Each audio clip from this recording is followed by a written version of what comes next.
All the time that we wasted, it's getting harder to face it. Yeah, I gotta let him go. Yeah, you never know, baby.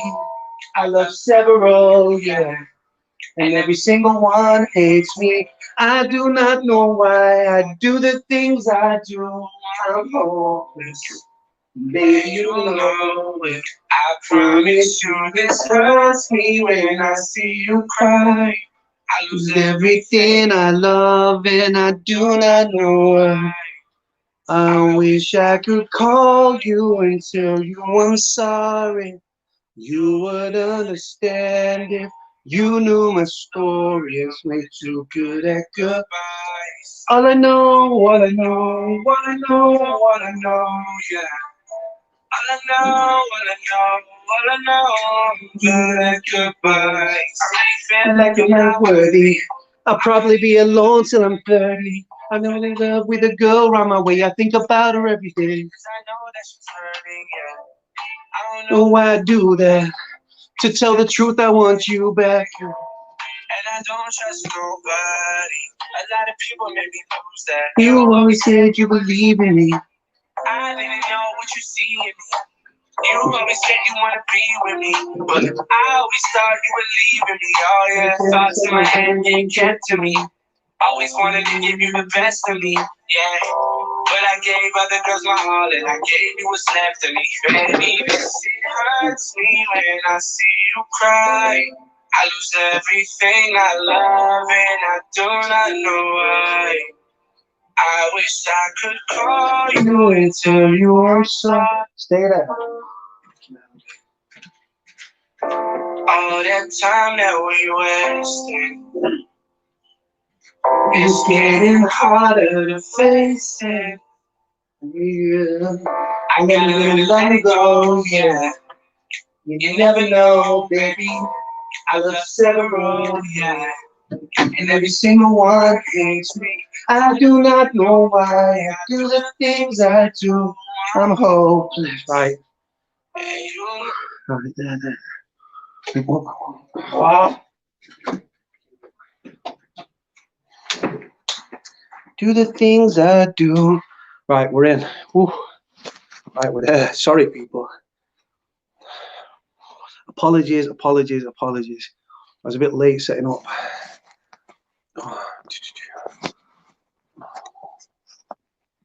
Nice singing.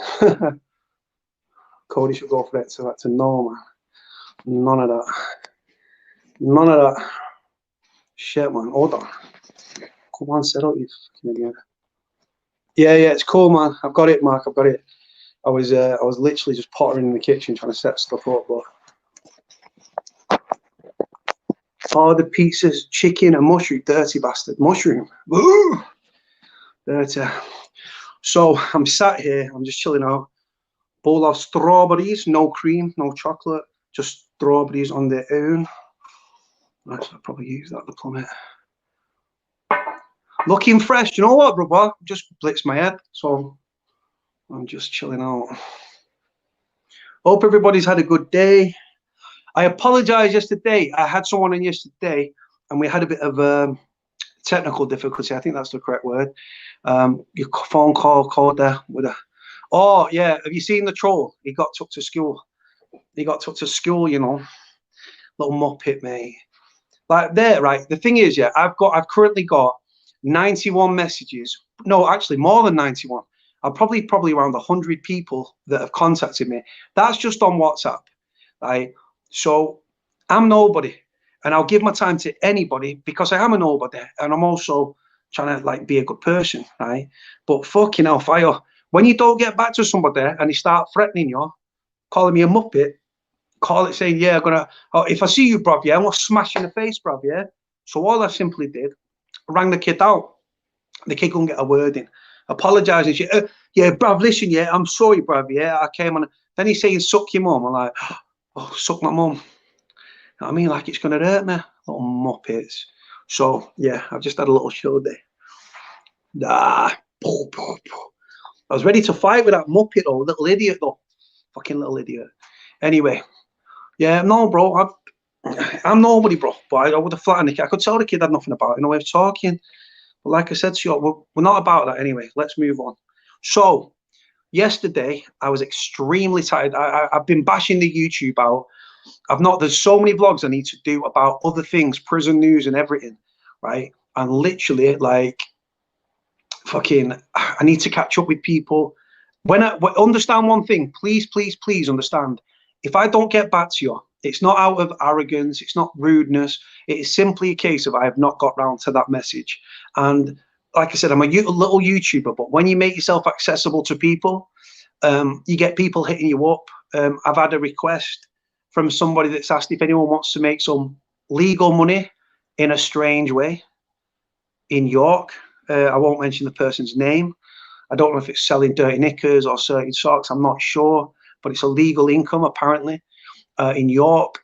I've had people with mental health issues, people with depression, people with anxiety, people that are suicidal reaching out. Then you've got people that are like, they might be going to prison. So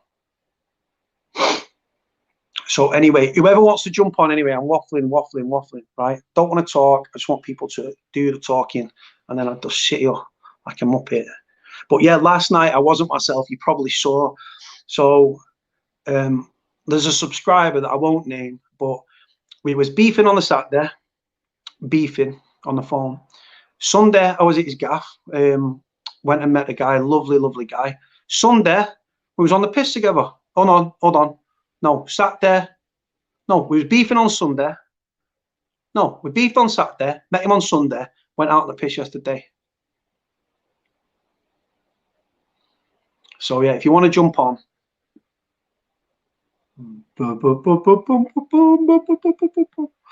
text the digits and just jump on in it. Right, guys, I need to pick your brains on a level, right? What do I name the channel?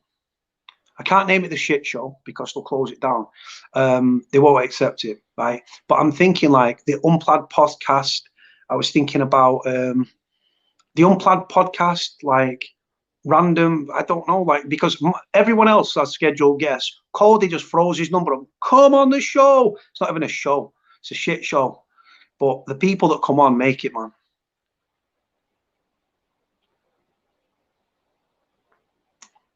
Nah, Poetry Power Finger, long time subscriber, but first comment. William O'Neill, thank you, brother. The channel's shit, man. I don't make the channel, the subscribers make the channel, brother. I'm just nobody. Quite happy being a nobody. But if you haven't seen it, after you finish this live, please go and look at the video of me taking a troll apart on the phone. Okay, a little muppet. Hello, Cody. Fax, Hallen, CP, Mark Johnson. Code their podcast is a random of toast. Name is. Nah, I'm not naming it after you or your fucking thing, bro. Call it Padded Up with Cody. That's a good shout. I like that. Butch and the Sundance. I'll give that. Get that on the screen. I like that. No, it's not Los Santos. It's not Los Santos. I'm not sat here like a Grand Theft Auto geek. Do you like Grand Theft Auto though? No, LS. It has a meaning. Manny open podcast, that's cool. But I don't want it, it's not just Manny, is it? We've gone international. Washing your laundry recorder. What do you prefer, surf or bold? Oh, right, guys. Right, please don't judge me. Right. Apart from the fact I buy over there, you can see a shitload of water. I also go over here, and just for the record as well, I'm not bulk buying, it's not stolen goods, Farm foods do 2 for 20. Bam. So I already had one, which is nearly full. Padded up with Cody was a good one. Yeah, I think that was a decent one. But the thing is, it's not just prison. We've had people that are wanted. We've had international fugitives. Cody and the Cons, possibly. We spoke about everything though: mental health, drug addiction, on the run and road. Do you know what? That's a good shout. I like that. That's a good shout. But yeah, if anyone wants to jump on, I'll put my number on the screen. I don't know how to say it on the screen, but if you want to jump on. Bum, bum, bum, bum, bum, bum, bum, bum, bum. Jump on. But the podcast is just like the kid who's in Forest Bank, right? I want to get him back on, you know. But the thing is, yeah, some little dickhead, right? Some little screw, right? He came on, and before he came on, I was saying on the live, I said, listen, make sure you mask up, cover up, don't want anyone getting spun. He hasn't been spun, as far as I'm aware, but he only covered the bottom half of his face as opposed to the top. You look swagging. Do you know what? Black seems to be my colour, you know. I think it's because I'm pasty white, Shazbo. I think it's because I'm pasty white. Ex-con. Cody's covers all's channel. Sally is a good shout. But yeah, I don't know, man. So I'm just going to start eating some strawberries. If you want to jump on, text me. I want that long beard, bro. This isn't long, bro. This is not long. It will be. It will be.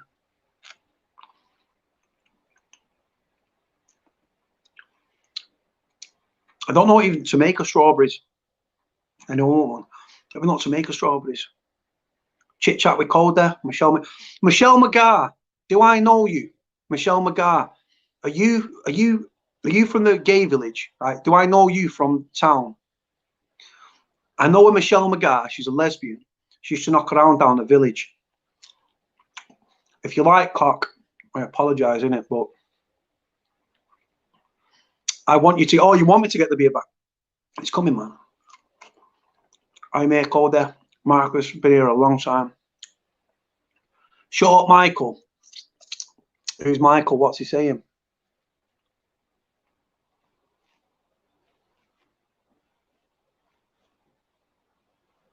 Oh, there we go.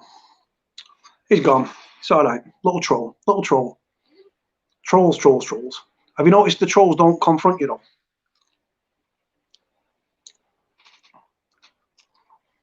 Where is Nixon? I don't know, but there was some technical difficulty last night. Just one of them things. So I don't know where he went, but he's a cool guy. I think he was in the comments earlier. You've been panic buying? No. I don't panic buy anything. But people make a lot. For some reason, when I'm here, people are looking behind me and people make reference to my water. I've always got a ton of water. People also come over here and they see the surfs. Boop, boop, boop. But they also see all my washing detergent, fabric conditioner. Cody just watched the troll vid. Told him about himself. Right, the thing is, right, if I don't reply to somebody, it's not out of arrogance. It's not out. I'm nobody. I'm absolutely understand. I am nobody, right? But like, yeah. So yeah, this is the thing here. So with this whole thing, right? So I was there, and some guy he'd messaged me a few times, right? So I acknowledged it. Yeah. So if he would have been nice to me, I would have apologized, and I genuinely would have got around to his message. What he decides to do instead is he starts to be a dickhead and starts to threaten me, saying, yeah, you think you're bad, yeah, smashing him out, pussy hole, pussy, bruv. So I was like, all right, sweet. So I rang him out and I recorded that shit. And I don't want some little dickhead going, oh, Cody, under GDPR, fucking whatever, it's general data protection, fucking bollocks, right? That you're not supposed to record someone and put it up without their fucking consent. I was going to say fuck consent, but obviously when it comes to sexual consent, it's got to be all legal and above board. Hold on. Just let me have a munch.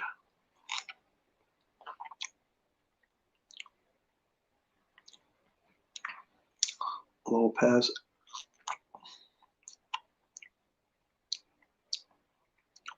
Yeah, watch the troll one, man. Watch the troll one. I've been perfectly.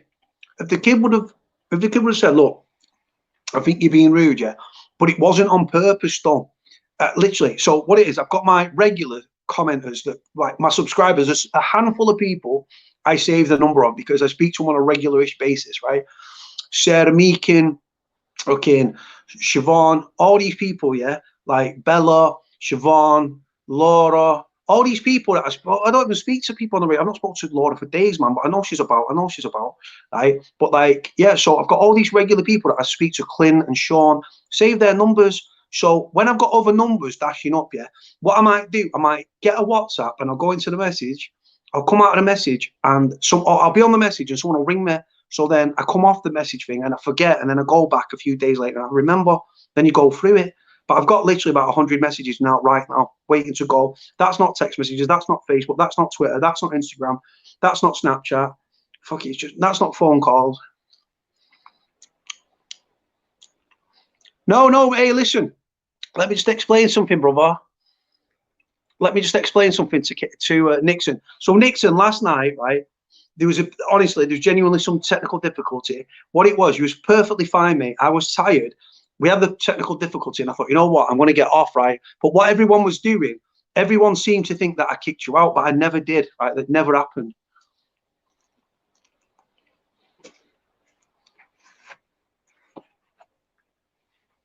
So that never happened. But yeah, I appreciate your time last night. It's a lovely, lovely lad.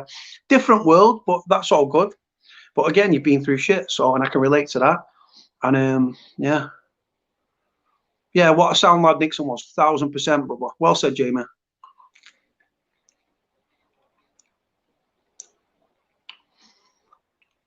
Technical difficulties, these things now happen. It's one of them things, man. Right, sparking cold there.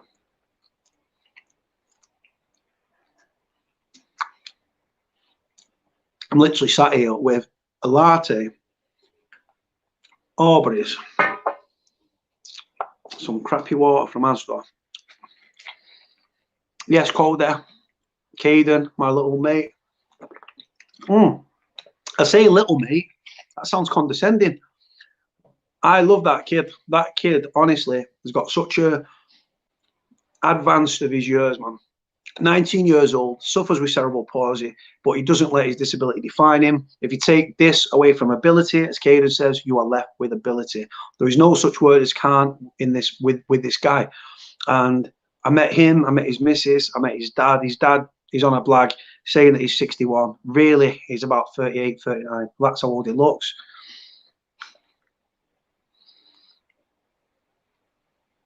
What's this? I was laughing the other end of your table with you last night. I don't know what that means, man. I don't know what that means.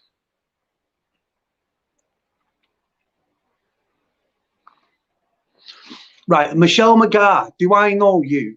Right, when I used to do the doors down the Gay Village, was you a regular? Are you from Manchester? I think you're from Salford, right, to be honest with you. But Michelle McGar, if you were a lesbian, if you used to knock around the gay Village, right, a few years ago, I know you.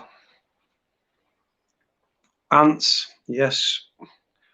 That's probably someone I used to run about with. That fucking used to get my over me all the time, do my fucking head in. But I hope it's not. But if it's not, then hello.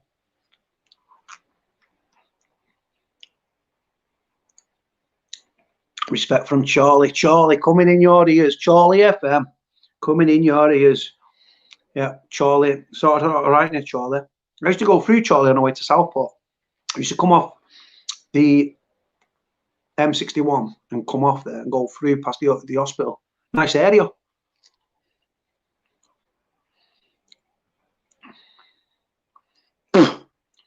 I need to do a piece, right? I know Mark's watching. I need to isolate a piece and I need to put Mark on that piece as well, because I've given the kid in Forest Bank got his own piece. Zahid obviously had his own piece, so I need to get Mark his own piece. What I mean by piece, I mean isolate the video where he comes on and finishes, and then put it up on it so it's a single video in its own right. UK audit. Can't stay. Oh, listen, UK audit. I don't know if you've sent me your number, but let's link, bro. I know you're local. I seen you at Stretford getting fucking on some bullshit fucking, bro, how could they do you for Section 5 up at Stretford Police Station? When you went there, you should have mentioned Darren Mackay and Leanne Mackay. Darren Mackay was a Greater Manchester inspector for Greater Manchester Police, based out of Stretford. He killed his missus down in Wilmslow, innit? Yeah, it's in Lancashire, proper Lancashire. Right, if you want to come on, just someone send me a fucking text. Someone link. I don't care who you are, what your story is, just come on. People do not want to come here for me to talk. They want to come for you lot.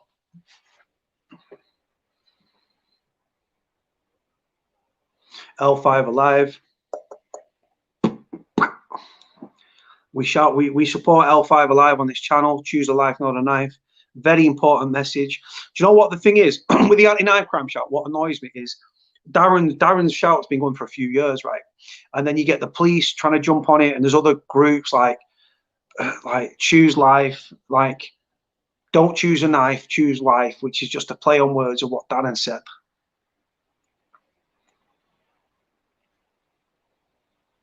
And I do not know why. Someone jump on, for fuck's sake. Hold on. Michelle McGuire not answering my question. Are you from Salford? If you are, I know who you are. You should knock around the village. And I'll say no more than that. Lesbian. If Michelle McGuire, if you are a lesbian, if you are from Salford, I know you are. So let me know. I just want to know if it's you. Satisfy my curiosity.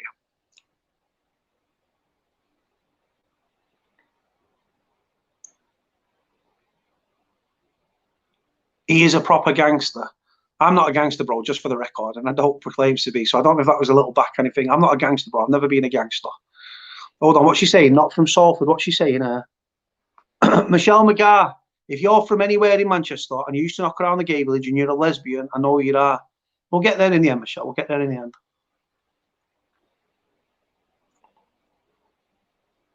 Oh, I've seen he's in Forest Bank now. Javi Chowdhury, brother. It'd be a pleasure, bro. Hold on. I'll be on at 11. Hold on. Who's this? Hold on. 1 second. Right, I need to send that. Hold on. Stay there. I need to message Mark.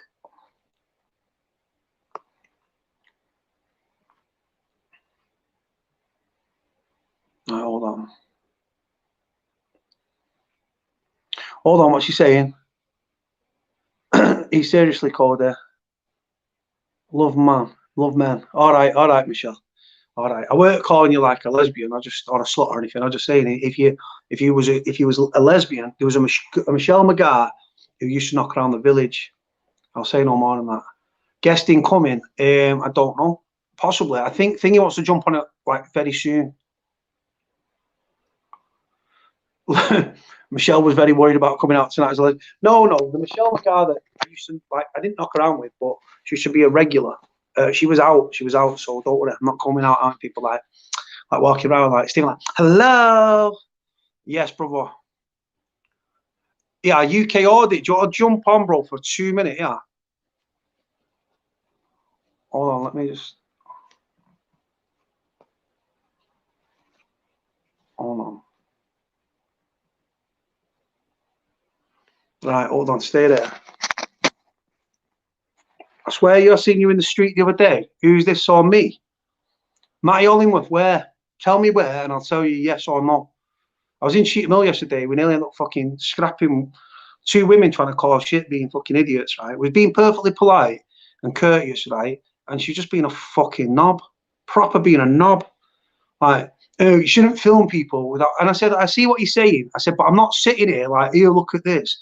And she's like, well, people are saying something. I said, so there's 2 of you, 2 women. I said, there's a load of geezers. Why no geezers saying anything? And then this old cunt stood up, right?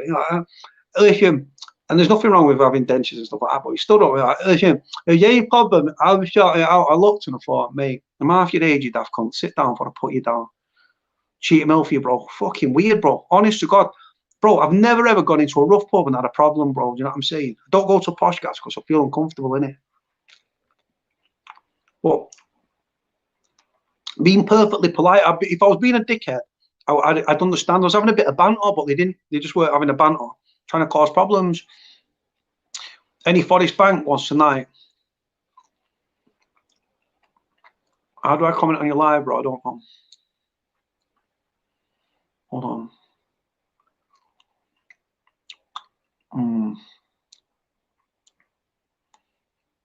Yeah, oh, it was fucking unbelievable. It was stupid.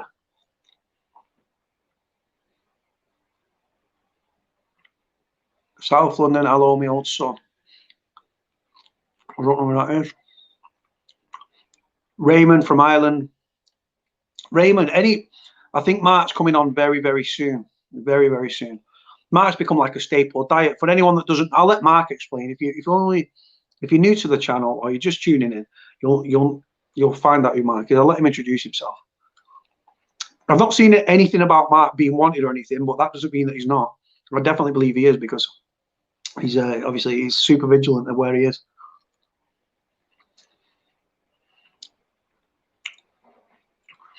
It's not a nice pub, bro. Do you know what? The landlady was perfectly polite. The landlord, there was a group of guys at the top thing, and one of them kept looking over, and I felt like saying, "What are you fucking looking at?" But the thing is, I don't look for trouble.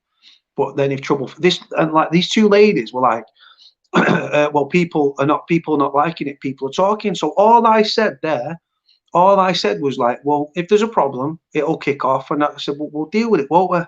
But I'm not here to fight. I'm nobody. But I tell you what, I was ready for, and just know me and Cube were ready to fight. It's as simple as that. Ready to fight. Really ready. I'm chilled. I keep it calm until it has to go the other way. But there was no reason to fight. These women were just being fucking idiots. So it's just one of them things, man. I was being perfectly polite, yeah, but it just was going over the head. Some of the things I agreed with were what she was saying, but then it was just, I just thought, what is going on here?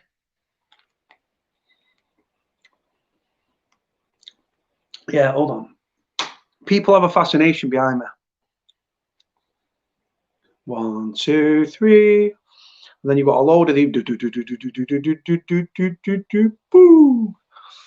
What's with all the conditioner, man? I like smelling nice. Sooner. Nah, it's not based down there, but we just ended up there.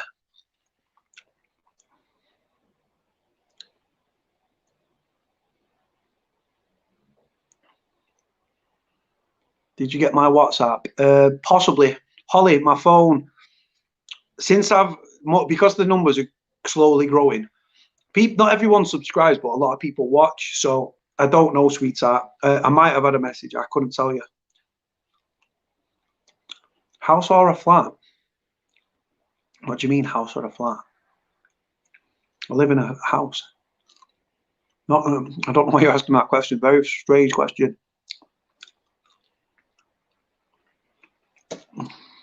Oh, Holly, right. Someone text me saying that you said it was all right to pass a number. The only message I saw from you was to a certain person that appeared on the channel.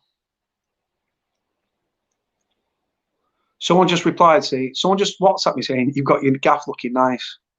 I don't know, bro. It's a shithole, but I keep it clean. Cody advertising for surf. No, black soap, and so I've still got these, man. It's called Cody. I get around in these like a dickhead.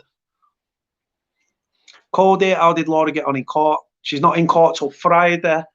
More will be known on Friday, people. If I go back to jail, what will it be for? If I go back to jail, what will it be for? If I go back, not being a big man, it'll be somewhat big. It'll be a biggie. Cody's response, you right. So yeah, Matty Hollingworth. Whereabouts did you see me, brother, the other day? I have been out and about, so let me know. Go back to prison for fighting. For fighting, nah.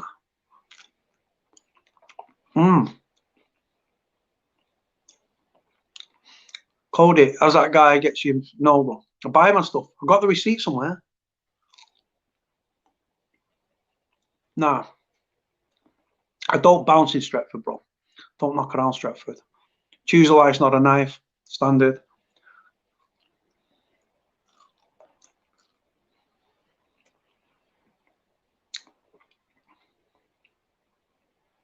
Choose a life, not life. I think you meant knife, but I see what you're saying.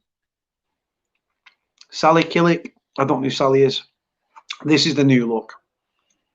Just stubbly and rough. Can't polish a turd. But you can put a black cap on it and a black hood there. And about it. You'll be smashing it in jail with a surf.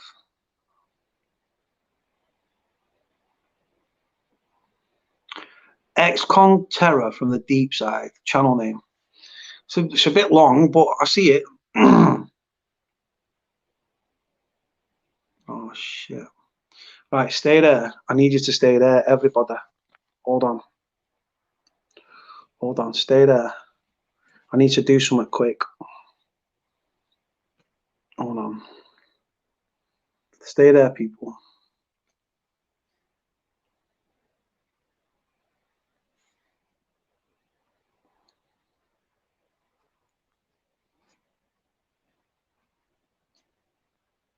Hold on. Stay there.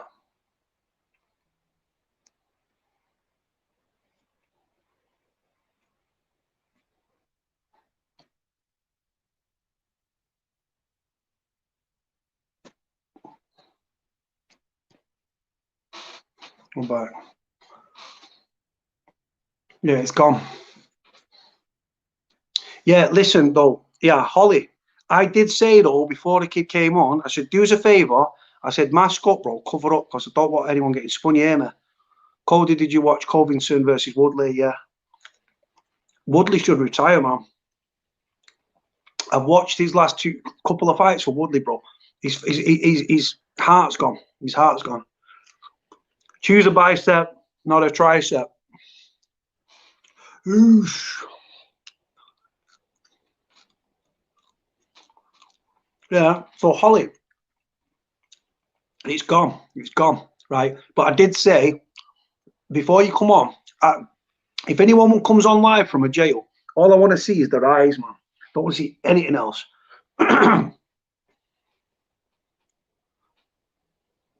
Cody, what do you think of 60 days? 60 days in jail. Is it 60 days? I've not watched it, but I've seen clips though.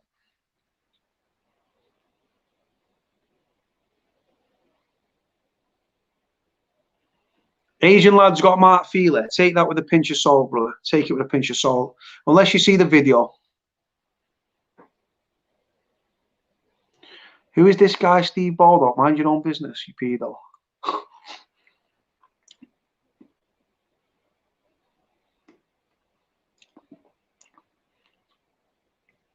No, Holly's not in prison. No. Holly's not in prison. She was referencing. Someone came on the other day, and I said to him before they come on, cover your face.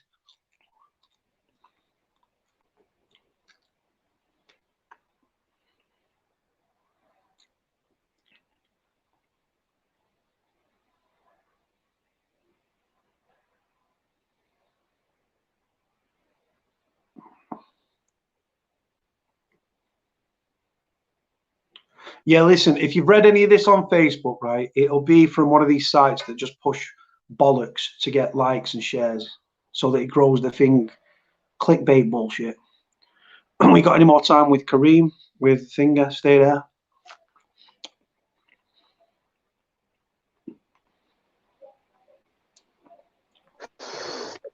Yes, Cody, how you doing? Going on, bro. Are you good? You good? You good? Top lad.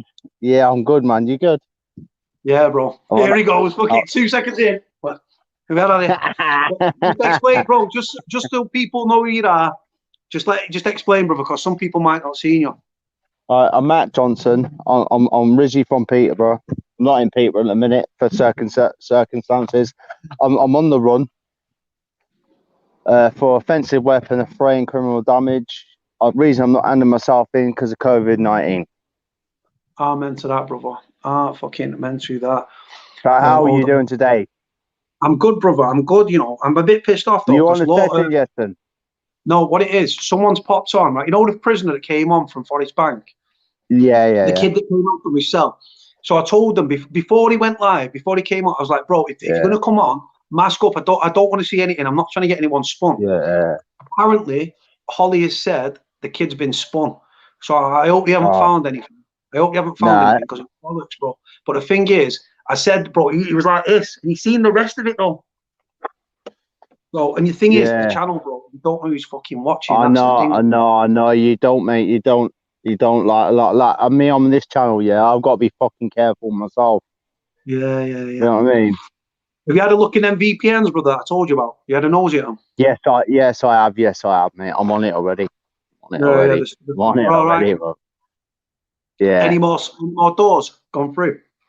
No, just the same, the usual, mate. Just going around the same doors, mate. But that night, on a cycle. Yeah, that's it. They just target your fucking parents, shitbags. Yeah, they target your parents, target your family, trying to get you to hand yourself in. The reason I'm not handing myself in, Cody, as simple as this: the COVID-19. Yeah, it's fucking lockdown. You're not going to get no visits. The jail's riddled for the fucking COVID. Well, what's the fucking point of handing yourself in at this time when I'm at more risk of catching COVID-19, coronavirus? It wasn't like coronavirus, but I'd have myself in right now. Someone just put here on the screen. Why hand yourself in over COVID? No, he's not handing himself in because the harsh regime in prison, isn't it, bro? Yeah, of course it is, mate. Listen, I'm not bothered about jail. Yeah, I'm bothered about seeing my little girl. That's all I'm bothered. You ain't got no visits at the minute. No visits. The jail's on lockdowns in it. I've got pals in jail at the minute. They're on lockdown at the minute, and you don't get to see your little kid. You don't. You can imagine all you viewers right now sitting out there, away from your kids. You can't see your kids. You imagine how you'd feel. This is the way I feel right now. That's the reason I'm not handing myself in. And I don't give a fuck. And if the police are watching, go and fuck yourself anyway. Yeah. For Cambridgeshire, please, go and fuck yourself. I don't give a fuck about you. I really don't. You catch me when you catch me, and when you catch me, you've got a hand on your fucking. You've got some big. You know what I mean? Probably get tasered, bro. Hey, bro. The one thing I've learned is if you do get caught, make sure you've emptied your bladder, brother, because you don't want any of the old laying bits on my face. Explain that story again so people clock it. All right. Years ago, yeah, fucking, I got raided. Me and Mrs. obviously bought naked in the bed. They busted the door off, smashed up the stairs. Before I knew it, they're in my bedroom. They're rapid. I went to go and answer my phone. They pulled the quilt back, bang, shot me straight in the leg with a taser, man. I swear, I went like a fucking iron ball, pistol over my chest. And the worst thing I was busting for piss. Go on. What? Worst thing I was busting for piss already. Did they clean up or did they just drag you out, bro? Just drag me out, handcuff me, drag me out. Drag me out. All I did is put a police jacket around the bottom of my arse to cover me up and took the police station like that. Fucking hell, man. Little cunts, man. But this is the thing. I've never been tasered. I've been pepper sprayed a couple of times. I've had about 3. Go on. The thing with pepper spray, you got to keep your eyes open. As soon as you shut your eyes, yeah, you're fucked, yeah. Because I used to train my mates, yeah, spray a room up with pepper spray, and as long as you keep your fucking eyes open, it doesn't affect you. As soon as you shut your eyes, you're fucked. You can keep your eyes open. As long as you got to literally concentrate and keep your eyes open. I've trained for it already. You keep your eyes fucking out. Please think I've been in the army, man. The way I'm going on about it, it doesn't. It just. It's when you close your eyes, man, you're fucked. Yeah. But you keep your eyes open, it just burns. It's just like, it's basically like getting just a kettle over your hand. You know, hot water, boiling water. Yeah. That's what it is. Yeah. The screen froze for some reason. Oh, you're there. Yeah. Yeah, I'm here, Bob. I'm still here. So when I was in the army, you do it a couple of times, but in phase 1 training, they have like, it's a solid fucking thing. I never saw it, but used to go into the NBC chamber, NBC, nuclear, biological, chemical warfare, right? And you have your NBC suit on. You got your like hood up on your thingy. You got your respirator on. And then what they do, they tell you they'll tell you to take your fucking coil off, like so you've got like a connection here. So you unscrew it, and then you've got to take a deep breath, change it, put it on, and then they take it off, and then they ask you your name, your rank, and your number.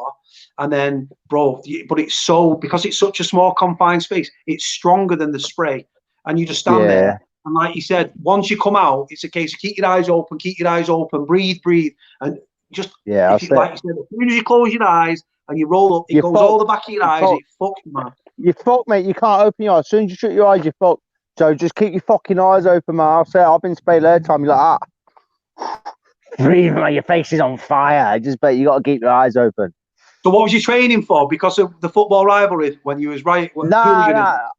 I used to do it for a laugh with lads, like just spray the room up and just walk in it. Because my cousin was in the army, so I thought I'd try what I used to do. And it's true. You're trained or untrained, didn't you? Do you know what? Prepare or the fucking go in unprepared. That's it. You trained to untrained, mate. You trained to untrained. I'm training all the time now. I'm back on the gym. I'm back at the gym. My mate's got a little gym at his place. I'm back at the gym because mate, I'm getting bitch tits. So I've had to start training. You know what I mean? I used to be in really good shape. When you sent me them pictures, bro, from the side, bro, fucking your arms, bro, are fucking huge, bro. Your shoulders and your back. But I used to play professional rugby, semi-professional rugby for Peter Lines. You know what I mean? I used to be in really good. Union? Union, mate. I played league. I've never played league. I've never played league. Do you know anything about that? I think about league. The best thing about league, it's a quick pass, yeah, and then you have to give the ball back. I hate that shit. I like to smash. I used to play flanker and winger. Yeah, you must be giving it. That's why he's on the run, guys, because they can't catch him because he's giving it legs. That's it. I can run 100 meters in 12.5 seconds. Fucking hell, bro. Tell me about it. Honestly, I used to be quick on me. Like when I was in shape, I was quick on my toes. But fucking hell, bro. Got older, brother, and just cardio's just not there. But I used to play when I first ever played. I played as a kid. I was probably about 9-10 year old, and there was a team called Short Tigers. We were hammered by everyone, but we started there. Yeah. And there was me and another kid on the other wing, Craig, and we just fucking hell just played wing. Sometimes I was fullback, and then as I started to fill out, I used to play scrum half. Yeah. But when you go in, bro, and all that, it just kicks off, doesn't it? I love the fights, bro, when you just get fucking stuck in. Yeah, first time I played was an HMP Rugby. They had a rugby team. And fucking the way to get out of my prison cell, I thought, fuck it. Something to get out of my cell, I thought I'd go down. And I just loved it. I fell in love with it. When I was at school, I used to play football. So I thought, fuck it, I'll try it in jail. And then you're training 3 times a week in jail. You've got outside teams come in and play you, fucking home and away, HMP Rugby, and I loved it. And for then, when I got out and I joined Peter Lines, give me a sponsor, got my boots, my bag, training a lot, and then I was straight in the first team. And I loved it. When you was playing in Rambert, did you have any? Because obviously everyone's pumped up and everything. It's one of them, innit, where you go in. Everyone start fucking filling each other in. Nah. It wasn't like that. You got respect on the rugby pitch. It's all about respect. If you have a scrap on the rugby pitch, it stays on the rugby pitch. Yeah. And it just like it happens in seconds, and it's finished, and it's a little tough and cuff, and that's it. It's finished. It's not like football. Football, fucking hell, you carry it on after, and it goes in the car park after. Before, during, and after. Yeah. Fuck the match. Just fuck them all in. Yeah, fuck it. Get stuck into them. Yeah. So when was you last involved with the football hooliganism? Fuck me, years ago, mate. I'm 34 now. Fucking hell, I stopped it when I was about 25. Stopped it when I was 25. I just be like, it's just too many cameras about. Fucking, it's too many grasses about. I used to go to places, fucking Chesterfield, all over the place, and before you know, old Bill would turn up, and I think, how the fuck's old Bill turn up? Obviously, it's people grassing. Obviously, there's grasses in the camp. You know what I mean? Because we used to hire coaches out. I used to hire a coach out for 500 quid, get 52 lads on there. And I never ripped anyone off. Everyone pay a tenner, pay the coach. That pays the bills. And everyone's mad. I used to go Primark, buy scarves, black caps, everyone. Yeah, fucking, just run straight in the pubs. Smash everything up. Smash it. Any cunt wants it. But what are the rules with the football hooliganism? What's the rules though? Because if you was out as a firm, and you seen like a guy like a 50-year-old man and his son, would they get it? They were No, hooligans. no, no. You don't do shirters. You don't do shirters. You don't do innocent families. You only do people, lads who want it themselves. You don't do innocent people. I wouldn't stand for it anyway. If listen, I told all people, lads, I wouldn't stand it. I ended up being the top lad in people firm. Fucking hell, man. He's telling me some fucking mad stories about it the other day, brother. But fuck it. So what are the rules of hooliganism? Just no, what you're not allowed to carry, though, are you? You're not supposed to carry weapons, or are you?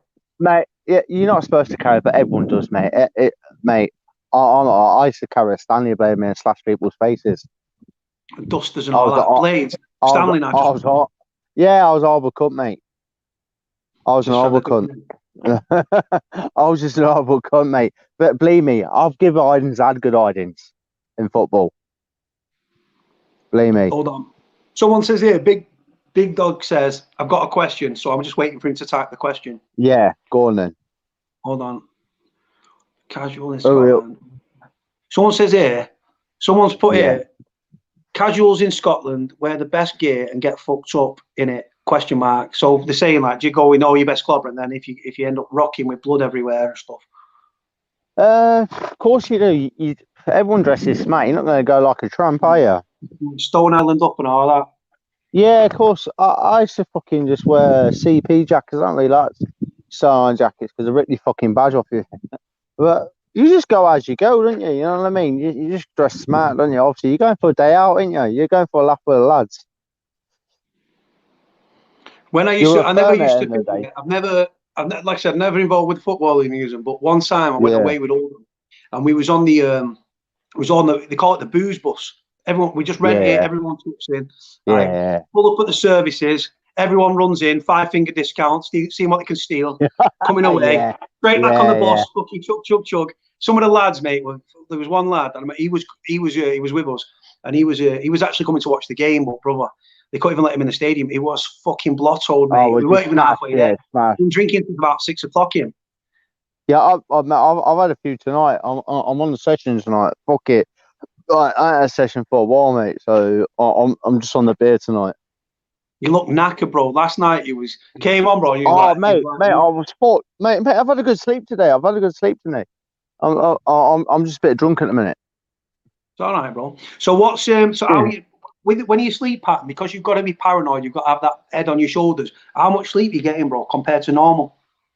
It's like 4 or 5 hours. Max. That is max, mate. Believe 4 or 5 hours max. It's just fucking. Do you know? I'm sitting there at night. I've got so much things going through my head. Do you know what I mean? And my little girl, fucking, my family. Fucking the dirty pigs looking for me. You've got so much things. You know what I mean? You got beautiful birds texting you. you got all sorts in you. You know what I mean? But at the end of the day, it is a lot of stress on your head. On the run, because you're always looking over your shoulder.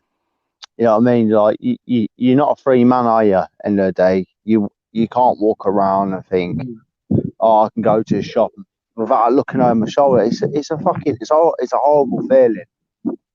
It's a horrible feeling. I don't wish it on no one. If like, and I would advise you, if you are wanted right now, don't go in. Don't hand yourself in. Wait till I'm doing it. I'm waiting till the COVID-19. When the COVID-19's over, I'm handing myself straight in. I am handing myself straight in.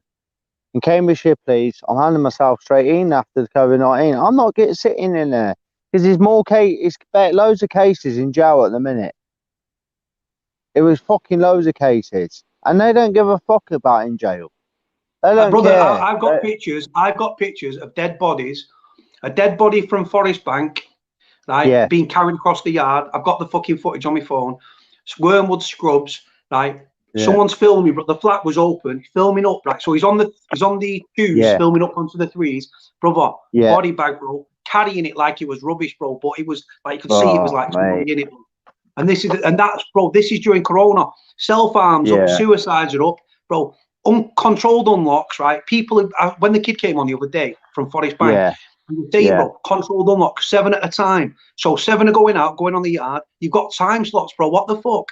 And you know what? You can go on the piss in the pub. You can go on the. I know the lockdown restrictions, and we're going into a second lockdown, right? Yeah. This is the thing, man, brother.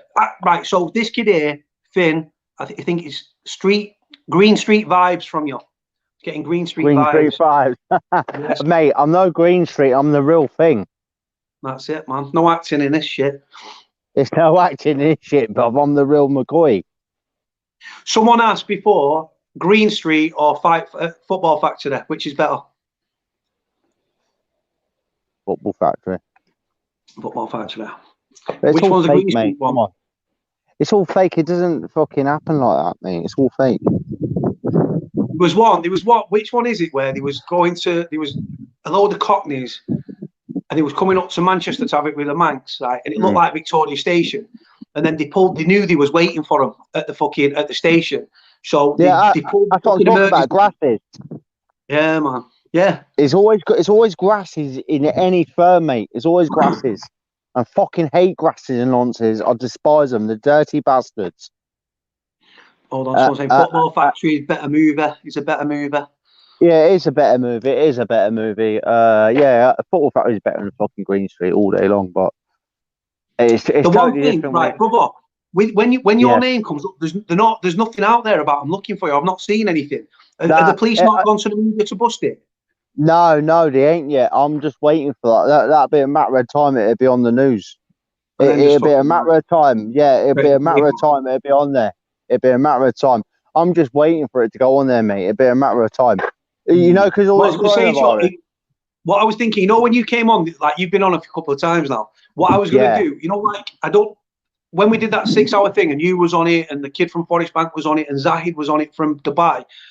What I did with their 2 pieces, I cropped it and I put it so it's like their own video.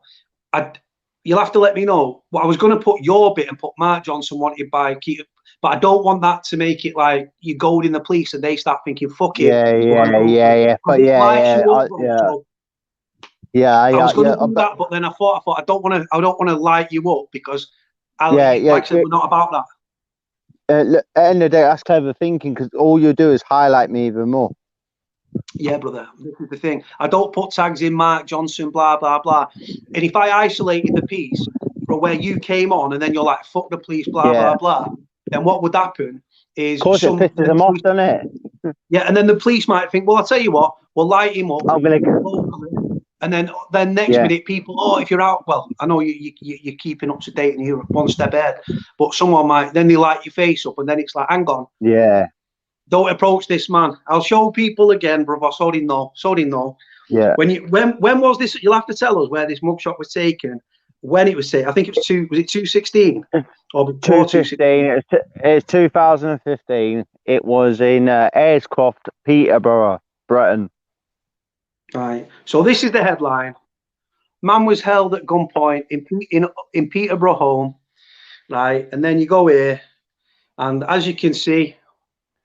There's your man. There he's on the screen, all in black. There he is. You're fuming about that fucking mugshot, but do not approach this man. Yeah, I know. I tell you that mugshot's a fucking old mugshot. I was out. I remember that I was out on a night out for a few days, mate. I was no sleep, man. Rough as fuck. Nothing. You fucking look dead behind the eyes there, bro. Yeah, look. There he is. There's your man. So it says there. Police issue a picture of wanted man in connection with murder bid inquiry, and then it's just mugshot. Peterborough Telegraph on Twitter, same mugshot. Again, same mugshot on the fucking dinger. I know. You look, it's out there like that, probably coming down, bro. Mate, do you know when that was on there? Yeah, that was on billboards outside shops. Taxi drivers had it, everything. It was this close to going on Crime Watch. It was a big case. Two more days. They said it was going on Crime Watch UK. So you was wanted for that one? How long was on your toes? How long was on your toes for that one? 10 days. But I was just taking a piss. I was uptown drinking. They're missing me by minutes. To be honest, if I wanted to hide, I could have hide. I wasn't trying to hide. Thing is, I can imagine, brother. It would have been an intense police investigation, brother. They would have been on you. Of course, Listen, do you know how my case was so fucking corrupt? I'll tell you, viewers, police are corrupt as fuck. They try and stitch you up so much, yeah. Listen, they lost 133 crime scene photos out of 145. That doesn't happen. How convenient? How convenient? Because them photos would have helped me in my case. If they said they found a bulletproof jacket next to a gun, what was in a woods, a shotgun under an over barrel, yeah, with my DNA on it. No, they lost the picture. Apparently, lost the picture. Yeah. And the judge just chucked it out. He wasn't having it, mate, because like it was so much corruption. Like they're fucking, oh mate, they tried all sorts of shit. It sounds like it sounds like one of them where Peterborough, like if you're out and about and a copper walks past or drives past or the clock and you're thinking, there, Mark Johnson. Sounds like one of them. It is. Be honest, I'm not being big-headed. Like if when police come for me, it's armed. It's armed police. It's armed police. If I've drove down the road before and the mate's car and the coppers clocked me in and they wanted to pull me, but they followed me to armed police come behind them. I've had it. And then they box the motor in. They won't put a shitbag, won't pull you over. What I mean, you know what? So I was with a couple of boys. Yeah, there was a little dickhead, a little police informer that used to live locally where I used to live, and what he did was he had one of the kids in jail, bro, on remand. Yeah, so I've got to be careful what I say here. So we was like. We just went up for a little drive somewhere, blah, blah, blah. And we bumped into this individual just by pure coincidence. We're just in the area where this person was knocking, where this person lived. And, we was in a car, we pulled up, and me and this other kid, he was a big, massive fucking meathead. He was only short, but he's a meathead, bro. And we jumped out and said, and he was like, "What's your time it is, bro?" Yeah. Right. And then fucking, we got off. He picked the phone up. We got off. I'm good. One of them. And then fucking next minute, fucking, as we was coming back to where I used to live, fucking, we come down and from the left, bro, we was coming up to a roundabout. From the left, there was just a panda car, followed us, then sat back, and then literally, bro, armed police, helicopter. The arrest is on my channel, bro. But it was a madness. There was so many cops. They put a containment on, and it was little dickheads, bro. You know how it is. No, I know the other man. The shitbags, mate. The shitbags. It's like. My ex-missus, I was telling Laura the other night, fucking. Do you know what they did to me in my cell the night before the trial? They come to me, prison officer said, "This is a message from National Crime Unit, National Major Crime Unit, You're never gonna see your kid and missus ever again." And that was a day before the trial. At my door at 10 o'clock at night, I broke down crying. But they tried to break me. They tried to break me and get me angry for the trial. But it didn't work for them. I had the fucking jury in my palm of my hand. You know what I mean? I fucking, you know what I mean? Listen, have you ever had a situation where you've been arrested, you've been pulled out of your cell at fucking, like, example, my sister got fucked up by some bad muppet. Right? I warned this kid. This kid, right? He used to post pictures around the football firm at Oldham, right? But I knew, brother, very comfortably, without being big-headed, that I could smash this fucking geezer, bro, all over with my eyes closed. Anyway, I told him, "You ever lay your hands on my sister, I promise you'll be dead." Right? Anyway, bam, bam, bam. Their relationship, he was a druggie and a pisshead. My sister's a pisshead. So they have one of those bad relationships. You know how it fucking goes. He ended up hammered them really badly, bro. Like proper fucking. Bro, eye out here, blood all over the walls. Shitbag, that's all he is. Shitbag. So what I did, I rocked up at his work. I rang him. So my mum told my sister, "Don't tell me." I didn't find out for nearly a month, right? And then my mum rang me because he beat her up bad. Then he harassed her, and then he bricked the windows. And when he bricked the windows, my mum said, "Right, let him off the lead." So my mum's not normally like that. So I lost my shit. I was ringing the kid. I got charged for this, so I can speak openly. I rang the kid, bro, and I was telling him, "You fucked. You are fucked." Anyway, fast forward, brother. This guy went to ground, wouldn't go in work. So I went into his work, worked at a Tesco. This little Asian guy that was about this big went, "Excuse me, you can't swear in here. You can't speak like that in here." I said, "Listen, don't fucking touch me because I'll smash you through the fucking wall, you daft cunt." I was on one, bro. This was my sister. Anyway, fast forward. I ended up getting arrested, bro. Yeah, threats to kill. So whilst I'm in the cop shop, bro, what they did, little crafty little cunts. I never saw my sister's face, right? The damage, because it was a month later. Like her eye had gone down and stuff. She still had a bit of a black eye, but the damage was subsided. They've dragged me out of the cell, bro, at fucking 10 to 3 in the morning, sitting there, showing me pictures of my sister's injuries, brother, trying to get an emotional response from me. I'm sat there, I'm hot-headed. That's what I do, trying to wind you up. Trying to get an emotional response, bro. I didn't give it.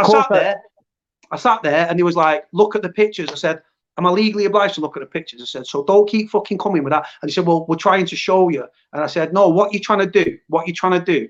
You're trying to get me to blow my lid like I'm some fucking crazy guy. I said, I can see the pictures. I said, they said, what do you think about it? I said, no comment to that. I just said, no comment. I said, at the end of the day, this guy, bro, beat the fuck out of my sister. Think he was a bad man. And then when I went after him, bro, he ran to the police like a little bitch, bro. Mate. Typical shitbag. Yeah, they give it out. They can dish it out. But when it fucking happens, when shit comes on their case, they fucking grass. That's all they are. Listen, I'm no big man. I'm no hard man. Yeah. But I know to keep my mouth fucking shut. I know to keep my mouth shut. I can get slashed today. I can get slashed tomorrow. I can get shot. I ain't saying shit. I'm keeping them like that shut, man. I'm keeping that shut. I ain't saying shit to no one. I ain't saying. I'll tell the police, come fuck off. Fuck off. I'm not saying shit. Yeah. Talking about this. Who was mixing in criminal circles? Mr. Walding, that then turned police informer, brother. I don't know what criminal circle he was in. I can't say too much. He must have been involved in something, bro, for fucking for what happened to happen, blah, blah, blah. Listen, if I say what he's involved in and what he was doing, that makes me a crash, yeah? No, not like that. What I'm saying he was obviously involved in criminal shit, whatever that might be. Right? I don't know. Yeah. But he was involved in criminal shit. But then when it come unstuck, ran to the police like a little bitch. Yeah, of course he went to the police 2 hours later. You know what I mean? After he got fucking put in his place, he got his teeth ripped out. Yeah, he got a gun, the gun that blew the back of his jacket off. Apparently, you know what I mean. I just want to make a point. Mark is not a dentist, but he can do a little dental work on the side, no fee. It's a free service, guys. Take him up on it. I could do private work. Telling you, private work available. To a guy called Andy who just messaged, my ID, I've always sorted that, mate. I've always sorted that ID. Like if I ever get pulled, I'm on that already, mate. I'm on that already. But I've come to that when it comes to that. But to be honest, I don't think if they pull me, I don't think it's gonna be no ID, mate. I think it's gonna be crack, get away. They might be able to identify you by the soles of your feet as you're fucking giving it legs. Yeah, that's it. There's some size 11 fucking Adidas or whatever it is, but whatever you're wearing that day. Nah, I'm only size 10. Size 10, there you go. Size 10, there you go. But nah, bro, with the fucking coppers and stuff, like, it sounds like your card. Yeah. It's because Peterborough, it's not, I don't think it's as big as Manchester and all that, is it? It's not a city or a town. It's a city, but it's nowhere near as big as Manchester. Peterborough's got 250,000 people, that's it. Is that it? Yeah, that's it. That's it. How far's Northampton from Peterborough? 40 miles. It's It's like Manchester to Liverpool. Yeah. It's not far at all, is it? Really? Apart from the football have you ever been to Manor? I know you went to Rochdale. You smashed Rochdale. Yeah. I've been Manchester. I can't say where I've been, but I've been I've got a few pals in Liverpool. I've been St Helens. You know what I mean? I've been all of them places. You know what I mean? I know a few people all over this country.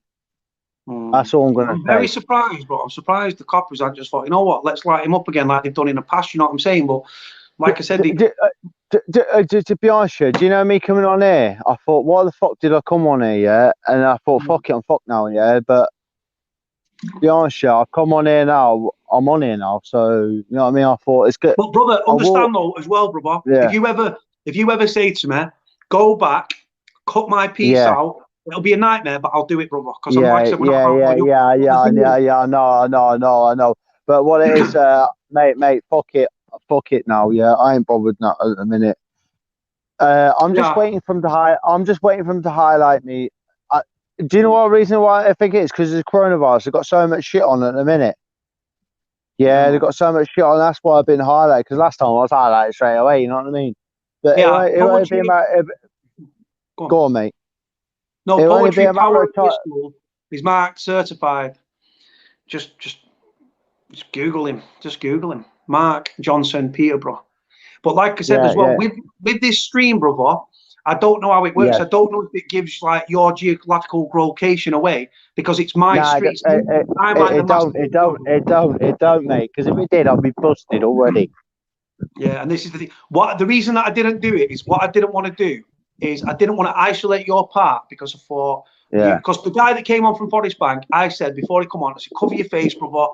I'm not here to, I don't want anyone spun or anything else. Cover up, cover up, cover up. And I said that before, but then I isolated it. I put it up. He was obviously sweet with it because his boy that on the live, I won't say who he was, told him, cover your head. He said, no, it's sweet, it's sweet. So I left it up. I've been asked to take it down now. I've taken it down. But yeah, with your bit, I didn't want to isolate it and make it like, because if anyone Googled your name, my video would come up straight away, brother, at the top. Yeah, of course it would. Of course it would. I don't want to do that. You know what I'm saying? What I was going to say to you mentioned you used to do paedophile hunting, didn't you? Yeah. I can set you up, bro. I can link you on that. Mate. I would act professional. I'd get my sentence out of the way, and that professional. I would love to do that. That is my dream. My dream. Even though I've not met you, I would tell you now, you couldn't hold your temper, bro. If you've got a nonce in front of you, and you're saying, and as a father as well, as a father yourself, and you've got a nonce, bro. Some of these nonces, some of them stand there, bro, and the colour drains from the face. Some of them are like, like, listen, it is what it is, and some reoffenders, bro, and all that. And you know what they've done, and you've been privy to the chat, bro. You can see the chat logs and dick pictures and how they want to dress as schoolgirls and fucking primary school girls and rape them and fucking. We caught a guy, bro. Yeah, we caught a guy. We caught a rapist, a convicted rapist, bro. Yeah, bro. You couldn't hold. I know for now, even though I've never met you, I know with the fire that you fucking speak about, you'd fill him in, bro. You'd end up weighing him in. And the thing is, I'd have to stay at the back.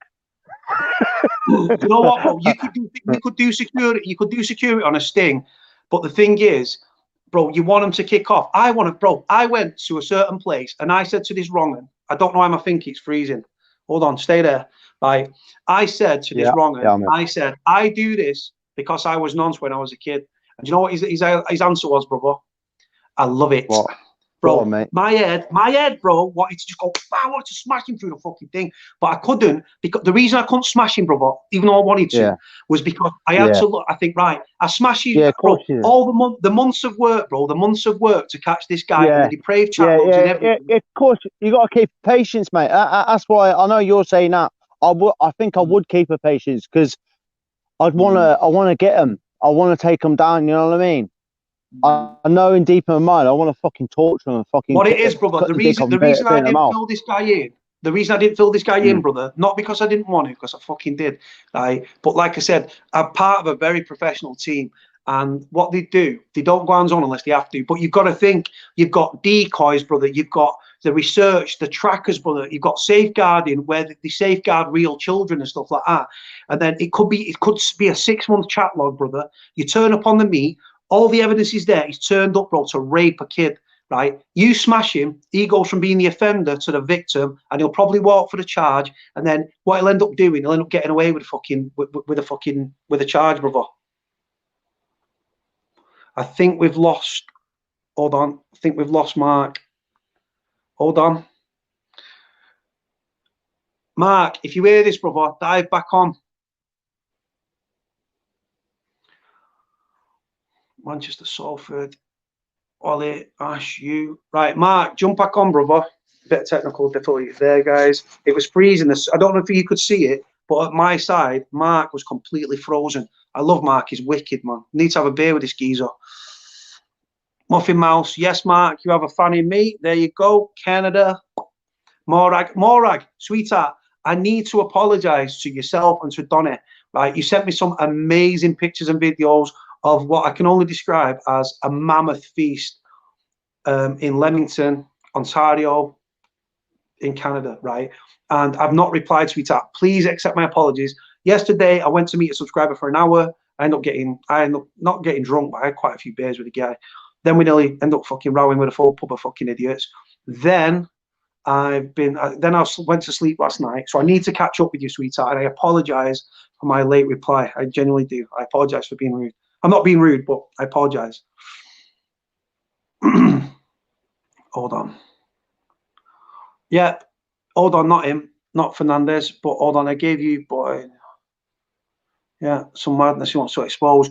Fernandez cartel, brother. All I would say, if anybody wants to come on the channel that's on the run or that's in prison, all I ask, brother, please, please, please, right? Prisoners know how to make fucking ballies from everyday stuff. Cover their head, cover the finger. They can tell me what prison even if they tell me what prison they're in, it might make it on top, because I don't want security to start spinning fucking wings and pads and stuff. We're not about that. Exposing the system, yes. Don't want to blow anybody up. That's not my aim. I'm not here to blow people up. I'm for prisoners. No need to worry, Cody. Thank you, sweetheart. We all support you, Mark. Hi, Morag. Hold on. I really want to jump on a live. If there is one in the daytime, anytime soon. Jordan, jump on for 5 minutes, introduce yourself, and then come away. Yeah, Fernandez cartel, what it is. Like I said, I am for, you've seen the crux of my channel. You've seen what I'm about. I am 1000% for prisoners. 1000. I hate nonsense. I hate grasses, and I hate rapists and pedos. So yeah, I'm 100% for prisoners. You've seen it. I've done it on media, guys. I've spoken out. You get hate for it, but it is what it is. So yeah, hold on. I think Mark's back. Hey, yes, brother. How you doing, mate? Yeah, I'm good, bro. Sorry, I don't know what the bros, bro. Yeah, bad. Yeah, I know. I couldn't see you or nothing. It just went off for some reason. Hold on one second. What I was going to say, I'm not going to stay on there too long. I'm going to wrap it up because, to be honest with you, I'm on a session. I'm enjoying myself tonight. I'm not being depressed. Big up, Stay Laura. there, brother. I've got someone that wants to send you some love. Where is she? Go on then. Hold on. Where is she? Let me find her. Hold on. There you go. This lady's in Canada, brother. She's live now from Canada. She lives in, this lady's lived an extraordinary life, which I won't go into, but she's been on the channel before. She's discussed it. She's in Leamington, which is in Ontario in Canada. She said you've got a fan in her. Lovely lady, brother. Lovely. Hello.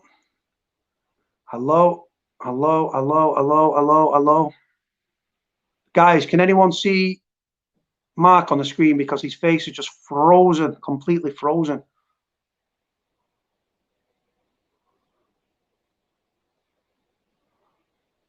Darren B. No, I'm nobody, brother. I'm just a little YouTuber kid with baby numbers. Muffin Mouse. Hold on. Right, I want to. Hold on. Mark's dropped off himself. Right. I was just about to. He might jump on for a quick second. His internet connection is freezing. Yeah, he's frozen. I thought so. Yeah. Jordan, all-round angler. You've been a subscriber for a long time. Jump on, brother. Right, I just want to play you this fucking idiot, right? Little dickhead. All right, let me show you. You'll see it on the other video anyway. Fucking idiot. So some guy rang me, and do you know what? If he would have let me get back to him, I would have apologized. Yeah, Mark's back. Mark is back. He froze again, brother. You're back. Are you there? Hello. Yeah, I'm here, mate. I don't know what was going on, mate. It was blocking. It was shutting me out. That's it, brother. So more rags in Canada, brother. She's saying that she said, yes, Mark, you have a fan in me. Lovely lady, brother, from Canada. Yeah. I think I've seen her on your podcast before. Yeah, man. She's from, her mother was Scottish, her dad was in the Royal Navy, and she was born in Canada. Lived a hell of a life, but you know what, brother? Lovely lady. Muffin Mouse, thank you very much, sweetheart. Yeah. Do you know what? The one thing about this channel, bro, right? Like, you're in contact with Laura, right? Laura's in contact with Morag. Laura's in contact with Sean. Laura's in contact with, I think she's in contact with Clint. She's in contact with another former guest, Lily. Yeah. Right? Yeah. Look, this is the thing, bro. What it is, away from YouTube, people in the comments have their own little chats. And Yeah, then of we course you do, network yeah. away from it. So what's Yeah. Laura saying, bro? She good? Yeah. It's just like I'm just giving her moral support. Like fucking end of the day, like she's feeling down about a court case and that. And I'm saying to anyone, like I'm here. Like if you need moral support, it's a bit of a boost. You know what I mean? Some people feel low some days, and that's it. But yeah, everyone's good. So Someone just put a troll video.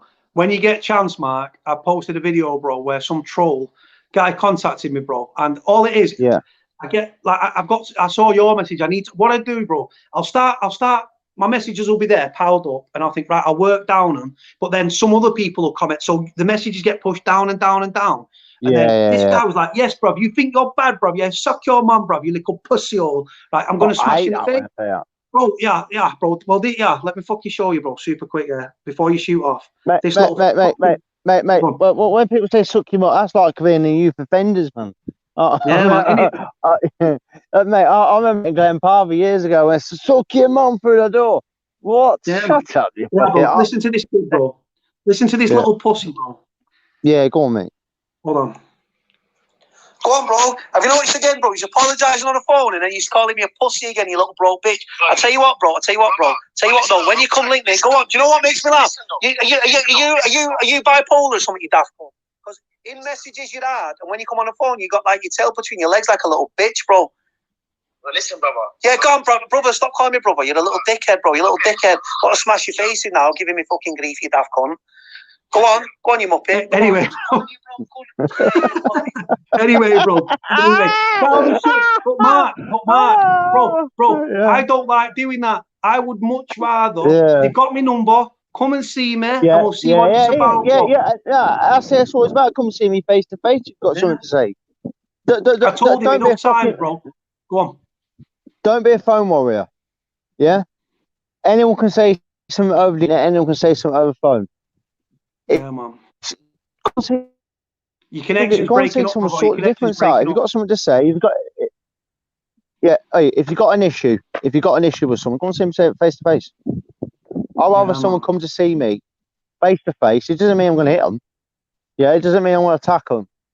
I'd rather, if someone's got any issue with me, come and see me face to face. Yeah, I'm not going to fucking start. I'd rather someone face to face. Let's put it out on the table. 1,000%, bro. I'm 1,000%. Do you know what, brother? Right, I've just, because I'm a random fucking geezer. When are you next free, bro? Because I don't know where. We'll obviously do it away from here, but I'll come link you somewhere, brother. We'll have to go for a beer, bro. Like in the next 24 hours, 48 hours, whenever you're free. Just a quiet drink somewhere, in a little village somewhere, pub or somewhere. Have a few pints, bro. Defo. Literally in the next few days, whenever tomorrow, if you're free tomorrow, I'll come tomorrow. Whenever you're free, bro, come link you for have a beer, bro. Just on a quiet, bro. I'll tell you what I'll do. Let's say end of the month, I'll come and see you. Okay. I'll travel up to you or where you travel to me. Whatever, bro. I'll come and see you because you're a top lad. I like you. Like I sent you the message. When you meet someone, you click. Yeah. Yeah. If you don't like someone, you don't like them. Simple as that. Straight away. It's not being horrible about it, but you click with people and like. Personal thing, is it? Nah, of course it ain't. Hold on, Laura saying, Mark, get in now. And then she's put a angry face. Laura, shut up. Yeah, look, there's something going on between you two, bro. Go on, sir. It's nothing going on between me and Laura. I'm just giving her moral support.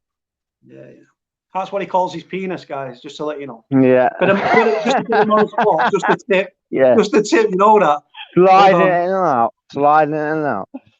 Yeah, man, that's it, bro. Hold on. Yeah, someone just put here. He's in the middle of the set. He's on the middle of the sesh. Who, me? I'm going back to my session. I'm on a session. So I'm going to wrap it up now, Cody. Yeah, I'll speak to you soon, my man. Yeah. Good luck. Yeah. Stay safe, everyone. Yeah. And I'll everyone have a good night. Yeah, because I'm on a session. I want to get back to it. I thought I'd come on here. All right. See you later, my lads. Yeah. Hey, folks, coming on, brother. Respect, brother. Yeah. No problem, mate. And I'll meet you soon. Yeah.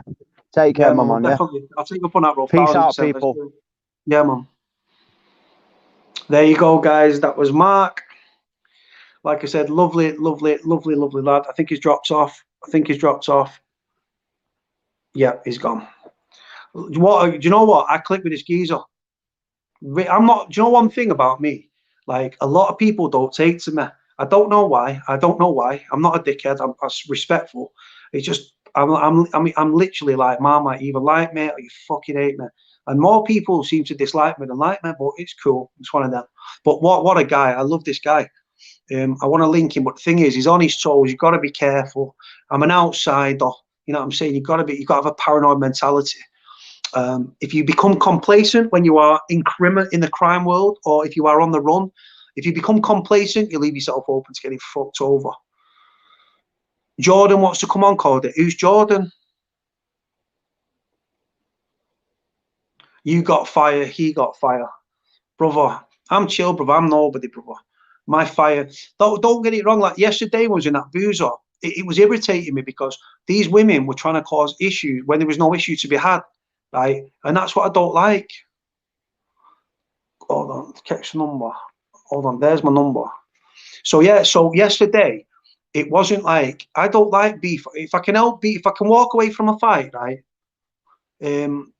If we can have a fight, it's just one of them fucking things, man.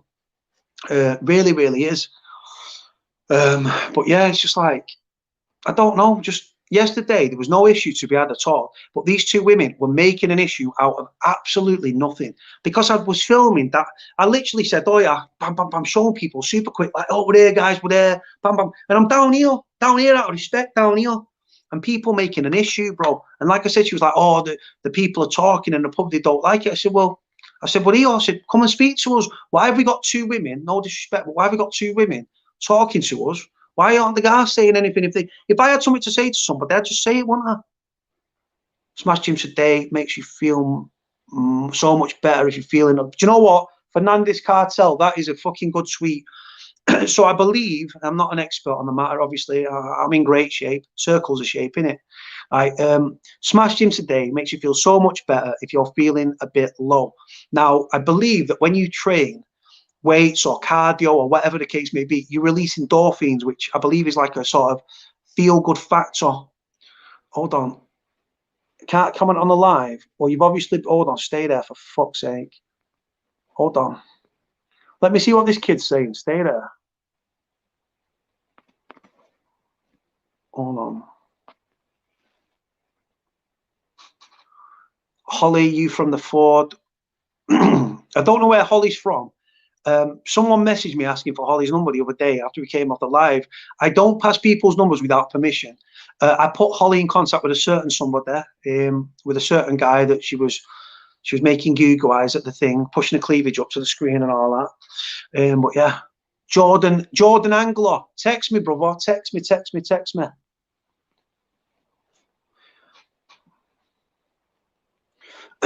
Yeah. I need to read. Do you know what? Right, since I've done all this, I'll be honest with you. Right, I'm going to be honest with you now. Right, this channel, this new content has probably saved me. Andy Taylor, I need to get this man on. I need to get Andy Taylor on my channel, Scotland. I remember him messaging me a while back. Holly Doll knows me. I don't even know who Ollie is. She literally, the other day, she sent me a number, and then the idea, she sent me a number, not for me, but for another kid. The other kid contacted me, send the number. Then some random guy that must have looked at Holly's fucking profile picture was like, yes, bro, link me the number, brother. And I said, I can't link the number, bro, if she's not given permission. He said, no, on the live, yeah, she said give her the number. And I said, I can't pass the number if she ain't said it. There was only one guy that was aware that she wanted to have the number. If she wants to have a threesome, she'll ask for it. Somebody text my number. I want to get you on. Do you know what? I think I'm going to change the channel name to like prison, the unplanned prison. No, not prison, because it's like prison podcast. It's not prison. Birkenhead is wonderful. Oh, Birkenhead is one. Hold on. Is that you, brother? I think I know who that is. Yeah, don't do us a favor. Yeah, I have PayPal. Right, I have PayPal. I'll put it in a post for my PayPal. I have it like, and then, but don't do the super chat because I don't get the dough.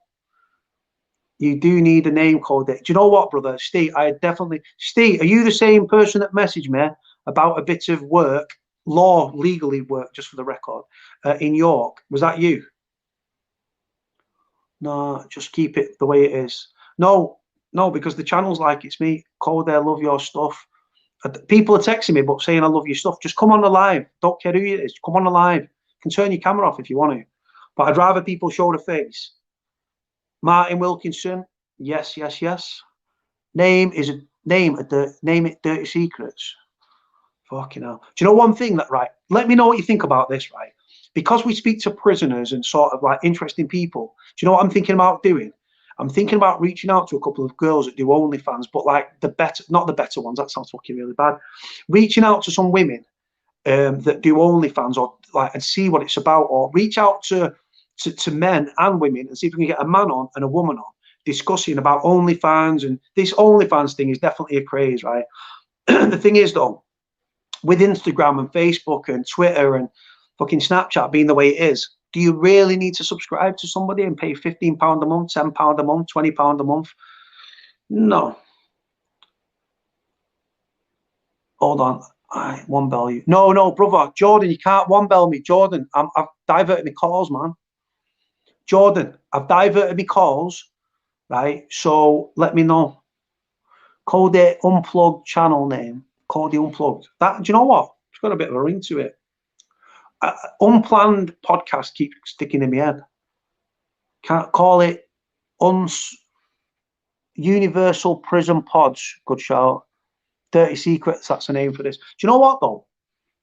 Just hold on. Jordan, if you're watching this, brother, please do me a favor, right? People are messaging me still and WhatsApping me saying great stuff and everything like that. But the thing is, Jordan, if you're watching this, you can't ring me, brother. You can't just text me or WhatsApp me, brother, and then it'll get them up. And then hold on, hold on, one sec. I don't know who that kid is. The kid keeps hitting me up. I don't know who it is. Cody, call it Plug Central. We're not. You're talking like the prison pocket or what? Late night with Lachey. Do you know what? That's got a ring to it as well. Keeping it real with Cody. I can only change the name every 90 days, so I need to think of something good. I tell you what, I'm fucking sweating. Loose chat with Cody.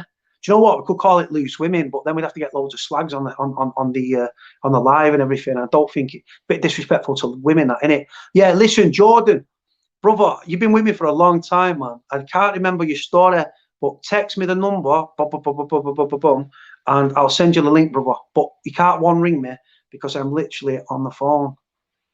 Yeah, I can't call it Loose Women. It's a bit naughty, isn't it? But what I'm going to do, I'm thinking about reaching out to a couple of these OnlyFans girls, right? Not because I'm a pervert or anything like that, but like just to find out why they do what they do, because I'm fascinated. You've got to think a lot of these girls that do OnlyFans, some of them are like nice little like librarian types, aren't they? Then you've got women that have lived in bad lives and stuff like that. Cody, get the lad on back from Dubai. Brother, do you know what? I was very grateful for him to give me an hour and 40 minutes of his time, you know. Hey, I've gone from lesbian to a slag. No, Michelle, I didn't say he was a slag. Whoa, putting words in my mouth. I know you're putting other things in your mouth, but we won't go into that right now. I'm free tomorrow night. Andy Taylor, do me a favour. Please text me your number because they make loads of dough. Yeah, man. Money, that's why. Yeah, man. Listen, if you see me on OnlyFans, right, I'm trying to get myself a PlayStation 5 pre-order. You know this. So what? Me fucking, how do you wash caps? Because that needs a wash, man. It's all like, it's just like fucking sweat. It's the only thing I am sweating, brother. Strawberry blonde, Lachey. Fuck off, strawberry blonde. I'm not strawberry blonde. I'm African. I'm strawberry blonde, African sunset. Have I spoke to Zahid since? No, brother, I haven't. You really don't think they make loads of dollars? You're mad. There was a woman that in a 24-hour period made £700,000, brother. I was thinking, listen, bro, I'd probably make 70p a month, bro. And that would probably because I'd be donating to myself.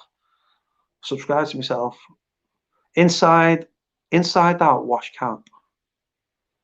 Somewhere I go live, John or Sean.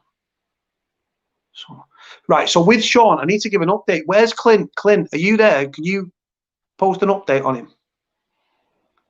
Hold on, who's this? Stay there. Someone's messaged me on.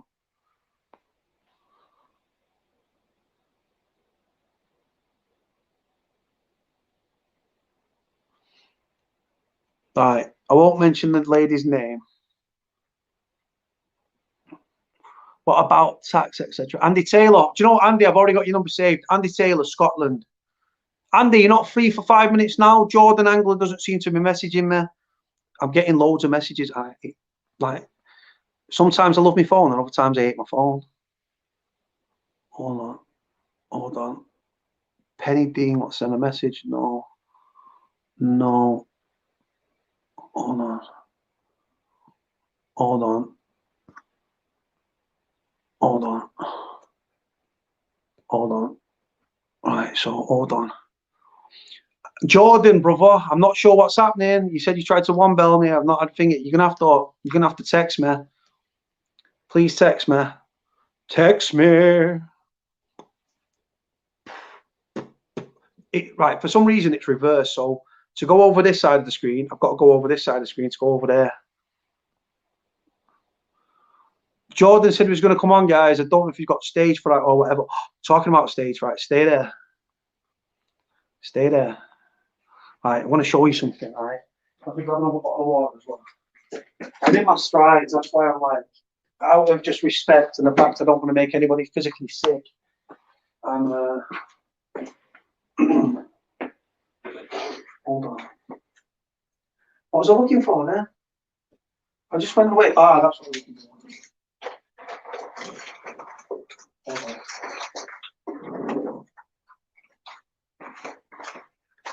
I just want to make a disclaimer before I just smashed my bollocks. Hold on. Right, so I've got more surf. Surf is over there. Over there. Right, so check this out. I'm calling, but no answer. Bend over, Ken. Fuck off, bend over. OnlyFans take, what's this? OnlyFans what? Hold on. What did Bella say? OnlyFans take 20%. Oh, that's me, fuck them. I'll be in debt. If they're taking 20%, I'll be in debt to them. Right, so check these out. Right. Google Yellow Weekenders. Right. These, right, just for the record, right, if you Google Finger Yellow Weekenders or that name, right, it comes up as erectile dysfunction. I just want to make a point, right? I don't have a flaccid penis, right? It's not erect now or anything like that, but I'm just saying, these things here are known as the Yellow Weekenders. You'll stay strong like bull for 36 hours, like a strong like bull. Mark Johnson is there, people. Love and respect to Mark. I need to meet this kid. Mark, I want to come meet you, brother. Right, hold on. Where's the money plant? Is it that side? Hold on, where is it? It's behind me. I don't know. Cody. Cody Late Night Live. Cody Late Night Talk. Why yellow? I don't know, man. I don't know why they're yellow. Just Google Yellow Weekend. The colour of them are yellow. Straight. Do you know what the strangest thing is, though, right? I've got to turn this off because I'm sat here in a hoodie and my fucking boxers, mate. Because it's my life and I do what I want. Right, but... Right, hold on. Hold on. Right, so yeah, so Morag. Right, so hold on, what did Morag say? Lockdown with Lachey. Yep. So no, these, right? So Google Yellow Weekenders, man. Hold on. Google Yellow Weekenders. That's what they are. No, nah. I'm single as well, so they ain't getting used. I'm telling you straight, they are not getting used. I'm not just going to sit there like a weirdo, right? I'll probably have a bad reaction or something, and so yeah.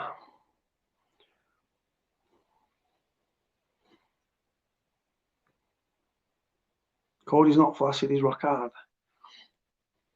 Show up, do they work? Shows do they work? Nah, man.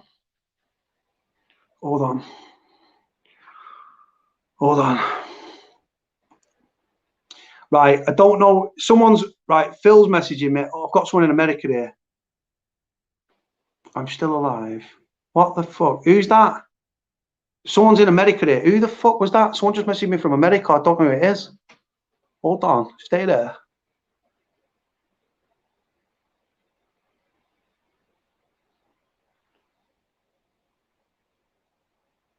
Hold on. Who's this geezer? He's not up for going on YouTube Live. Hold on. What's that? Hold on. Andy Taylor. Hold on. I don't know. Right, it's doing me head in this. Right, Jordan was supposed to come on. I don't know if Jordan's messaged me. I'm looking at my text messages. There's no messages from Jordan. Yeah, Koalis, that's it, man. Claire Media. Who's this? Who the fucking hell's this? Right, people, do you know what? I shouldn't put my number on the screen. People just get on there. Apparently, you're not in Ireland, though, because, hold on. Right, that person's clearly a troll. I'm calling, but no answer. Bend over, Ken. Right, obviously bend over, joke. I'm calling, no answer yet. Claire Media. Oh, fuck off. Hold on. Hold on. Oh, shit. Stay there. Stay there. Right, hold on. New message. Hold on. Who put that? David. Someone just been taken out. Yeah, look at this. Right. So this, it's similar to Viagra, but it's actually stronger than Viagra. I think it's like 15 times stronger or 10 times stronger or 5 times stronger. Cialis from Lilly Pharmaceuticals Company, it's sometimes known as a weekend pill due to 36 hour duration of action. It's been licensed in the UK since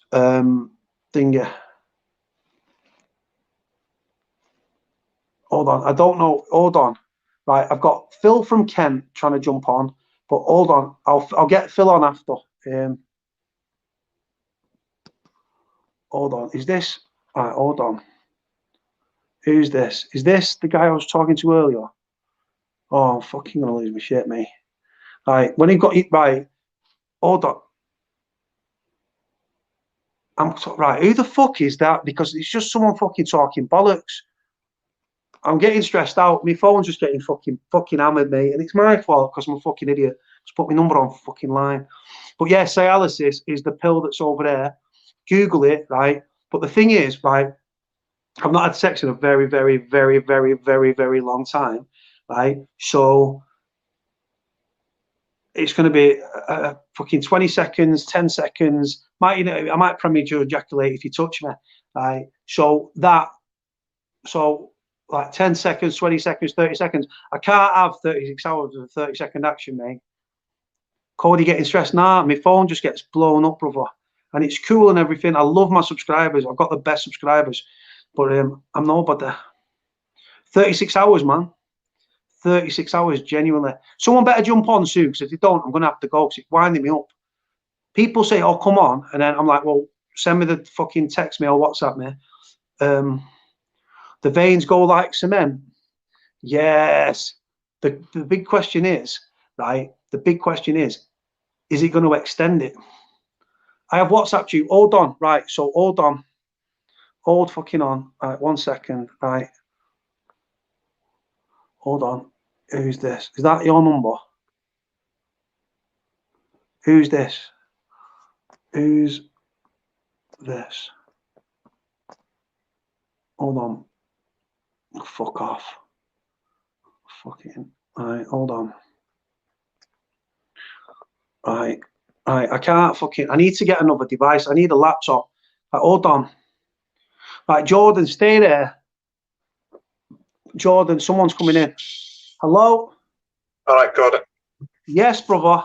Right, Jordan, stand by. Stay by there. So, Yorkshire monkey. All right, pal. I'm good, but we're in Yorkshire. Near Otley at the moment, but I'm from Keighley originally. Where are you now? Near Otley. Otley? Yeah, just outskirts of Leeds. Yes, Yorkshire in the house.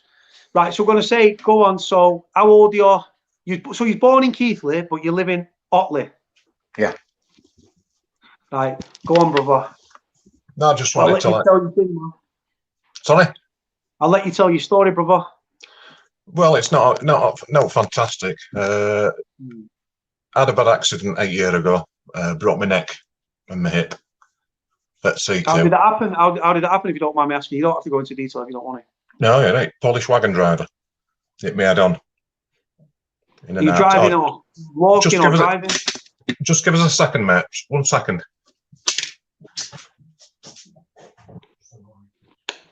Not going to get your cock out or anything. You don't know where these lies, guys. But what? Yeah, this is Yorkshire Monkey. He just randomly texts me. Sorry about that, mate. It's all right, mate. Don't worry. It's all right. It's all right. Yeah, basically, I was just coming home from seeing mates one night. A Polish wagon driver overtook some cyclists coming towards me, hit me head on. Just wrecked the car around me, trapped them in the car, and broke my neck, broke my hip. The rest is history, so to speak. When you break your hip, it's supposed to be, apparently, I don't know if this is true, but it's supposed to be life-threatening or something. I'm not sure. Don't know about that. It was just a comedy of errors when they got me to hospital. I went to Airedale Hospital near Keighley in Yorkshire. They, excuse me, they sent me home. Just said it's whiplash. No medication, no nothing, no x-rays. They'd taken me on spine board. Basically sent me home. I was walking around 5 days with a broken neck. Now, that's not the story. What I just want to warn people about is opioids. They started me off on tramadol and DF118s to start with. What's the D1? What's the D1? What was it called? Diadrocodine. Dianocodine. Yeah, and tramadol together. Yeah. Started me on that. Soon become tolerant to that after a couple of months. Put me on buprenorphine, which I think they give some heroin addicts with methadone to come off heroin. I'm not sure. Yeah. Soon became tolerant to that. It started burning my arm. It's in a patch you put on your arm, and it started burning my arm. So pain management, in the wisdom, put me on fentanyl. What the fentanyl is? I don't know much about fentanyl, but I know it's killed thousands upon thousands of people in America. Yeah, well, the drug dealers mix it with the heroin to make it highly addictive. As if heroin ain't addictive enough, they mix the actual chemical with the heroin, and that's how they get. That's why all these deaths have been going on the last few years. So I started on a mild dose, inverted commas, 25 micrograms an hour. Again, they're a patch. I don't know if you can see. You say patch. Anyway. Yeah, you can see him. Yeah. Excuse me. Soon become tolerant to that. Went up another dose. Tolerant to that. That's 50 micrograms. Got to 75 micrograms an hour. Tolerant to that. So it then put me on 100 micrograms an hour, which is getting up to top palliative care strength. So you're talking like end of life. So they're giving you a medication that was like used for people like cancer sufferers and things like that. That were in significant end of life. Yeah, 100 micrograms an hour. It's just that's sort of like the start strength of palliative care. So I was on that for 7 years. 7 years, and all it were doing. This stuff's sort of like 80 times more potent than morphine. 40 times more potent than heroin. Horrible stuff. Horrible stuff. That's why I wanted to come on, just to warn everybody, don't ever take it if you ever get in the situation. So again, the medication is, so I've been on tramadol because when I had my knee surgery, I had my knee rebuilt. They give me, because tramadol is classed as quite, it's not strong in my opinion, but the doctors write it's quite strong. But it is, my body builds up a tolerance to it. Yeah, if you're not opioid tolerant, it's very strong. When you first start taking it, just try to get out of where that light behind me. Yeah, it's. I have the same problem, mate. Because look, when I fucking knock my fucking kitchen light on, it's just. Yeah. Hold on, I keep freezing tonight. Go on, mate. Carry on. I'm just in kitchen out at work. Wife and lads in bed, so I don't want to wake them up. Yeah. So I ended up on 100 micrograms. I was on that for 7-8 years, something like that. Yeah. Became tolerant to it. All it's doing is feeding the addiction in your body. So just to clarify, so you've not gone looking for heroin and things like that? No. No. So you become addicted because of the thing is, like I said, your pain tolerance is obviously bad. And example, I've got a friend who does the paedophile hunting with me. Well, it's his team. I'm just part of it. And he's got a really fucked spine. I don't know what's wrong with it, like lumbars and shit like that. But he's on oxymorphine, like a liquid, morphine. It'll be Oromorph, that I think. You just break the top off and just neck it down. Yeah. So literally, when the tramadol and what was the other one? The dihydrocodeine. Its street name's DF118, I think. At one point, I don't know what it is now. And then it just becomes so. You obviously you're going to be in pain for the rest of your life. I'm fucked. Absolutely fucked. Excuse me, French. Yeah. What's your mobility like? So whereabouts in your back did you snap it? Because I know that certain C2, second one down, hangman's fracture. So if it was higher up, how far higher up or lower would it have to be for you to be like wheel bound or paralysed? Well, if I were walking around 5 days with it broken, if I had sneezed wrong or coughed wrong, I'd have been paralysed. It was about 1/4 of a millimetre from crippling me, basically. Fucking hell. Someone says here, so the advice is natural healings from the earth, avoid big pharmaceuticals. I don't know if you agree with that. Well, it's not a case of agreeing with it. At the end of the day, when you're in so much pain, what can you do? Yeah. I never got told that the fentanyl was so addictive. They used to dish it out to palliative care, but then they started giving it to people like me who broke my neck, broke my hip, ton of pain, can't get about, struggling. But they just didn't know how bad it was. They never told me how addictive it was. So I spent 8 years, and I'm just coming off it now, but it's taken me nearly 7 months to come off it. 7 months, though. This is the thing. Rattling. Have you had withdrawal symptoms? Obviously. Horrendous. Absolutely fucking brutal. What are you talking like? So obviously you're just not like a smackhead, just like a crackhead. Yeah. I was going to ask. So through no fault of my own, I've not. It's not something I've gone on from. Tried a bit of blow, haven't worked anymore, done a bit of speed or whatever. It's from an accident, built up. Nobody warned me. Nobody told me. Oh, just try this fentanyl. We started giving him this now for pain relief. Fabulous, yeah. 8 years, don't lie. Last 7 months, I've been rattling like a smackhead. So stomach cramps, shitting your back out, vomiting, pissing water out your both ends, pissing with sweat and all that. Oh yeah, I'm sweating now. How weird! So how crazy is that from prescription medication? Because these are opioids or opiates. Yeah. So opioids. Opioids, and it's similar. So even though you are not taking Class A drugs, you are because of the opioids. It's literally it mirrors that of a crack addict or a heroin addict. Yeah, very much. So before the accident, you never touched the like just heroin a joint, or crack cocaine? just a bit of a joint. No more than a joint at a party, sort of thing, Not that this brings any comfort. Quite a few people have asked. They're saying to you, "Did you get a payout for this?" And I think they probably want to know how much. Oh yeah, that it took 4 years. That went on. That was it were okay. Nothing makes up for the pain and the crap that I've been through. Even just the last 6 months. Yeah, you sound angry with it as well. The Codicil. A lot of it is. I don't know how to put it. I've had 11 years of hell. I'm 6'4". I'm 18 stone. Size 14 feet. I've been able to lift you over my head when I were before accident. Strong as an ox. Yeah. I can't even lift my 10-year-old grandson up now. Because you walk. Hold on. Stay on the screen. For some reason, my phone keeps fucking freezing. It's demanding. So yeah. So are you constantly in a back brace or like back? No. I'm fully. I'm just normal now. All the breaks have healed. They healed within 6 months. I've just been left with all the nerve damage, crap like that, and now rattling from the opioids. So I'll show you.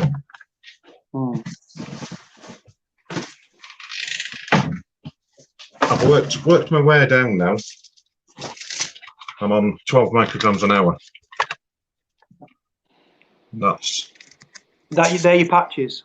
These are the patches, yeah. Right, I'll show you the difference between them.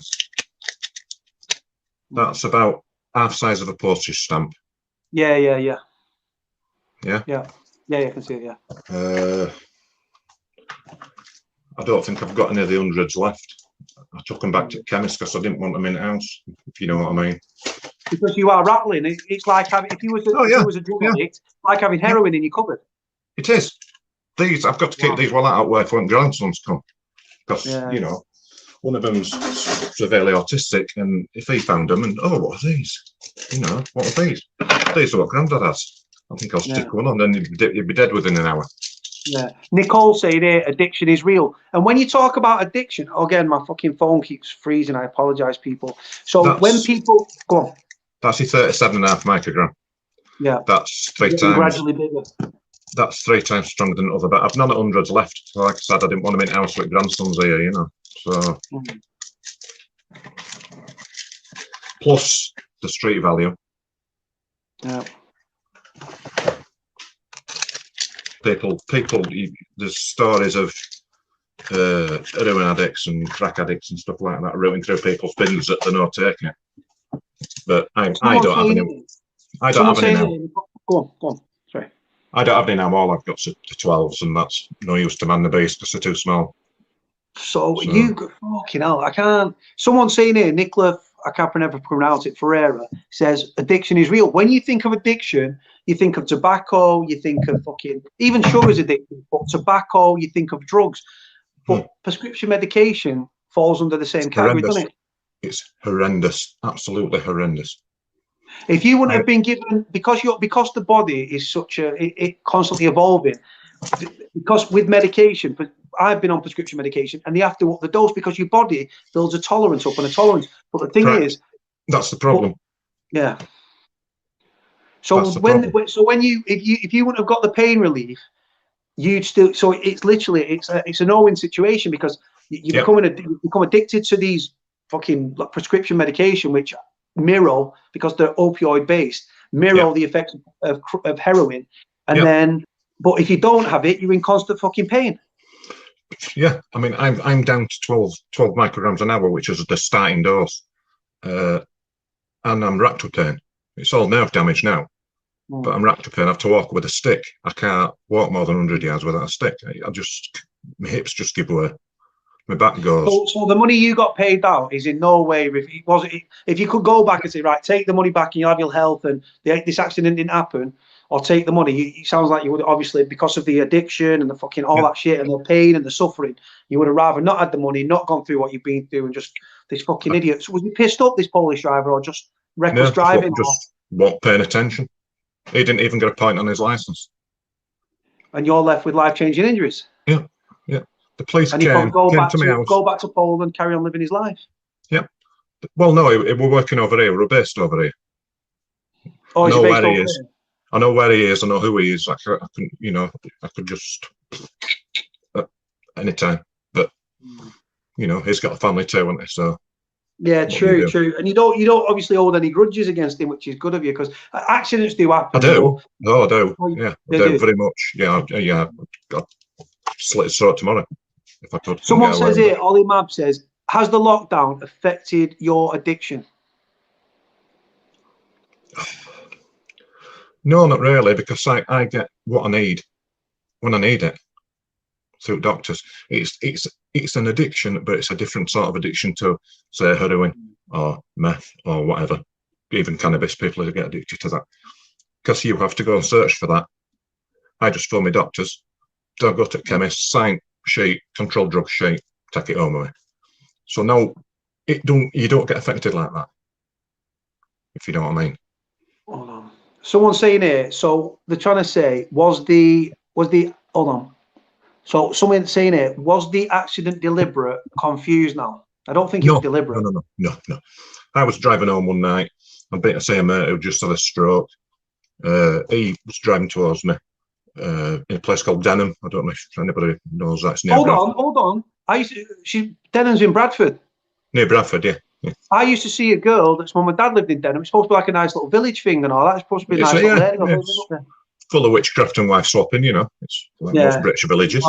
Hold on. So Denham, just let me write that down. Sounds like my sort of fucking sound that I could do with some action. Anyway, carry on. Sorry, go on, carry on. Carry on. Get yourself over to Keighley if you want in that sort of action.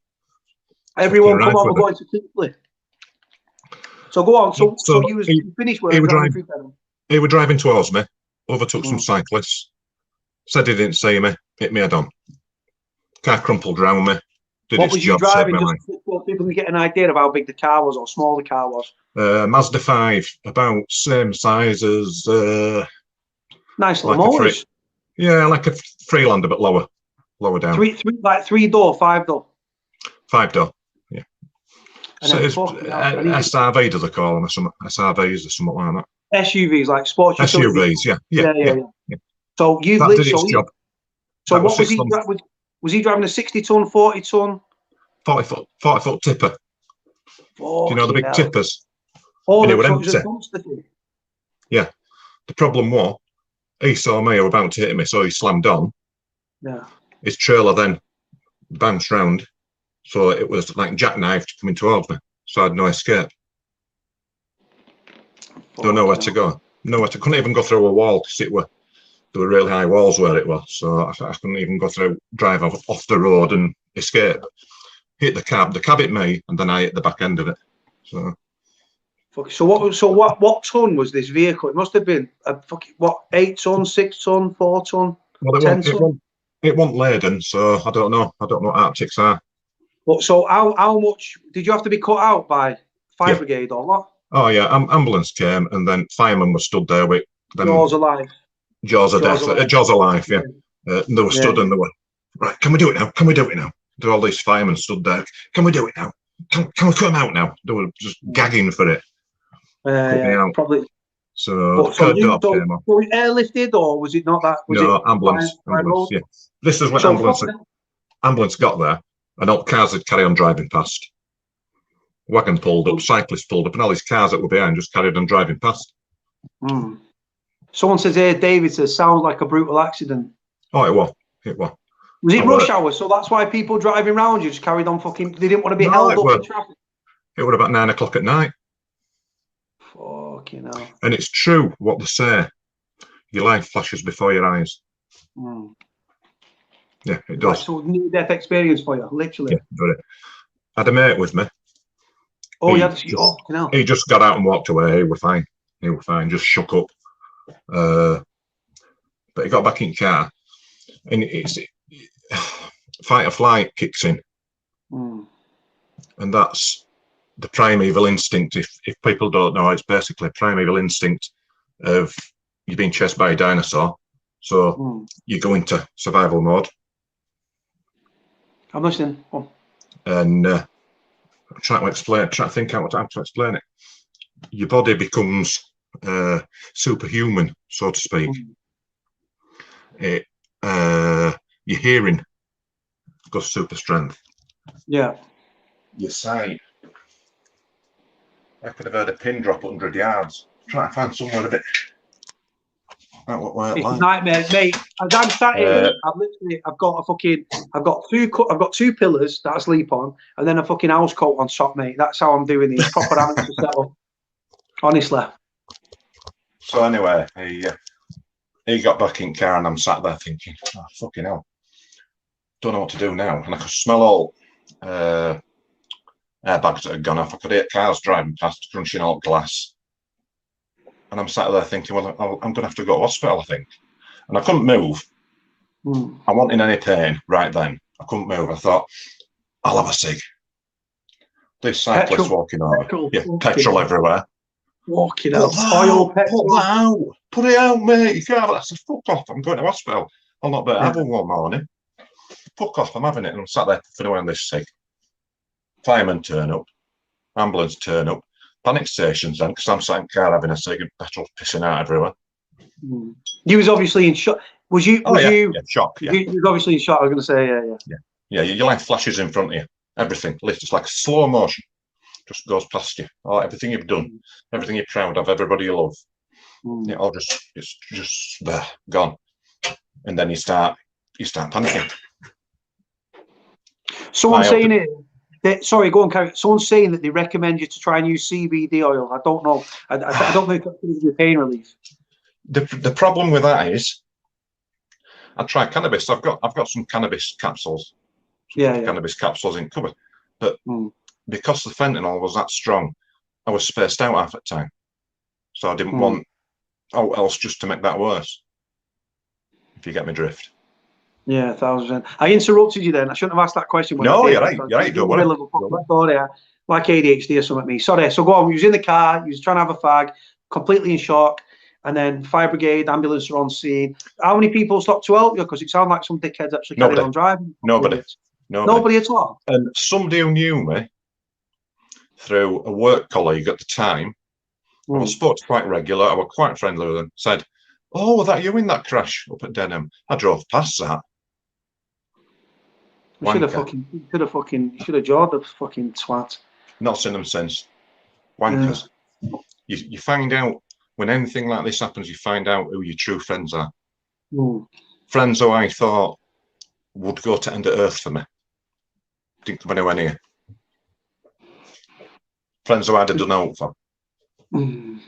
It's fucking mad, isn't it? Someone put there like heroin, like fucking codeine, oxymorphine, whatever it's called, and then fucking fentanyl. All they derive from the seeds of poppies. Yeah. It's fucking mad, isn't it? So go on. So anyway, so you're in this car. Sorry, I keep right. So you're in the car. Fire brigade turn up. Ambulance are there. You're trying to get your fag on. Completely in shock. Just. If they try to get into me and stuff, and I turn around. Just hang on, lads. Just hang on a minute. He says, "Am I dead or am I alive?" And my mate turned to me and he says, "I was just thinking that, John. Are we alive?" I says, "Fucking hell." I says, if we're dead, we're in shit, because if this is what heaven looks like, or this is what hell looks like, we're stuck in fucking Denham for the rest of eternity. And then you're still not like thinking. That Yorkshire humour. You still have that Yorkshire humour in the middle of this fucking. You must. So your adrenaline sort of. I was pumped. Fucking pumped. I was chatting ambulance woman up. Everything, the lot. Unbelievable. You just go into automatic. It's just so hard to explain. But the moral of the story is, if you're ever in an accident or you ever have an injury, don't start on the super strength opioids, because I've been through 8 months of hell to get off them.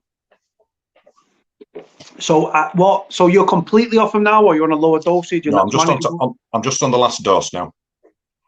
But the thing is, I know this is going to sound stupid, and I don't mean it sounds a silly question. Are you going to be able to kick the habit? Sorry, I didn't hear the last bit. Sorry, so I was going to say, I don't mean to sound like a silly question, but are you going to be able, once you finish this course, to walk away from the habit? But it's not a habit, is it? No, it's not. It's just a patch on your arm. Yeah, but go on. What I mean, mentally, I will. Yeah. Physically, that's another problem. See, to stop the withdrawals, they give you morphine. Which is, again, an opioid. Another opioid. But the thing with the morphine is they can titrate it down in tiny doses. So you can go down 0.5 milligram or a microgram, whatever the dose in. Yeah. You can go down a tiny bit instead of having to go down 12.5 micrograms. I'm taking, I think it's 40 milligrams of morphine a day, supposedly, to stop the side effects. But they don't. I dread to think what... Sorry, go on, carry on. Sorry. I dread to think what the side effects would be like if I wasn't taking the morphine. Can I just ask you a question? Again, I don't know. Is there going to be a situation where you might be prescribed something like Subutex, which is like an opioid replacement thing? It's used for heroin, but you've got mirrored images from it, so you might end up on a Subutex prescription to try and wean you off this, because if you do this cold, you're going to have to go, otherwise you're going to go cold turkey or in a lesser thingy, but your body's going to be craving. When it comes to addiction, people are chasing that high.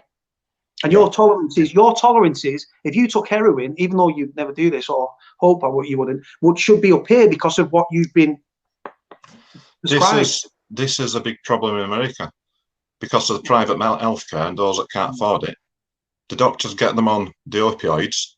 They only get so much free healthcare. They then stop that free healthcare, stop prescribing the opioids, and that's when they turn to cannabis or another sort of soft drug, you know. Yeah, soft drug, yeah. That the pain don't stop anymore. They then go on to oxys. Oxycontin is it they have over there? They stop working. That's how they get so many heroin addicts. Because people that have had an injury can't get the stuff. And that's what happens. So, someone's asking here, how long was you in a hospital? Chris asks, how long was you in a hospital? Luckily, 3 nights. Is that it? There's 2 fractures in a vertebrae. There's the bad one, and I had the better one. Better. It's called a stable fracture. In your vertebrae, a stable fracture is you have a peg on either side, and it goes in a U shape under the peg, from peg to peg. It goes underneath, and it doesn't move. Your bad fractures, where you see people with the halos, and the braces with, goes over with the braces, they're like white in colour, white plastic things. Yeah, that's when it's an unstable break. Luckily, mine was stable. Which else would have been a whole different. You sound like a fit and active guy before this, and then fucking hell. Yeah. But when you was in the car, what, like, obviously your adrenaline took over. But how long did it take them to extract you from the vehicle with the jaws of life? And it probably felt like minutes, but it probably was quite a long time. About half an hour. So that and then obviously once they've cut the roof off, then paramedics, spinal boards, all those things. Yeah. Fucking up. Go on, you're right. Go on. No, go on, carry on. I need to stop talking. I didn't feel any pain till they took the door off and the roof off, peeled the roof back. I didn't feel any pain till then when I moved. And when I moved, they realised it were bad. So they then put me on spine board, took me to hospital, and that's when the comedy of errors started. And it took me 4 years to get an apology. So can I ask you a question? Did you take... Ask me anything you want. Did you take... Hold on, my phone, I don't know what the fuck's going on with my phone. I'm going to smash it. Right. So did you take civil action for medical negligence, or was it not worth chasing? The British law system is a total farce.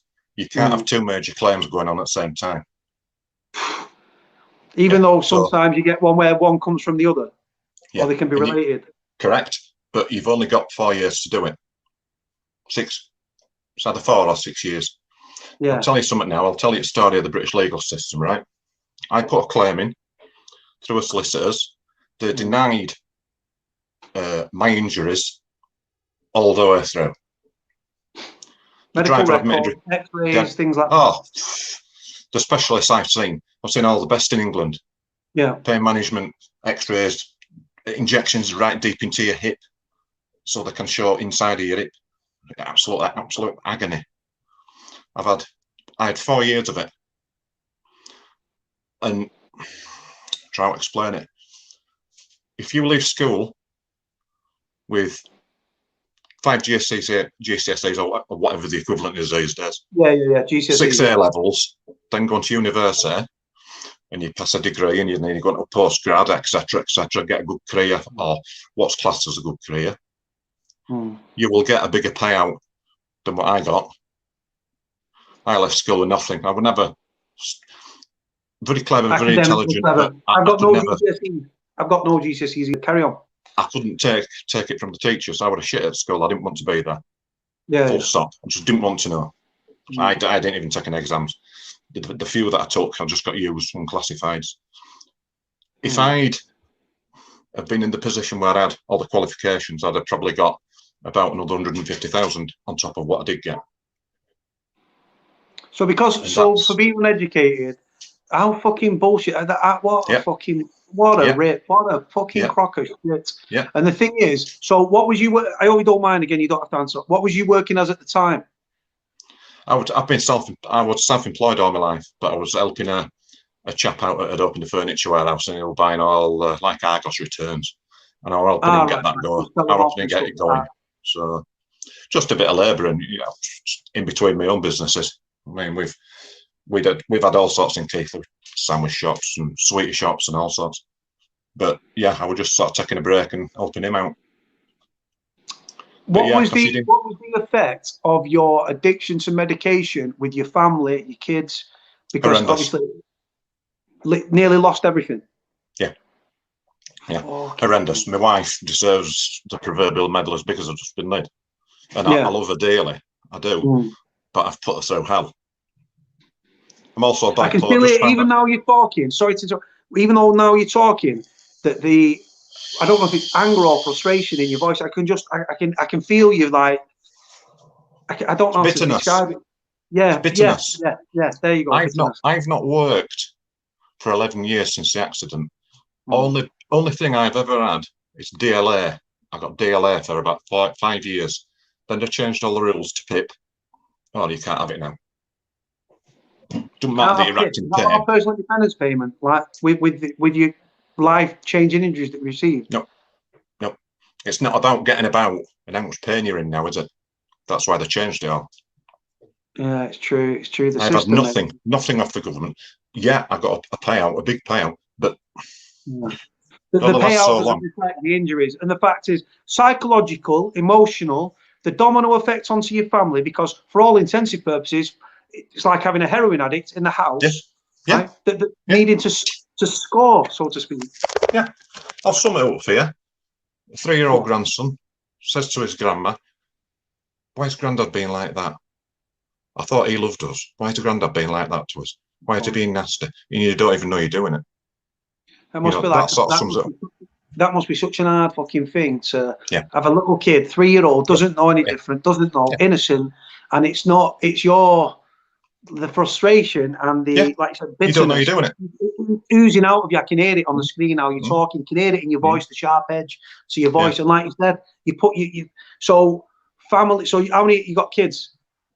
2, yeah. 2 boys, 1 girl, 1 boy. 2 boys, 2 boys, and 2 boy grandsons. 2 grandsons.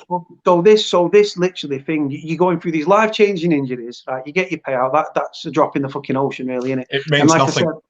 It meant nothing. Yeah. We got it sorted. And I'll tell you something else about legal system as well. It lasts 4 years. You can only claim for 4 years. When it gets near the 4 years, they set up what they call a round table meeting. Yeah. With the solicitor, their solicitor, and a barrister on your side, where the barrister was earning £8,000 an hour. What? On my case. £8,000 an hour. I am listening to you. As I'm listening to you, what I'm trying to do, I'm trying to include. Carry on. Go on, carry on. Yeah, you're right. Yeah. And what they do is they put you in one room, them in another room, and then there's a room in the middle to meet, and it's called a round table meeting. And they pushed it right to end because now let me get it right.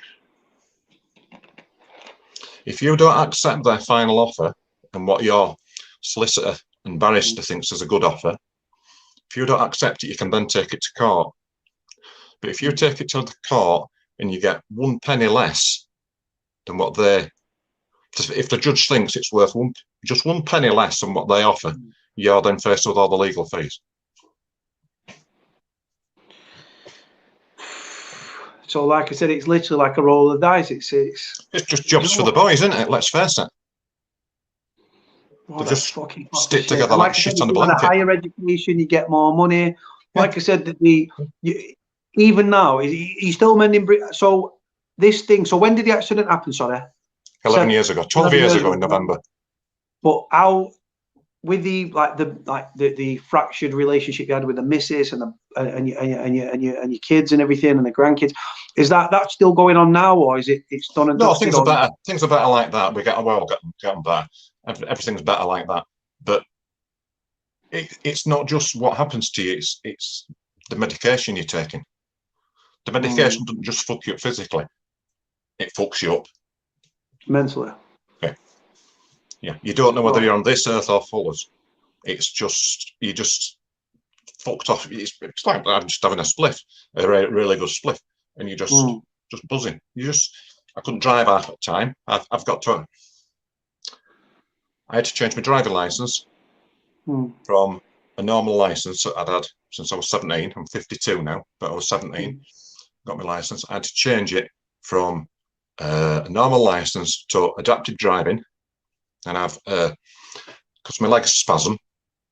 Yeah. They can get trapped on the pedals, and obviously, if your foot slams onto accelerator, you're into the person in front, aren't you? So I have a push-pull handle for accelerator and brake. A steering knuckle to steer with. Then it's an automatic car. I had to change my license to adapted automatic.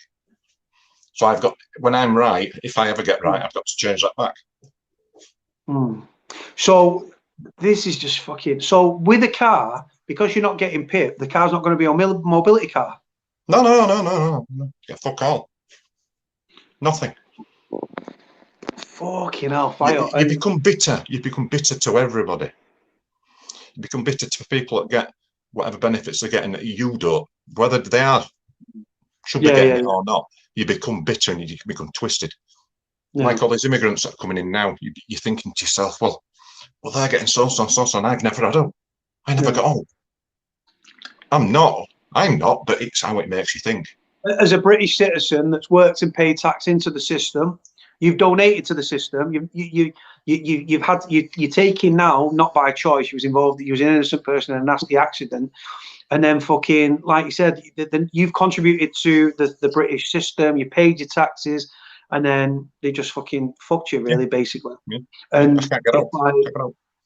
So, example, there's a girl that's a moderator on my channel, right? I've known her for about just over a year. Well, longer than that, probably about a year and a half, right? And she's a moderator on my channel. Her sister claims to have significant mental health issues, right? Now, I believe I'm a mental health advocate. I support mental health people. I've suffered with my mental health personally. So, but this girl, mate, is literally, because for me, quite mental health, if you've got significant mental health issues, it's quite obvious.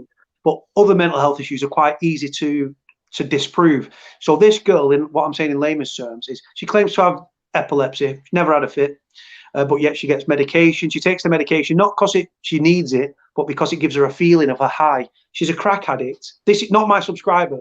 This is her sister. Well, she'll end up in a mess if she's taking anti-epilepsy medicine. She's not a heroin addict. She's a crack addict, and she gets £1,400 a month. She's on personal independence payment. On top of that, right, and I don't care about me saying this, right, she prostitutes. If she's not prostituting, she goes and shoplifts, and she gets £1,400 a month. But I'm not judging with this country. I'm not judging her for her addiction. I'm judging her on the amount of money she gets, and she can't. And when she claimed PIP, because it took so long to come full circle before the assessed her as saying that she can get it, she got a back payment of £7,000. This is a girl with no money management skills. That £7,000 went on drugs. She got fuck all to show. Yeah, they're gone in a fortnight, wasn't it? It makes you bitter. It does. It makes you bitter. Yeah. Hold on. Someone's saying here, seizure medication can be used for bipolar as well. This is Bella. Well, I do have, but I have bipolar. I am bipolar. Ah, you are bipolar as well. Yeah, bipolar too. Yeah. So with it, and I'm going to ask you a question. You probably told me to shut the fuck up here now. Right. Ask me what you want, and I'll answer you. It's quite So with the medication, has it affected your sex life because of the nerve damage? If you don't have to answer that, you can move straight on. Yeah. Everything's been affected. Fucking hell! Because the thing is, the nerve. My life ended. It started again now, but my life ended for years. Yeah. I was sat, not being able to do all. I couldn't even take a dog for a walk. You know what I mean? I put on. I mean, I'm 18 stone now. Yeah. I was about 18 stone when it happened, right? I put on 6 stone in first year. Just because I was sat doing now. How much? I put on 6 stone. I was 24 stone. In a year? In a year, yeah, 6 stone. So I just sat watching telly and eating through boredom because I was used to being so active. What was you doing? Like hobbies, interests, football, boxing, rugby. Oh, yeah. All sorts of stuff. I never stopped. But now I belong on a bloody stick because of that Polish bastard. And I don't mean that in a racist way. I mean, I know that. That bastard who's Polish fucked my life up. And this is, like I said, it's just, and the thing is, and the money things, people were trying to, before we're asking questions about the money, we don't need to go into that. So you don't ask people about finances, nothing to do with them. But well, you get it off everybody you know. Oh, you'll be all right now, won't you? Why? No, yeah, you'll be loaded, won't you? Well, no, I'm not loaded. And it means fuck all. I'd go in debt now for that money that I got. Not saying how much it was a lot of money. Yeah. You don't need to. I'd go into debt now for that money and give it back. I'd be homeless, the lot, to get rid of all the pain I have, all the crap I've been through, all the crap my family's been through. It means nothing. It's called comfort. It don't make you happy. I'm not skint now. I'm not potless or out, but I'd give it back, and I'd go live on the streets to give it back to be how I was before. The effect of your family, and the thing is, like I say, are you part of are you from a big family, small family? No, small family. The shockwaves, though, the shockwaves, and the thing is, the way that you was being, and you probably like pissed off, but the thing is, I understand when you was being horrible, and you was, I can imagine, like the frustration, the anger, the bitterness, everything consumed. Then you've got then you're in the grips of a fucking addiction. Then you've got your fucking pain. It's like, if I don't have the medication, I'm gonna have crippling pain. Yeah. And then if I have the medication, I'm rattling if I don't get it. And then higher. This is the thing with when just like with prescription medication, your dosage, it can go down, but people, when it's an opioid, that it's going up. And like I said, just like, it's literally like someone taking heroin, and you're going up because you're constantly chasing that high. All I was doing when I was on the highest strength, it wasn't helping the pain anymore. It was just feeding my body's addiction. My body needed it like a heroin addict needs heroin. I'm going through all the withdrawals. I'm still going through all the withdrawals now. The vomiting, stomach cramps. It feels like you're holding half a ton on each arm. Your legs, just feels like someone's stabbing you in your leg and then dragging a knife down your leg. Feels like you're walking on glass in bare feet. It's fucking horrible. I don't like heroin addicts. No time for them. Any drug addicts whatsoever. But I've got every empathy for any of them that come off it. Empathy and sympathy. I respect that, because like I said, even though the thing is, this is the thing though, even though it's, like I said, yours is through an injury and everything, but it's very parallel to the life of an addict. Because you when you need to score, you put your patch on. Yeah. Just like when they shoot up or they roll it or what, they chase the dragon. Yeah. The thing is though, like, you've seen people on the channel. I don't know how long you've watched, but I've watched it since more or less you began. I've loved your channel. Cool. I think it's great. This is the thing, man. It's like I've never been in trouble with law in my life. I've not been in prison. I've led a nice life, a good, easygoing life. But your channel is fucking brilliant. I love it. I love watching the stories unfold, the people, especially now. And now you're getting people on your ear and their stories, the stories you read out, your story. I find your story fascinating. The life you used to live, you know. Yeah. It's life. Do you know what? This is the thing with the channel. Like, I put my channel down a lot because I've had it drilled into me since I was a kid. It's great. It's a great channel. So I sort of carry that mindset forward. But like, apart from the fact I talk too much and I interrupt people, which I don't mean to do, but people think I've got ADHD because my attention span is so fucking small. If I'm thinking of something and I don't say it, it'll fuck off out my brain. Yeah, I know what you mean. Yeah, I know what you mean. Yeah. So with this whole thing, it's just fucking. So what was your in-laws like? What were they telling your missus to get rid of you, or were they support? Do you get on with them and they're like supporting you?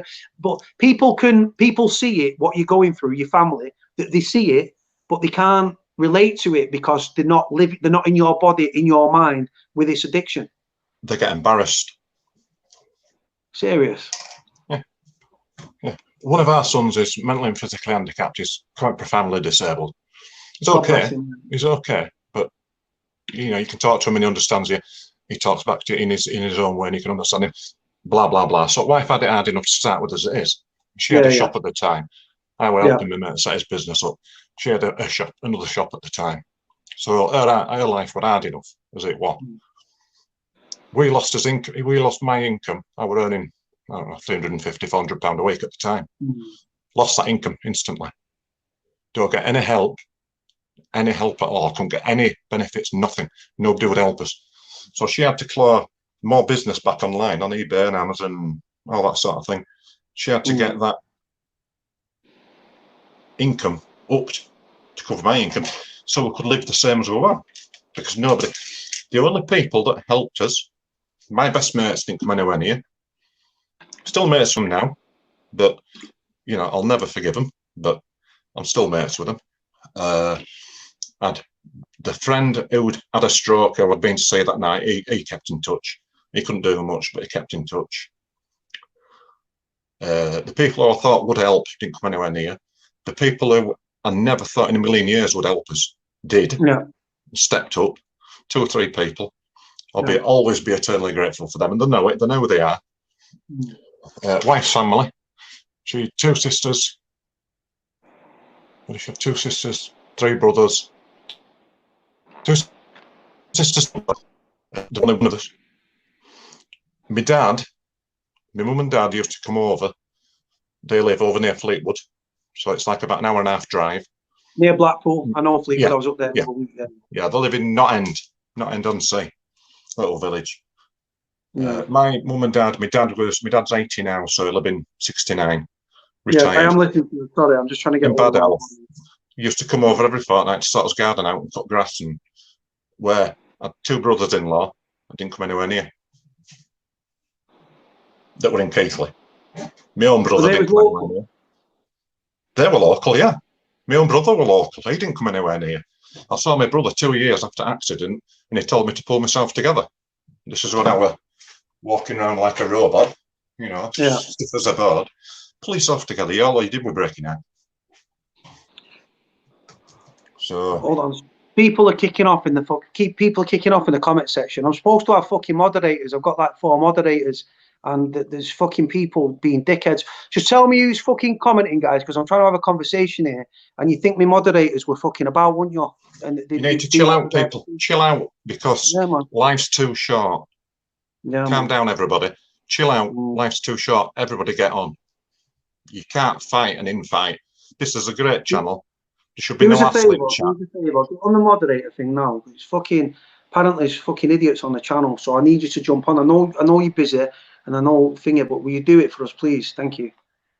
All right, I'm trying to get hold of one of my moderators there to get the fucking idiots off. Thank you. No, sorry, mate. So Pete, like you said, when you go to prison, you find out who your real friends are.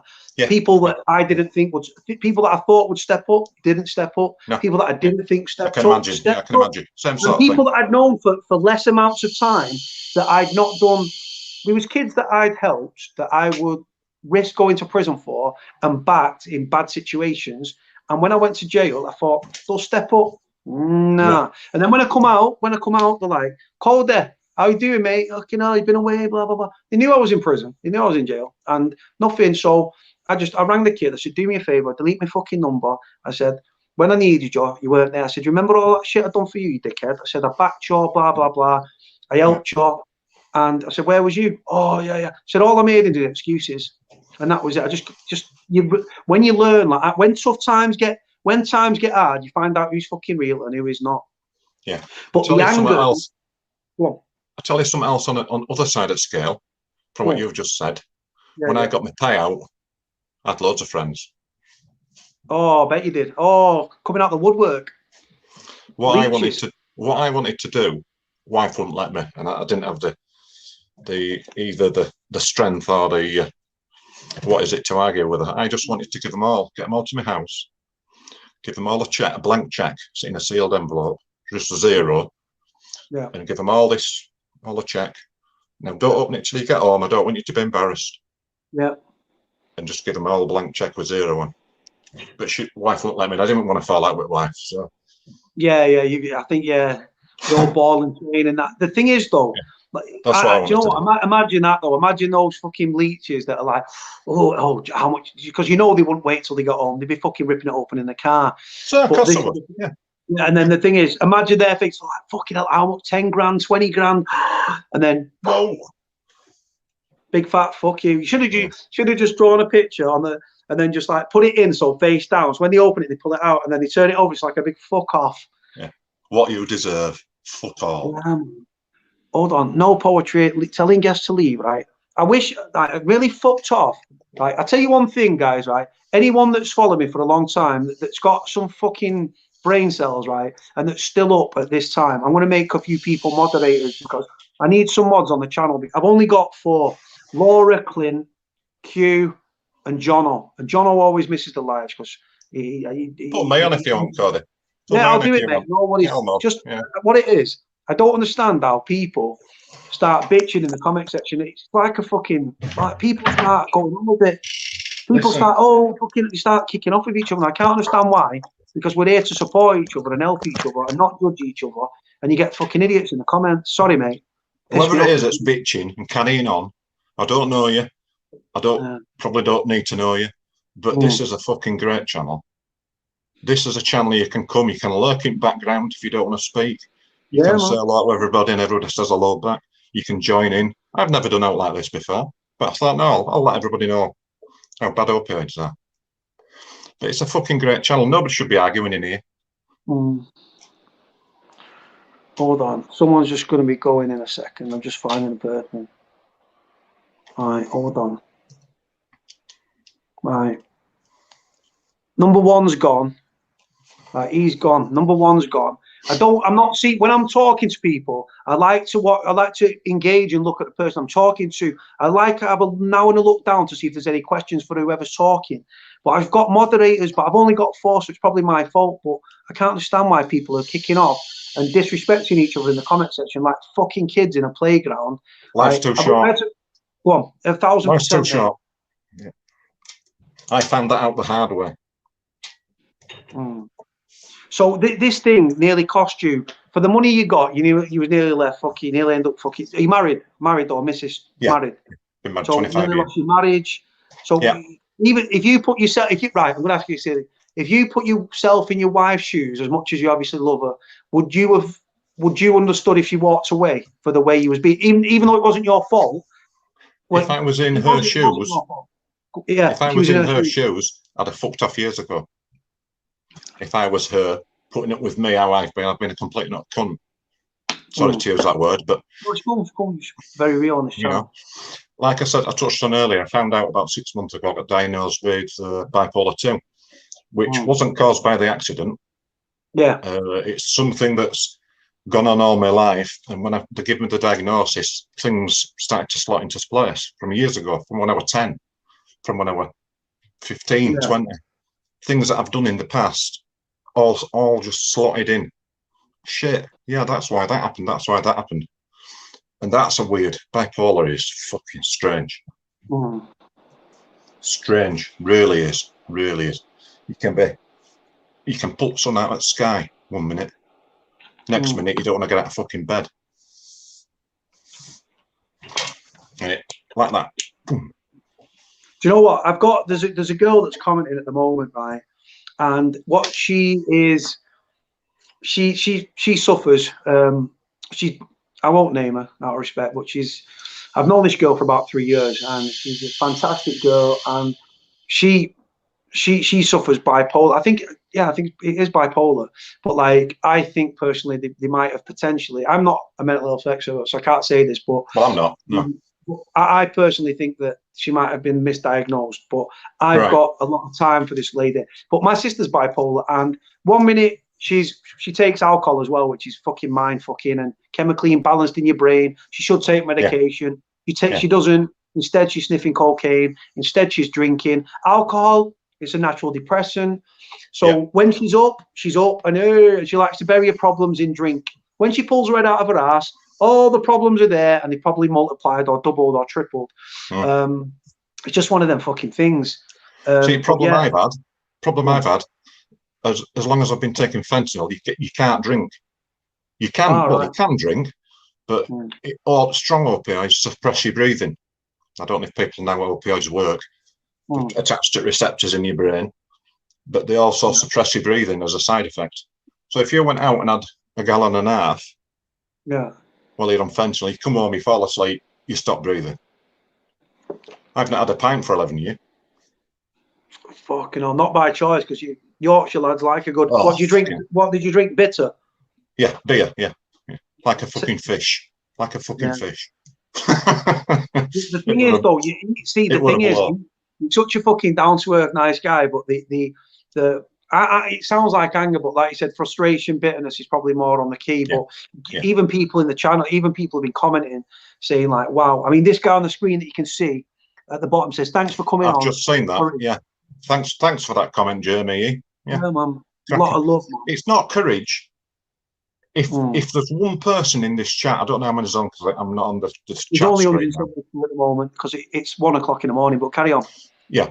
If just one person or somebody that knows one of them one person doesn't take fentanyl, it were worth me coming on. Like I said, so like I said, and the reasons being because it's highly addictive and it nearly costs you fucking everything. Yeah, it nearly did. It nearly cost me everything. And if you're a heroin addict, you're doing it and you know you're doing it, it's your own fault. But I just took the advice of the pain management specialist who was supposedly one at best in England. He never once said, we'll try this, but be very careful, it's addictive. If you get to a certain strength and it's not working, we'll stop you on it and blah, blah, blah, blah. Nothing at all. And that makes them as bad as the worst drug dealer, in my eyes.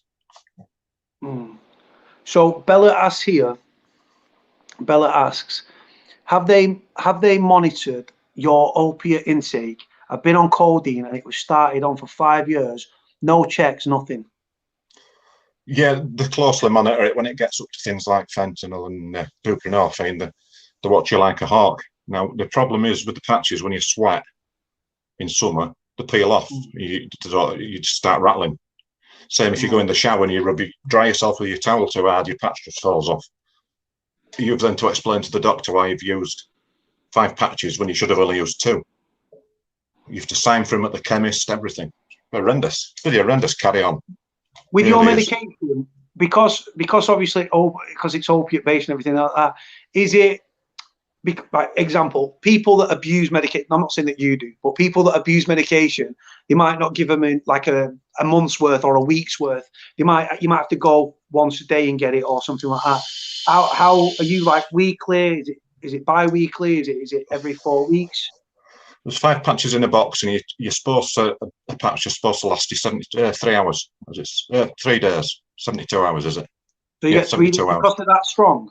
Yeah, you change them every 3 days, but they don't always last 3 days. So sometimes you have to change it on the second day. Or like I said, they've gone in shower and they've come off and blah, blah.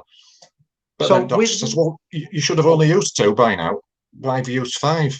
Oh, well, it came off in shower. But then you start thinking to yourself, does he think I'm a fucking smackhead and I'm selling him or something? It all starts the paranoia going. So if I put one of these, you got rid of the 100, you said, because you didn't want to take them, or you didn't want them near the grandson. Well, I don't need them. I'm on 12s now, which is the starting dose. If I stuck one of them straight on my arm, like what I would expect for the first time, it'd knock you. I'd be gone. It'd be like taking probably like taking the strongest hit of heroin available in the world, and you'd nod and stop breathing. That's what happens to all addicts in America that have taken the heroin with the fentanyl mixed in it. You just fall asleep. You just fall asleep and stop breathing. It'd just kill you. If you're not opioid tolerant, it'd just kill you. Even on like tramadol, that's quite weak compared to the fentanyl. Even then, you're not tolerant enough to take 100 micrograms an hour. It's just constant feed into your body. Matty Hollingworth asks, how long till you are completely off them? I don't know if that's a question you can answer. Yeah, of course I can. It's taken me to get from 100 micrograms down in 12.5 microgram doses patches, they're all different strengths. It's taken me 7 months to get down to the 12 microgram. So another month, I'm hoping, touch wood, I should be free of it. But then I'm still on the morphine, which is to give you for the side effects. So, but that's not a problem. How bad are you going to be when you start to withdraw from this medication? Because you got, Are they going to have to give you some like Subutex or something because it's mirrored in the thing? Is are they going to have to subscribe you Subi down the line? Well, I take pregabalin as a muscle relaxant. Yeah, that's a muscle relaxant. I take that. They're going to up that dose, and then a mild dose of something else that's not strong. I'll never be free of pain. I'm always going to have a huge amount of pain going on, but you learn to live with it. It limits you, but you learn to live with it. But when you're coming off again, you're going to be aggy. You're going to be like short-tempered. You're going to have a short fuse. And the thing is, you take it out on the people nearest to you, which is the missus. Your kids are probably flown the nest or whatever. But oh no, you've got the severely disabled one, things like that. But and he won't understand, obviously. And it's he does understand. He's a lot cuter than people give him credit for, as I get us. So do you ever feel, I'm going to ask you an honest question, and I think I know the answer to this. Do you ever feel that you've been treated, not by, well, I'm going to say not by your family, but do you ever feel that you've been treated like you are a fucking heroin addict or a crack addict by people around you or family? Like you said with the doctor, you like answer the doctor, oh, I need it. And it's like, because they can't tell you when your pain tolerance, when you're going to have a spike or a bad day or a good day, because you might have good days and bad days. Yeah, I've felt it myself. I've thought, fucking hell, I feel like a crackhead. Yeah. Fucking hell, I feel like a smackhead. And all that malarkey. But at the end of the day, the doctors know you're addicted to it. They're constantly saying, well, we need to get you off this. We need to bring you down off this. Well, all right, then how we're going to do it? Oh, I don't know. So shut up then. Don't tell me to come off it when I've tried twice before now, but they never covered it. They never covered it like they're covering it now with the morphine. That dumbs down the side effects. I dread to think what it'd be like if I wasn't taking the morphine. I really do. Still getting all the symptoms now. The side effects, I'm absolutely piss wet through. Just stood here talking, I'm piss wet through. Absolutely soaked. And this is the thing. So, fucking hell. This is. Do you know what? I'll be honest with you. I've never, and it's my own like fucking stupidity. I've never looked at. I know medication is addictive and stuff. Like I used to, not addicted. It's the wrong word, but well, no, probably addicted. Or I became reliant. I became reliant on fucking. I became addicted on reliant to Zopliclone. Zopliclone, the sleepers. You've got some somewhere. Right. I've never had any sleeping tablets or like that. All I've had is the fentanyl and the other opioids to start with. Yeah. And then they give me the pregabalin because my legs were spasming. Like my legs were having fits. So they give me that to calm that down. But that also has a side effect of pain relief as well. So I think pregabalin's actually an epileptic drug. Anti-seizure. Pregabalin, I believe, you'll probably know more than me. Pregabalin is big in prison. And what it is tablet form. And what it is, I believe it's a strong painkiller or a strong nerve sort of suppressant. It's a nerve, yeah. It's a nerve and muscle relaxant. Well, I remember I was out on association in prison, and I've gone back to my pad. And my pad door was locked, and I thought I had my own cell. So when you can lock it from the inside, but if someone came with a key on the other side, it'd override my lock. So my pad's locked, so I'm smashing on a fucking door. I said, you better open my door now. I've gone in, and it was one of the boys, right?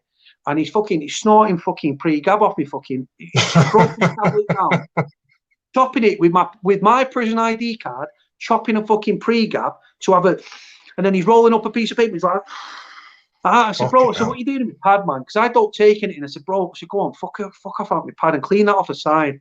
But yeah, pre-gab in prison, rather than popping it orally, crush it, bam, bam, bam, bam, bam, make a little line. It'd be quicker, won't it? It'd be quicker if you snort it. Straight into the system, bam, bam, bam, straight to your head, bam, and they're off the fucking nut. But how do the medications counteract each other? They all just work alongside each other. They only give you because the fentanyl is so strong, they just give you things that will work alongside it. See, I can't take any medication for the bipolar at the moment because they can't get a true picture of. I've tried 3 separate medications for the bipolar, but none have been any use because the fentanyl is that strong, it's masking other things. Fucking hell. Yeah. So I've not been taking any meds for that yet, properly. What has the effect been? Go on, carry on.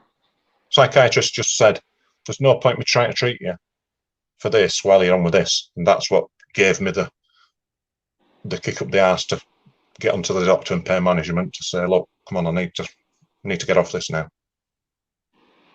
Hold on, my fucking screen keeps freezing. I don't know fucking why. Hold on, stay there. So with the, it's crazy to think that you can walk past a homeless person or a drug addict or something where you live in Otley. Yeah. You can go around and you might bump into a homeless person on the street smoking spice or heroin monged out of the face. And even though you've never gone down that route and you've blazed a bit of weed or whatever, it's strange that even though you're from a different world to this individual, you can probably relate to him more than you'd ever know. I'm just the same, in a different way. Just with a roof over your head, security, stability. Well, yeah, a lot of people that are addicts, there's quite a lot of people that have housing, things like that. But you fucking hell. Over here, over here in Otley, it's quite in the surrounding areas, it's quite an affluent area. Over here, all the kids are on cannabis. The parent, it's a bit of a sore subject in the village that I live in. It's a bit of a money belt, and the parents are out grafting all day because they can't afford the 6-bedroom house and the 2 Chelsea tractors parked in driveway. So they're out all day working to pay a mortgage. Don't have what to do with the kids. So the kids just throw money at them, and they're just on. All the kids are on cannabis. All of them. All the kids around here. I dread my 2 grandsons getting older because I know what's going to happen. Let's do me a favor, because I do this with people, right? I'll spell it. Hold on, let me get on here first. I want you to spell it to me so I can see whereabouts it is. I like to know where people are and what corner of the world they're in. So when you got the payout or otherwise, did you move to a different house or just? No. What we did, we moved to where we are now because his other son were living here for some support for wife. Hold on. Go on. So what does the missus do? You don't mind asking. She has a couple of businesses online selling. Sells her own stuff, you know. Is this you? So hold on. Wharf Meadows Park. Meadows Park. Hold on. Near Ilkley, near Harrogate. Yeah, I'm in between Ilkley and Ollie. Ilkley and Otley. Hold on. I'm just having a nosy at Otley there. Hold on. Yeah, hold on. I'm just like, so Bradford's there, Leeds is there, Harrogate's there. I like York, me. I'm fucking upset. I don't know York's why. Nice. It is nice as York. What a nice little city that is. It's about 45 minutes on train. An hour and 15 from here, straight through. Huddersfield within half an hour, Leeds 45 minutes, and then an hour and 15 to York. I love it there. Genuinely. I like the history there and the architecture and stuff. It's a beautiful place. Beautiful place. Expensive. Fucking hell, is it expensive? Oh, aye. Yeah. If you ever go there and you want to stay overnight, go to one of travel lodges and book it well in advance. Well, do you know what? So if you, about 2 years ago, I went there it was like fucking November. Me and my mate went and we stayed by fucking idiots. Stayed at the Radisson Edwardian on the river. It's on the river. How much did that cost you? Oh, it was next. It was about 180 or something for the night. Right. And then fucking we just went on the piss round fucking York, and there was like an old church that was now a fucking bar and stuff like that. And I love it there. But when the last time I went was, my mum had not been, like she'd never been, so I said, "Come on, we'll go York." So we went to York, planned it and everything. And at the time, I had a big fucking Viking beard thing going on, and I was there. And I was watching this like little show with this juggling man on these balls, right? And these Chinese tourists were like, picture. I was like, yeah, picture. But I thought, why? And they don't fucking, it's like not YouTube or anything, just because I had a beard and like a Viking. Yeah, I was big like, beard. Yeah. I ended up standing there with I had a group with a picture, and then they was like doing selfies with me, and I was like, oh, beard. Like, yeah, they don't have it like that, do they? Yeah, I was like, what the fuck, man? But yeah, I was born in Huddersfield, but I was raised over this side. A lot of people say the wrong side of the moors, but my heart's over there as well now. Born in civilization. Yeah. You're Yorkshire lad, born and bred though, aren't you? Too right. Strong in arm and thick in head. So what was you drinking? You used to drink like your Tetleys and your John Smiths and all that sort? No. Taylor's. Timothy Taylor's. Lagers. Bitter. No, Timothy Taylor. It's it's all beers. It's Landlord's one of them.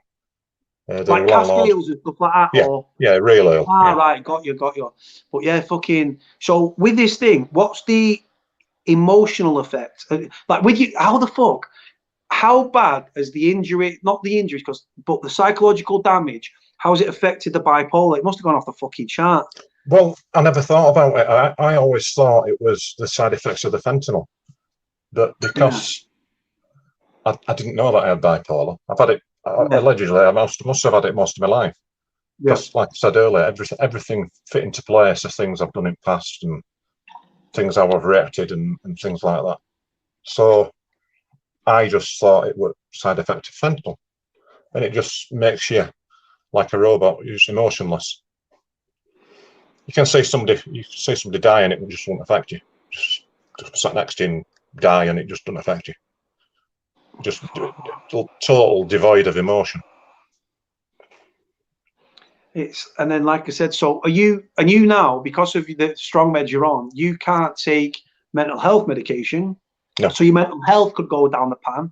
Then you're going on to lower dosages because you're trying to wean yourself off a highly addictive, super addictive substance that's killed. I don't know if you looked at I'm not an expert, so I can't go into depth, but I know there has been hundreds of thousands, I believe, upon deaths to do with fentanyl in America, overdosing and dropping dead like flies.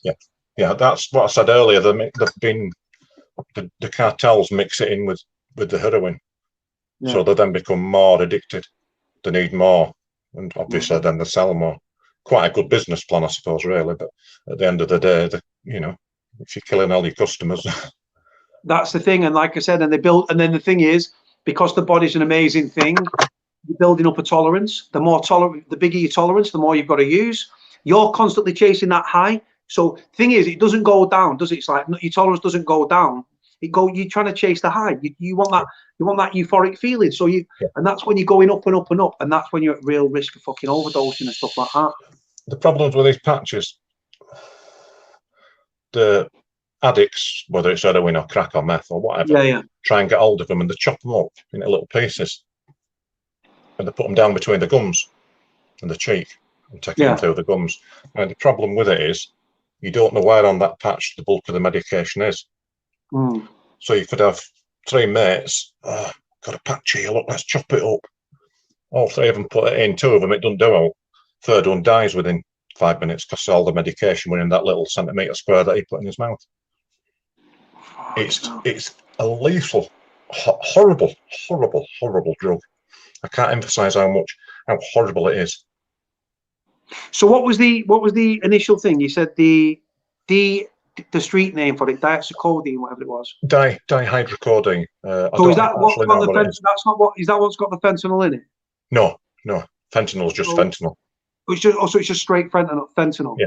And these fucking hellfire. So them patches, like when I was in prison, there was kids. It's completely different, but there was kids in prison, and what they tried to do, Forest Bank Prison, at a cost to the taxpayer of about £20,000. Hold on, £10,000 or £20,000 a week, or £20,000 a month. They was bulking up. The smoking ban was coming in, and tobacco. They was pushing. The Prison Officers Association wanted to ban tobacco on health grounds. My personal thought, it was more about antagonising prisoners and trying to fuck prisoners and take another thing off them. When tobacco has long time been a stress relief for many people. When you're stressed, you smoke more. So what they was doing is they was handing out like 15, I don't know what milligrams it was, but they was getting higher and higher. And you've got kids there with a fucking Nicorette patch on this arm, Nicorette patch on that arm, sat there with a spliff in the mouth, laying on the bed saying, just came and give me all my fucking meds. They were just handing them out willy-nilly. And I thought I might get some to fucking sell on the out when I got out. I thought, no. But you could sell, not that you'd ever do this, but because you could walk up to an addict in the street and say, yeah, have a blast of this, get one of these on your arm. And it might even take them to that person's addiction could get worse because of depending on the strength of your patches. Yeah. So your high could have been higher than people that like heroin times 10 or what. I think, is it stronger than heroin, or it's the same? It's stronger, but it's 40 times more potent, meaning you only need, if that was fentanyl and you only needed that to get you the strength, then that would be the heroin. So Fuck. the difference between the strengths when So potent is you have to use the a strength. bottle full of heroin that big to get Wow. the effects of that little thing. To have that. So that's your difference. Fucking hellfire. They're worth about this, and this is the reason I got rid of it. And I let everybody know that needed to know. Yeah. That knew I took it. That's why I got rid of everything. When I got down onto the minor dose, took it all back to the chemist. I didn't want it in the house, not just because of the grandsons. But you become a target. People get mugged for it in the big cities. Would you ever tempted? I was going to say, like, I'm on it. Don't sound that it's a silly question. I'll just say it how it is. Was you ever tempted to sell it, or you just thought you don't want? You knew how you knew it was like the devil drug, and you was like, get fucking rid of that. I couldn't have that on my conscience. You can get £100 a patch for it on the street. That's to the dealers. 100 to the dealers. They're then going to sell it for 150s, 200s quid for a patch. Chop it up, don't they? Yeah, 100 microgram patches. I presume it's £1 a microgram.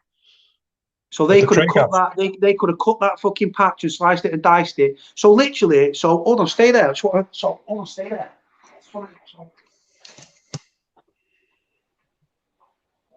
Yeah, no worries, our kid. That's why I came on. I just said it's just in my head now. I tell everybody, just if you ever have an injury, just try and just stay off it. Just don't go there. No. So what I was going to say to you, so one little fucking like stamp, right? These are my fucking stamps. I don't write anymore, but like, so one of them little stamps there, a tiny little stamp. How fucking to someone that say there's a heroin user that had a £200 a day habit, right? And they're constantly having to score like on crack. I've seen people smoking rocks of crack and they're just 100 quid, 200 quid gone in fucking minutes, right? So how much? So one patch of this fentanyl fucking thing that you put on your arm, a little tiny one there. If you had a high tolerance to heroin and you had a little patch like that, it would take them to some stratospheric, biggest high they've sort of ever had in their life.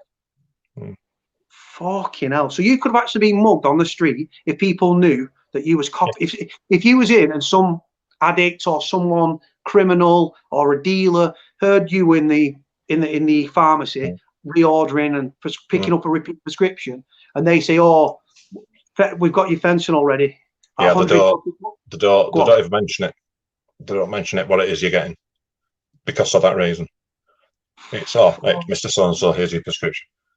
It's not here's your fentanyl, because then you smack at it's taking methadone next to you. Thinks, follow him on. Let's follow him on and see where it is. Yeah.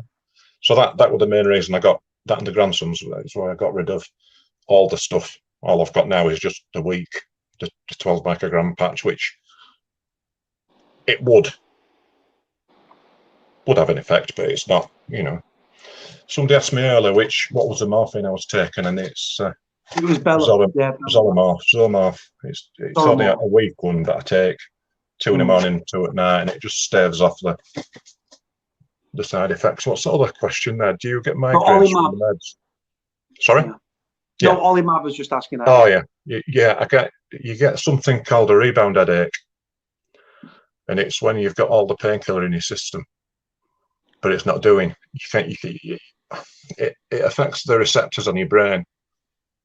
It attaches to them, so it won't help things like if you knock your arm. Oh shit!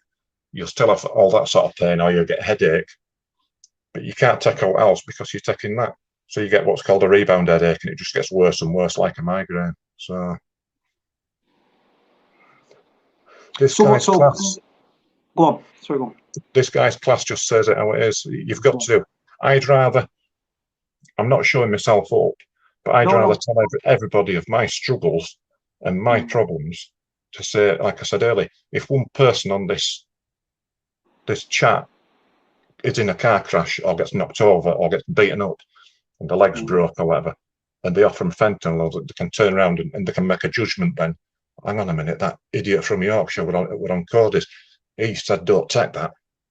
If one person thinks that, then it's worth me coming on and bearing my soul.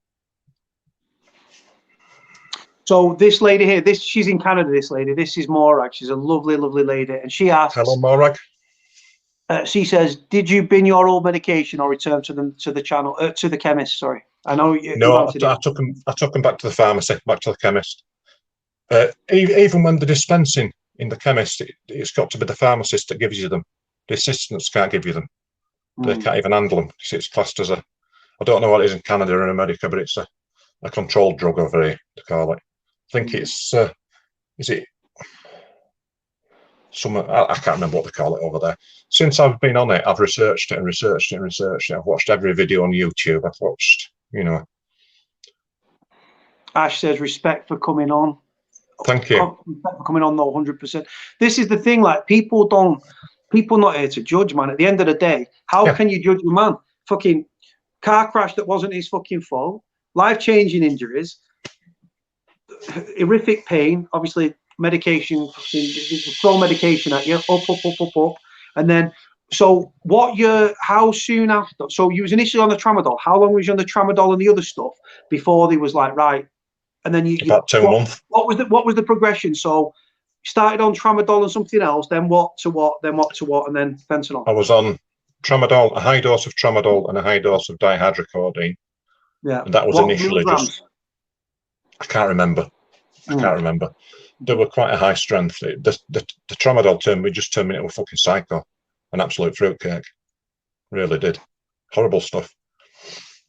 You see, when you're going up through the doses, you don't get a withdrawal. If you're going from med to med when it's stronger.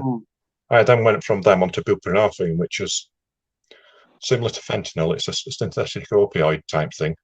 And I believe they give it to heroin addicts with methadone. But I then went on that, and that was the base starting strength, but it burnt my arm. I don't know whether it was a medication or whether it was the plaster that it were on, and that burnt my arm. So that's when pain management chappie said, "Oh, well, shall we try this? It's fentanyl." And apparently they used to dish it out willy-nilly, but there's been that many problems, and that many problems overseas, that they don't give it out now. They only give it out for palliative care now. So I started on 12.5 micrograms, and it was about 3 or 4 months in between when I became tolerant. Then went on to 25 micrograms per hour, 50 micrograms per hour, 70, 62.5, 75, and then 100 micrograms. And then, so the bigger the microgram, the bigger the patch. Yeah. The bigger patch was about, if you look at that booklet of stamps where it was folded in half, the bigger patch is about the size of one side of that with 6 stamps on. That's about the size of the big patch. Big bloody thing that you slap on your arm, and that's the base strength now, and that's a tiny one. Yeah, I can see it. Yeah, you can see it over tattoo. Yeah. I just put it a bit of micropore over it, the lift off when you sweat, because I'm going through it withdrawals. I'm sweating that much that they're just peeling off, so I slap that micropore on to keep it on. So it's absolutely, honestly, it's crazy to think that you putting that patch on your arm is the equivalent, obviously not the equivalent, but parallel to a heroin addict that's shooting or digging, as they say, or smoking, or chasing a dragon. It's exactly the same, the feeling, but they're getting like a baby hit of the heroin, which to them is like, and they go into the little states. But yours is like off the chain. I don't get a buzz. I've never particularly had a buzz off fentanyl. There's never been much euphoria, because your body becomes tolerant to it that quick.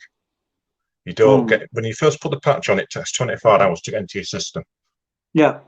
Through your skin, obviously. Yeah. Because it takes that long, you don't get a euphoric hit, because you're opioid tolerant. I dare say the addicts who nick them, slap them on, I dare say they do.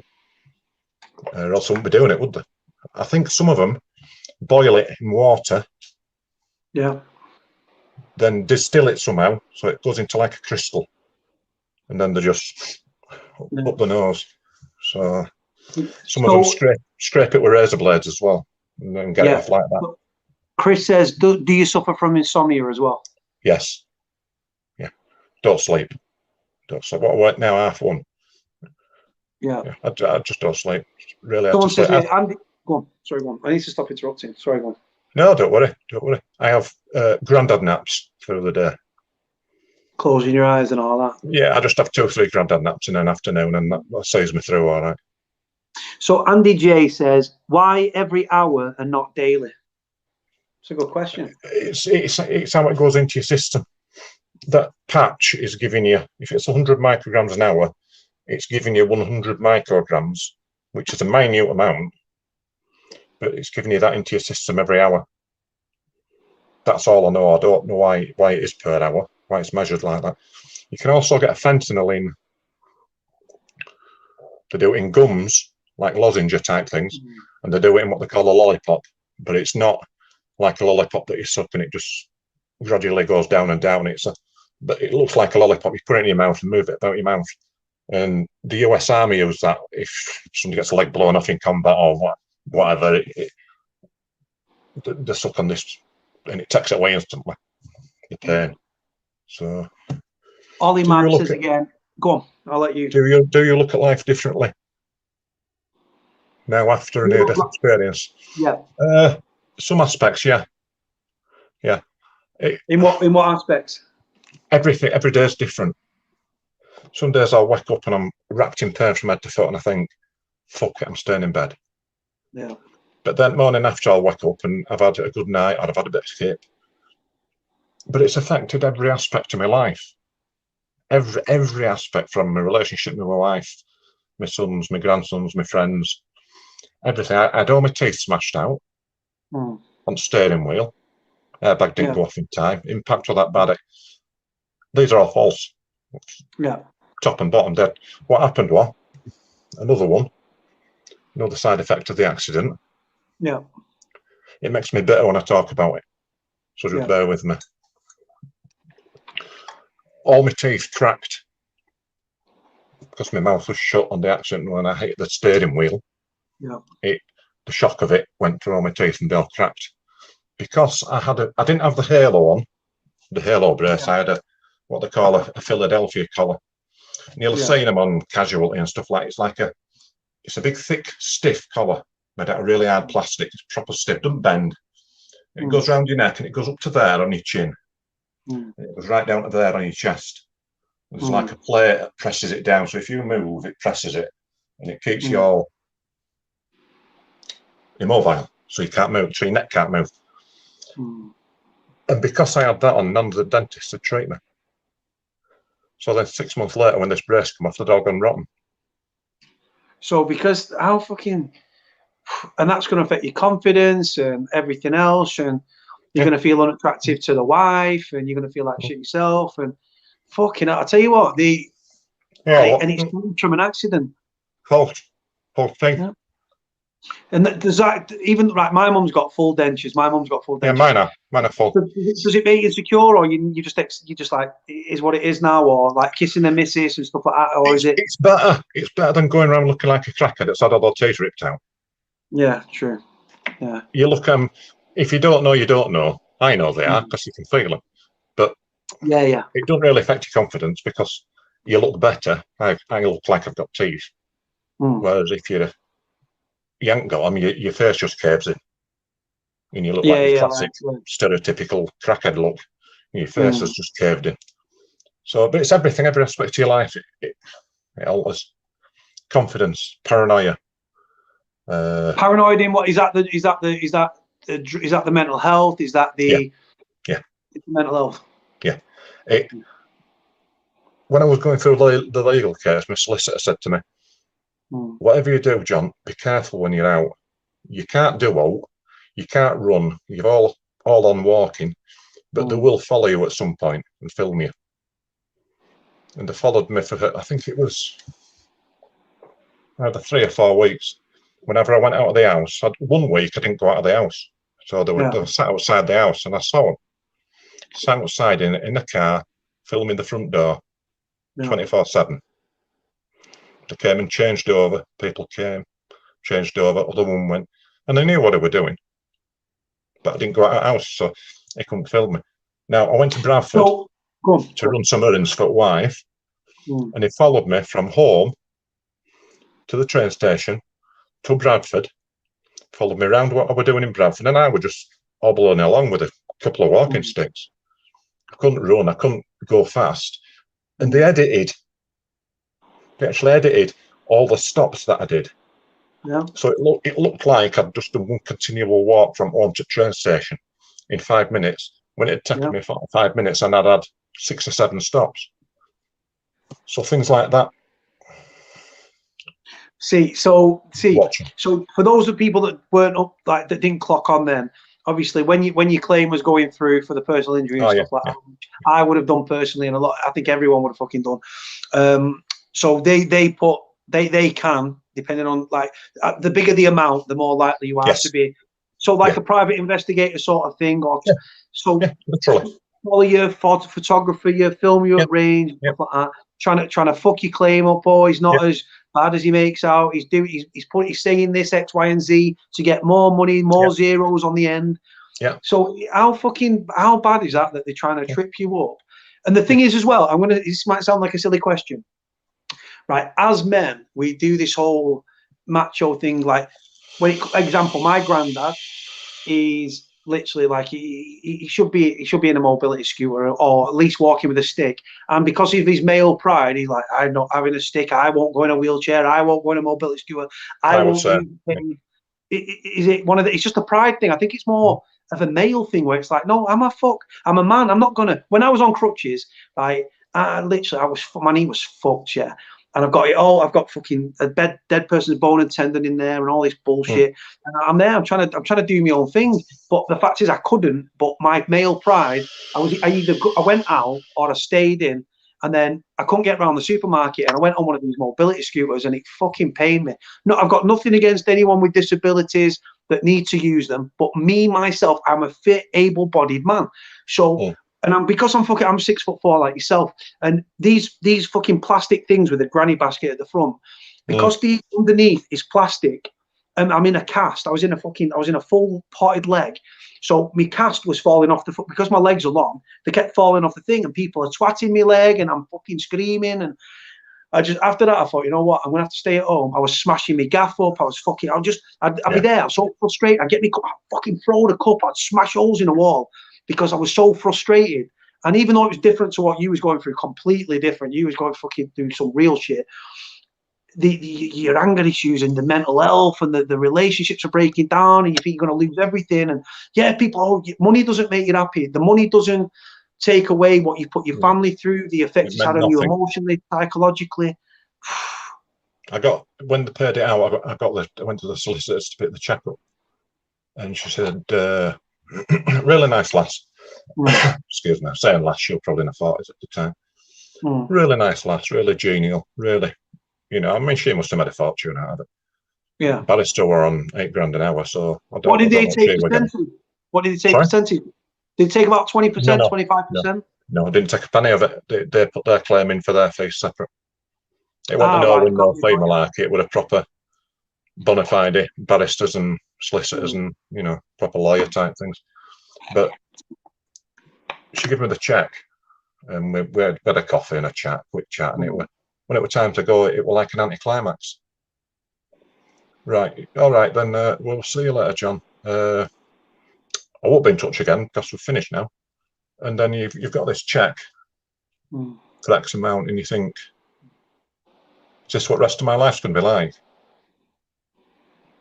Even off on a tangent again, the opposing solicitors, even the day before we were due to go to the round table meeting, they said to me, they sent me a letter by registered post, so it had arrived the morning before, and they said, we've reviewed all our camera work, all our filming, all our evidence, which they had none. And I'd actually had about 80 grand interim payments through the 4 years. Yeah. So we'd been okay for money.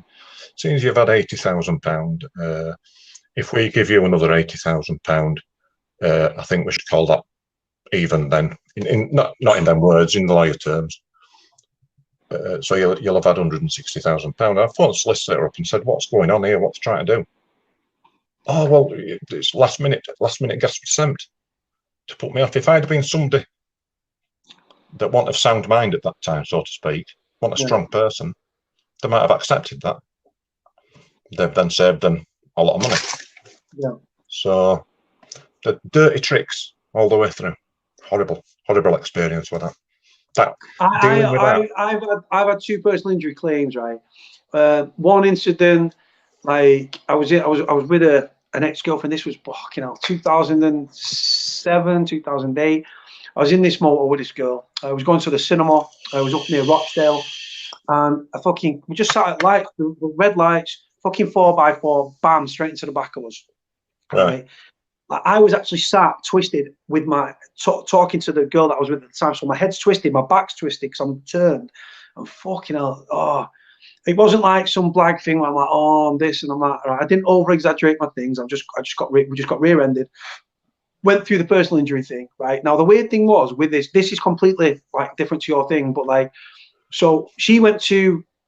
It sounds really bad, but like a dodgy doctor, right? Because it was me. It actually hurt my back more. I was hurt more than she was, in the sense of like injuries and all that shit. But they said it'd take her 18 months to recover. She got like 6-7 grand, and this hold on. And then they said to me, I think it was like 6 months, 2.5 grand or something like that. And I was like, we're both in the same car.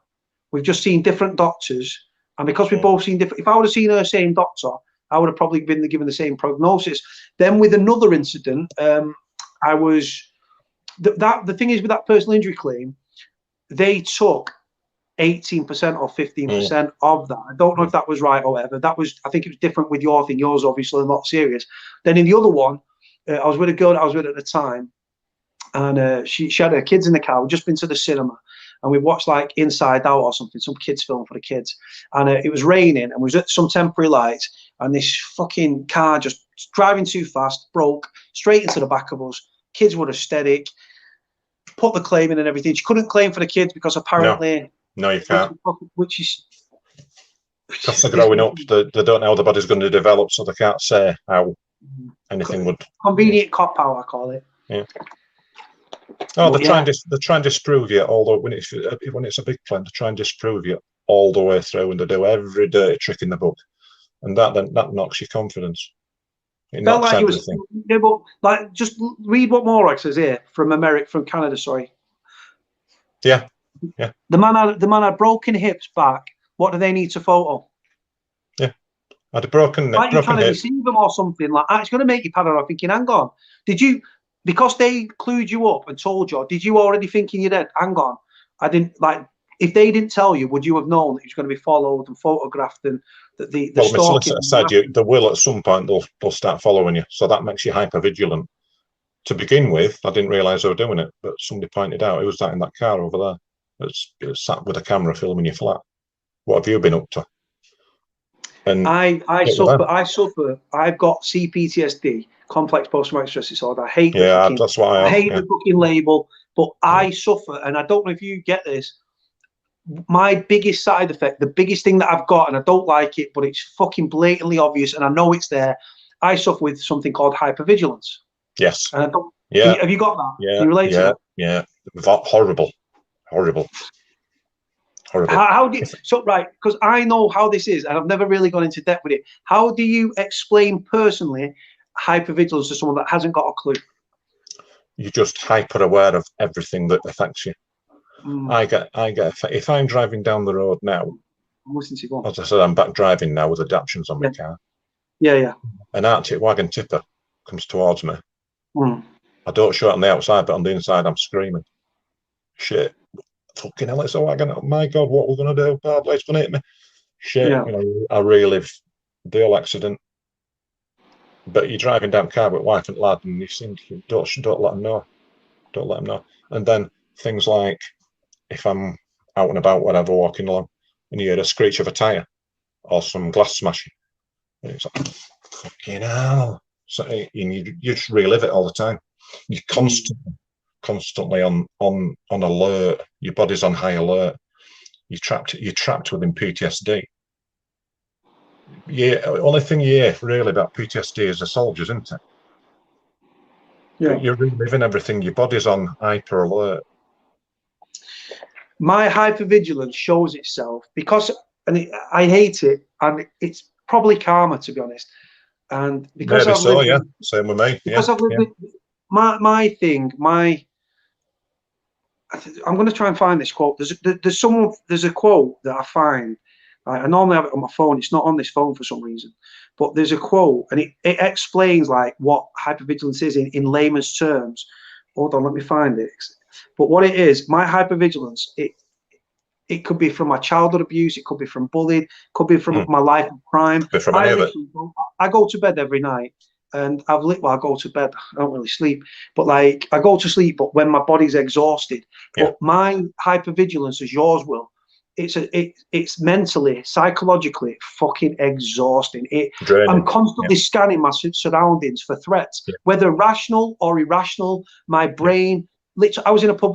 Yesterday. I was in the back of this fucking rough boozer in Cheetham Hill, and I've got my back to the wall. We're on the nearest bench That's to the what wall, I do. looking at the fucking thing. Because if any threat comes, I'll engage it, and it's fucking. I swear to you, it's absolutely you live it, but people don't know what it is. And there's something here, and it says, it talks about different scenarios. It says, hearing from a complex post-traumatic PTSD thing. It says, I don't often reflect on people's words or their words and actions. I consider what they say, what they don't do, what they don't say. I consider how their words and actions conflict and why I consider patterns in their behavior. I discern the motivation behind the behavior and the words. I discern how they treat others. And all this is done subconsciously. And as the mind of a hypervigilant person who knows people are capable of much deceit, lies and manipulation, and that what most people show to others is not the real person inside. That was one thing. And then there was another one. I think it might be this one. It says here, often when enduring prolonged abuse, the abuse victim learns to anticipate and assess all moods, actions, words and behaviors, facial expressions, tone of voice. You can imagine that, It says the hypervigilance is the continual need to assess people in order to protect oneself from any further harm or reduce the harm coming. This hypervigilance continues well after the abuse, whether it's abuse or like a traumatic event, I think it's referring to, and dangerous. It's a life-threatening event. And it says hypervigilance is about far more than assessing the physical environment. And it's such a fucking, hold on. Well, I still can't be in a room with a closed door. And that's just goes back to being trapped in car. Even now, at night, as bedroom doors wide open, I can't. I've got to have a route out. I know what's going to happen, but it goes back to being trapped in the car. So does the missus drive? No. Right. So if you was, say you and the missus were going, well, you can't drink, so it's silly. But if you was going in a situation where you was going in a taxi or something like that, the car was off the road or something, you have to get a taxi. How would you get in? First question before I was going to ask the question was, you must be such a nervous passenger, or you'd rather walk, or you just drive yourself, or how do you deal with that? I'm a nervous passenger. I don't like being a passenger because you're not in control. I can drive okay, but there are situations that happen. If I hear a screeching tire, if I hear a siren, if I hear like a car driving over glass, if I see a tipper truck, tipper Arctic wagon, all those trigger it, and I'm on the inside. But if wife's with me, lads with me, I don't want to upset her, make her nervous. So I try and grip on steering wheel. Just like you're bracing for impact. It's like you're bracing for impact. Yes. Yeah. So do you ever find yourself, because you drove for such a long time, like obviously manual and all this, do you ever find yourself, even though you've got these levers and stuff like that to like accelerate, decelerate, brake and all that stuff, park, do you ever find yourself using the fucking feet on the foot pedals like they're still like? No, because there's a plate over them. They put a plate over them so you can't. But subconsciously, do you ever like put you? Very rarely. I used to do it at the beginning, but very rarely. Yeah, you train yourself. When I went through an assessment to see which were going to be the best one to use, they tried all sorts of adaptations. Can you drive? Do you know what, mate? I'm going to be honest with you. Embarrassingly, I can't. And the reason is, when I was on my test. Do you know how to drive? Yeah, I used to drive illegally, but I stopped because if I kill someone. No, that's irrelevant. That's not to do with anybody, is it? But that's irrelevant. What I'm saying is, the first thing they tried me on was a left foot accelerator. A what? A left foot accelerator. It cost me right leg were knackered. That's going to be spasming. And it goes against everything you've ever learned. So you're trying to press your accelerator when really that's for the clutch. That's gonna if you have a fucking brain fart moment there, yeah, you're gonna fucking. You must have been like forward and braking. You know, like when you start driving and you like fucking lessons. Yeah, very much. They only take you around a car park to start with, but that one no good. I couldn't get on with that. So they tried this push pull accelerator, and it's basically just a little handle under your steering wheel that you grip with your hand, you pull it to accelerate, and you push it to brake. That's all it is, and it's like a long stick that's attached to your pedals. I'll take a photo of it at some point and email. How long did it take to get used to that way of driving? Because it's completely like retraining you. The car, you know how to drive, but fucking in a completely different fucking way than you ever used before. Yeah, I just forced myself to drive and go out and drive in it till I was happy with it. I didn't take wife and lad out for months and months till I was confident with it and forced myself on motorway and everything. So when you before the accident with your car, you sound like because you're proper man's man and all that. You sound like quite outgoing. But when the accident happened and, like you said, you fucked your teeth and they wouldn't touch you while this brace was on, did you become more antisocial or locked off or isolated where you won't go out? Yeah. I mean, did you get social anxiety when you did go out? Yeah. I don't know if it was social anxiety. It was probably just anxiety, just being scared of being. Like you said about being, if I go out with wife and lad and you go in a cafe, I've got to be at the back, against the back wall or in the back corner, so you can see everything. I go watch rugby league. I support my team. Rhinos. No, behave. Keith the Cougars. All right, Keith. What are you, Cougars fan? Bottom at 8. Championship 1, mate. Championship 1. Yeah. But I've gone all my life. But when I go there, I stand in the same place every week with the same people. Every match, sorry. I mean, there's none on at the moment, and I've been standing in the same spot since I was 9-year-old with the same people that I know are safe, that I know will protect me if should anything happen. I mean, I'm a right gobshite. You know, you give the players banter, don't you? And you have a go at referee. And as an Oldham Athletic fan, let me tell you, mate. I'm used to abusing the fucking players, the manager, the staff, rival fans, everything. Go on. I once got red carded by a ref because I was giving him that much grief. He said one more. He came up to the audience at side and he showed me red card, and he said, no word of a lie, showed me red card. He said, any more and I'll have you escorted from the ground. And I was giving him some right grief. I wasn't swearing or all like that because there were loads of kids about, but I was just giving him so much grief about his parentage and, you know, and he came and he gave me a red card. That's how much of a gobshite I was. Fuck it. What, so, do you remember who you was playing? No. So it was years ago. Years and years ago. So that's your enjoyment and stuff. Is that how you like that? You just look forward to that and stuff. Yeah. Yeah. I've always gone to rugby. Since you was 9.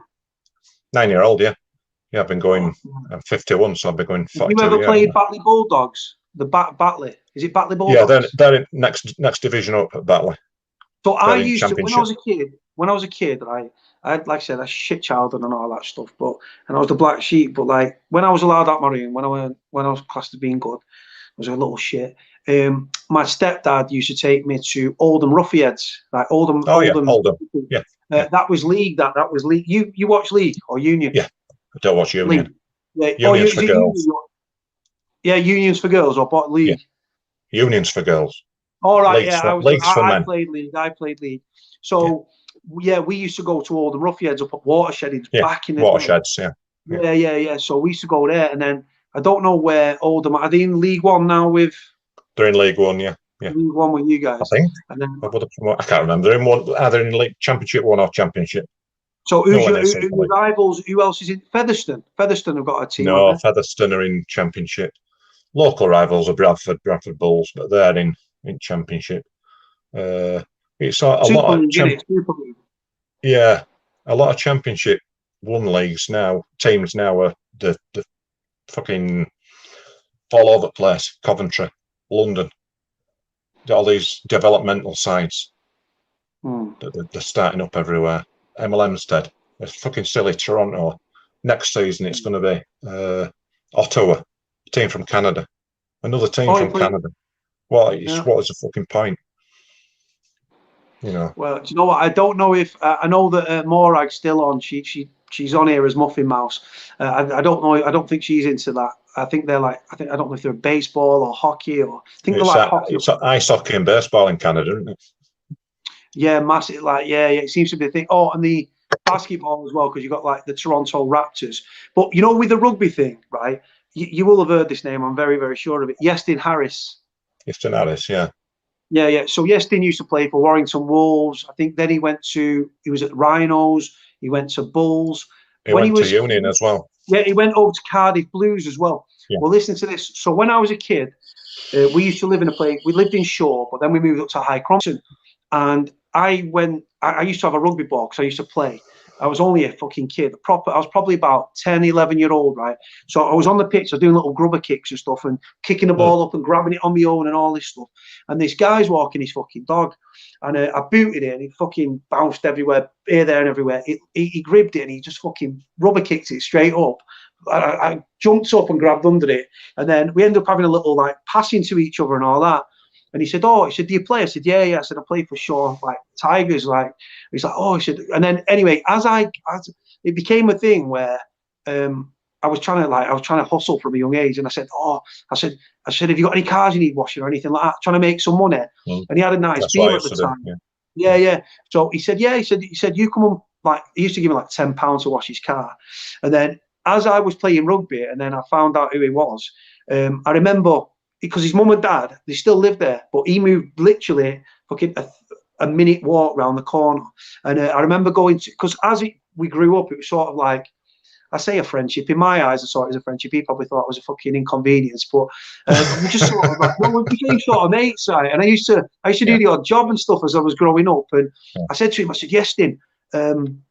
So as I was literally for years, and I used to go around and his mum and dad and stuff like that. And he used to show me his fucking Man of Steel award and everything. And then we was playing rugby. When I got into secondary school, we played in the rugby final.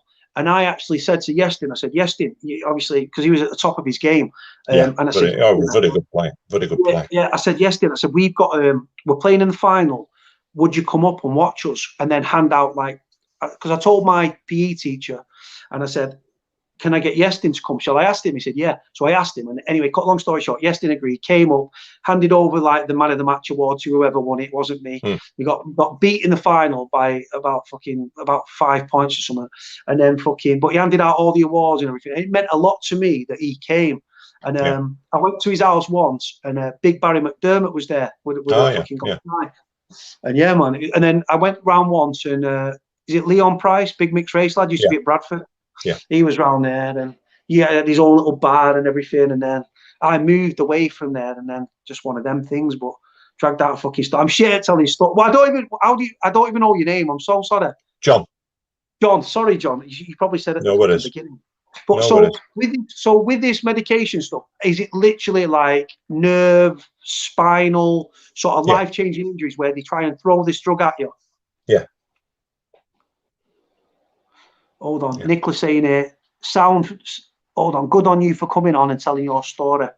Thanks, Nicola. So do you know Nicola? Nicola, not really. I just know she's in Scotland. She's a Scottish subscriber. Right. So it's very nice young lady. Yeah.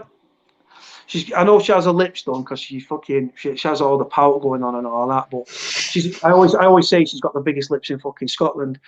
So again, you don't have to go into this, right? So because it's affected, like, because of the nerve damage and stuff like that, it's affected down there. So do you have to get blueies like Viagra's or thingies to sort it out, or do you just not even go there? Just not a thing. No, just take it as it happens. Yeah, it's fucking. See, this is the thing, and your missus must, like you said, deserve the proverbial fucking like gold medal sort of thing. Yeah, medal as big as a dustbin lid. And you're still going through it though, even though you're in a good place and you've mended these bridges that were falling down. And the thing is though, the thing is though, the accident wasn't your fault, and No. the knock-on effect wasn't your attitude and everything, and the way you was frustration, bitterness, probably Very boredom. angry. Very angry. You must have felt emasculated as well, because you're a big, strong fucking Yorkshireman, and now you're in a position where you must be relying on your wife for stuff like shower situations, baths. Did you have to adapt like a wet room or something with the spine? Luckily we have a wet room anyway for his lad, so it's all level. It just goes down a bit, and there's a plug hole in the middle of the room, alt bars, plastic chair and all that, hold rails and everything. Yeah, that's all there that I can use if I need to. I mean, I'm pretty mobile now. I can walk without a stick. I'm supposed to use 2 sticks because both of my hips are knackered and my spine, and etc. etc. But like you mentioned earlier, male pride, I use 1 stick. So really, if I use 2 things, it'd be easier. But you then become more disabled. Yeah. When you're walking down the road without a walking stick, people just walk into you.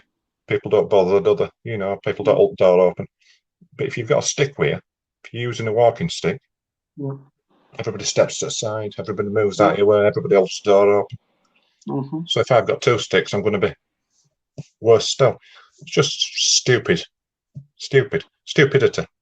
I should use 2, but I'll just use 1. It's just a male pride thing, and like I said, literally, Nicola's saying here, because I was going on about her lips, and you said she was a good-looking girl. She's like, calm down, boy. Well, she's a good-looking girl. Look at the photograph. If that's her, you're a good-looking lass. I'm happily married. She's probably filtered the fuck out of that, haven't you, Nicola? Filter.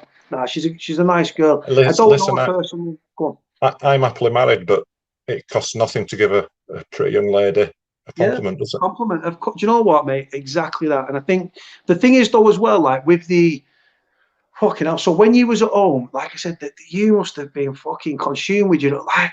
Because the thing is, you feel emasculated. You're relying on the missus for fucking, because you couldn't drive during this time and all these things, and you're pretty much housebound to an extent. But then you've got hospital appointments and doctor's appointments, and then they're up in your meds, and then you're becoming. When was there a point where you thought, hang on, I'm addicted to fucking? Well, I don't know if an addiction. When did you know? Hang on, I've got a problem here. Because you must not have seen it coming. Yeah, I didn't see it coming.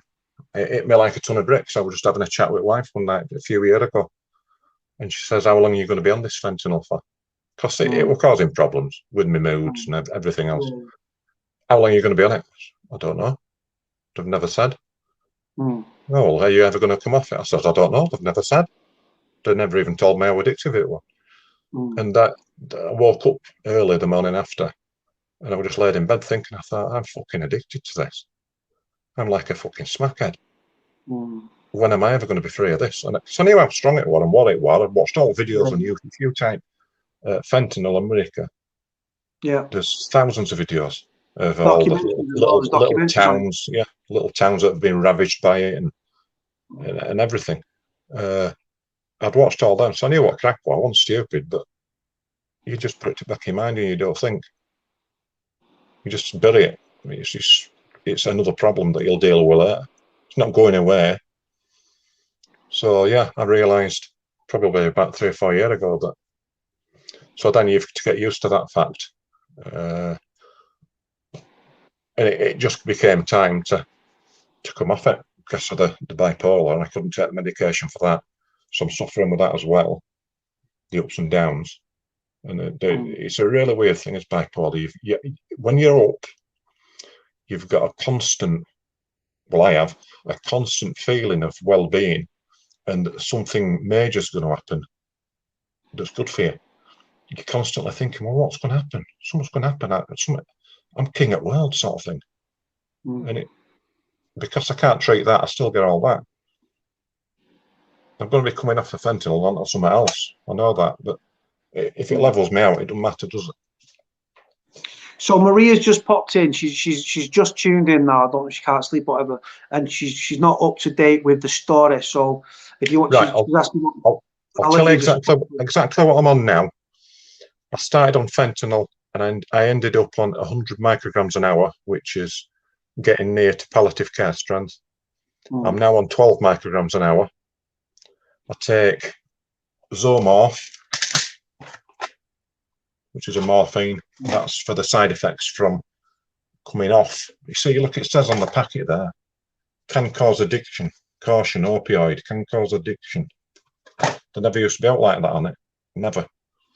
So I take that for the side effects of the withdrawals. I take lansoprazole because the fentanyl's ruined my stomach. So I get loads of acid and stuff like that. I take, what's it called? Fexofenadine, which is just a strong antihistamine. That just, all that does is, because the fentanyl, it makes you itch. Really makes you itch. So you're on antihistamine for that, like antihistamines to stop you itching as well. Oh, so you just when you go to the chemist to get your fucking prescriptions, you might as well just get a forklift trucked. Carry a bag. I was going to say, fucking hell. I have to pay for my prescriptions as well. I don't get them free. I pay for a quarter at a time. It's £29 a quarter, and that you get everything free. Then you just whatever you need. I take sertraline, which is an antidepressant. Yeah, sertraline. Yeah. Hey, hey, I tell you what, I've been on sertraline. Sertraline, I couldn't, when I was like, well, I was taking it years ago, but I couldn't climax on it. It completely nulls your fucking libido. But then when you do have sex, you can't climax. And then these medications, do you know what? When you're taking that many different medications, the side effects can all be dry mouth and fucking things like that. And then you fucking bowel movement, you can end up with fucking the shits and all that sort of stuff. Oh yeah. Fucking hell. To be crude, I go from not being able to go for a week to pissing out like rusty water overnight.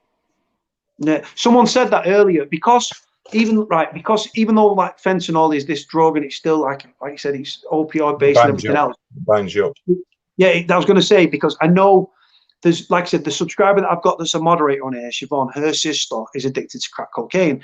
And she literally, crack addicts and heroin addicts ordinarily are very slim and very skinny because appetite suppressant as well.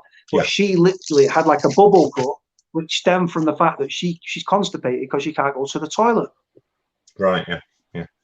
I suffer greatly from constipation, but I don't want to take out to stop it because you then become out of control. I don't want to end up shitting myself walking down the street.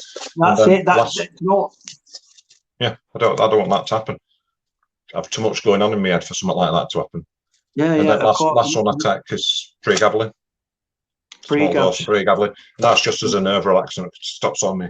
My arms and my legs twitching and stuff. So that's it, really. So now you've got a potted history of my life. You don't know, nobody knew me, but you all know my history now. People say, Joe Gaming has said, I like John, if I am honest. I don't know why he wouldn't like you, but he's like, I'm just a raggy ass Yorkshire lad who hit rock bottom through no fault of my own. And like I've said 2 or 3 times, if one person in this chat has an accident, or their wife or their husband or partner or mum or dad has an accident, and the pain management say, let's try fentanyl, you can say, no, I don't want to, because that numpty from Yorkshire who were on about Cody's show that night told us how bad it is. If just one person, it's been worth bearing my soul. Even if they offered you, what's the smallest amount, right? So when I want to ask this question, right? So when you had that first, do you remember? I know it's going to, you probably won't remember, but when you got that first patch of fentanyl and you put it on, did you remember that feeling, or was it so long ago that it's like distant memory? No, I remember it. I remember exactly what happened because it was the first dose, and I'd not particularly got a bit. You can only go on it if you have a certain tolerance to opioids. I'd been on all other stuff and it wasn't helping anymore, so I had that tolerance. I remember putting it on, and I felt. It was the only time it caused any sort of euphoria. Yeah. It was the first time I took it, and that was after about 24 hours. So I thought, what's going on here? It's supposed to be strong stuff, and it's not doing out. But I remember 24 hours later, I was like, whoa, fucking hell. This is good. Making me feel like this, and I've got no pain. It totally wiped the pain for about a week, but it only took me about a month, and I was tolerant to it. So And that were it then. You've got to go on to the next strength because that's not helping you. The old addict story. 100 quid's was not taking it rattling off. So you've gone to 200 and blah, blah, blah. I don't know a lot about drugs. I don't know much about drugs because I've never been in the situation to take them. Straight drugs, you know. I've just done a bit of blow when I were in my misspent youth, got to concerts. You know, Spike Island, Stone Roses, Spike Island, I were there. Off my fucking head on it. Love any Manchester band. Nicola Blythe's just saying there, you're a strong pal after everything you went through, and she's put a kiss there as well. Kiss back to you. Thank you, Nicola. The thing is, if you're not strong, what are you going to do? So what's the micro dose? Someone put in the comments, can't you microdose this? But it's not a tablet. It's a fucking it's a certain thing. It's a patch, guys. It's a patch. So you can't really microdose on them. No, you can't half the dose. You can't cut the patch in half because you don't know where the patch is, where the medication on the patch is. There it is. That's the smallest dose. That's about half size of a stamp. That's 12 micrograms per hour. That could take someone that was addicted to heroin and taking a 200, 300 pound a day habit. That could take them in one hit higher than they've ever been. Yeah, it'd just kill you. If you put that on now, you'd fall asleep, start nodding, and you'd just stop breathing. So because you've been on it for so long, what are the effects that it's had on your lungs, your breathing, your things like that? Has it fucked you apart from your physical and skeletal? Pardon? I don't think it affects your lungs out like that. I've never had any issues. All right. Only issues I've had with my lungs is when I used to smoke quite heavily. I used to smoke 40 a day, and I get to the top of the stairs and I'd be wheezing. So I packed it in. Wife got pneumonia once, and she was badly with it. So I saw how bad she was, and I thought, well, if she's having pneumonia, maybe COPD is the one that's around the corner. Chronic obstructive pulmonary disease. Yeah. I think my mum's going to end up with that personally because she smokes and she's still shammers on. Well, that day when I saw how bad she was, I went and got a vape. So I vape now. Yeah, you're still inhaling it, but you're not taking out carcinogens in. You get the right dose of nicotine, it stops you the craving for the cigarettes. I went for 40 a day overnight onto that, and I've never had a cig in 4 years. So, but that was the only issue I've ever had. The guy who hit you, though, I can't believe the guy that hit you. Was there any proof on his what they call them dictograph things in the fucking cab where it tells you like? He wasn't speeding. He wasn't reckless driving. Wasn't driving without due care of attention or anything like that.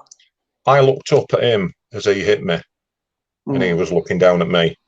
Other than that, I don't know what he was doing. He could have been on his phone. A lot of wagon drivers use laptops, put films on laptops while they're driving down the road. Or more like little, been doing that. like a DVD thing with a screen that you pop up, like similar to the laptop you said. Yeah, could have been doing that. He could have just been driving and had bad luck. And you see, the police came. The police were so inept. West Yorkshire Police, the worse than Greater Manchester Police. West Yorkshire Police are just corrupt to the core. They're just so corrupt. Is it North Yorkshire or West Yorkshire for you? West Yorkshire. West Yorkshire. Yeah. We're on border of North Yorkshire, but it's West Yorkshire Police. They came to his house when we lived in Keighley, and they didn't even know I had a passenger in the car. They'd all given statements of what happened, and they'd not even put that they were a passenger. And he said to me, he had the gall to say to me, we're not charging him because he's a Polish national, even though he's registered to drive over here for an English firm. We're not going to prosecute him because it would cause too many problems and there'd be too much paperwork. Oh, sorry to fucking inconvenience you, mate. Little pricks. I said, well, I wonder if they feel the same way if it was their missus or their mother that had been involved in the same fucking accident with the same injuries. That's it. They're very, very self-centered, the policemen. Before the accident, did you have you sound like you said you're a lawful guy, you're not a criminal, you've never been down that route. No. So you probably had a certain view where you'd not needed the police, or you'd had good interactions with the police, or you respected the police. And then, come on. I'd not had interactions with police. I'd never been in trouble, but I didn't like them. And that stems from this is quite hard. This is quite hard what I'm going to tell you now, and I don't talk about this either. I had a friend that died in Hillsborough. Oh, you know, God bless. So I had utter contempt for the police because it was their fault. Duckenfield, the match day commander, he's just been more or less let off with it. Recently, I think it was last October, he was on trial. They got the victory, the manslaughter victory. Did the Hillsborough support group. Face charges, though, didn't it? Didn't face charges, though. Yeah. Nothing. No. They were told all to get the stories straight and what to put in the notebooks to make the statements. Blaming scousers and pickpockets and all this fucking shit. Oh, yeah. There were Liverpool fans going around taking stuff out of their pockets. No, they weren't. They were helping to get all the people out of the stand that you'd let in the first place because you're a bunch of fuckwits. I mean, it did change everything for the better. And football, I'm not into football at all. But obviously I followed that case because my mate was in it. But it changed everything for the better. But it took 96 people to die to do that. And that was the police. That was South Yorkshire Police. They're a bunch of cunts. 1,000%. So Donny, so this again, Muffin Mouse is in Leamington, Ontario, Canada. Donny, who he saved her. She's been through some horrific things. Lovely lady. He says, Donny and I are sending you love, John. Thank you, Donny and Muffin. And then stay safe. Poetry, Power and Pistol says justice for Hillsborough, R.I.P. God bless, and then some praying hands. That whole situation was handled so wrong, every aspect of it, and the fact that they were told to change the notebook so all the statements were right, the way that they took the bodies and just dumped them in a room and didn't even cover them up, everything about they blamed all the hordes of supporters that didn't have tickets. Oh, let them open the gates, let them in. The stands were full, and they were letting thousands of people in. And if you go on YouTube and watch the sports report, that I think grandstand or something like that on the day, it shows it happening. It shows all these people filling in, because obviously people trying to get over fencing, because there's still all hooligan fencing on, and they're all getting onto the pitch and commentators. Oh, and there's crowds on the pitch. This is disgusting, blah blah. But before they knew what had happened, but they panned onto the stand where all the people were, and it showed them getting crushed at front. It showed the people dying, basically. Yeah, and it showed them surging in from the back. Fucking horrendous. I remember there was a fire at Bradford as well. There was a separate to this incident, and obviously where them 96 people died. God bless them, justice for the 96. But like I said, if it was any other fucking thing, that just shows you how corrupt they are when they're investigating they're investigating this incident, which was, like I said, negligent and resulted in 96 fucking people dying, and then the system wipes the police's ass and vice versa. Yeah. Are you still there, John? Because you froze on my screen for some reason. You still there? Yeah, I'm here. You're there. I don't know if everyone else can see John, but he's frozen on my screen, but he's still here because we've still got audio. Well, maybe it's a good job you can't see me. No, it's right, man. Just your face looks like your eyes are closed and you're just sort of halfway through talking. Hold on, they're saying it's not froze on mine. Hold on. You're still there. It's all right. It must be my fucking thingy, mate, at my side or something. Yeah, so I mean, the Bradford City fire, that what a tragedy. Fucking hell. Yeah, I remember watching it. What was it, 1985? 84, 85? I remember watching it when I was a kid. I wasn't so old. I was like 14, 15. And we were watching some on other side. There were only 3 channels then. Maybe Channel 4 had started, I can't remember. But they had a news flash over to Valley Parade, blah, blah, blah. And it showed it. You could see it happening. And it went from one side at stand and it engulfed the whole stand in about 2 minutes. It was just, and that were all the rubbish underneath the stand. Yeah, it went up like a fucking tinderbox, didn't it? Yeah.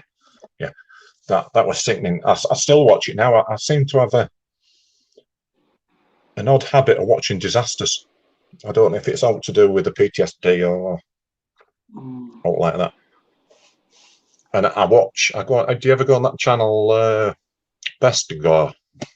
There's one that's it's not as good, but there's one called Hoodsite, and I watch it. If you once you go on the phone, Google Hoodsite, and mate, honest to God, it's similar to Best Score. Best Score, it's the thing is Best Score's horrendous. fucking horrendous.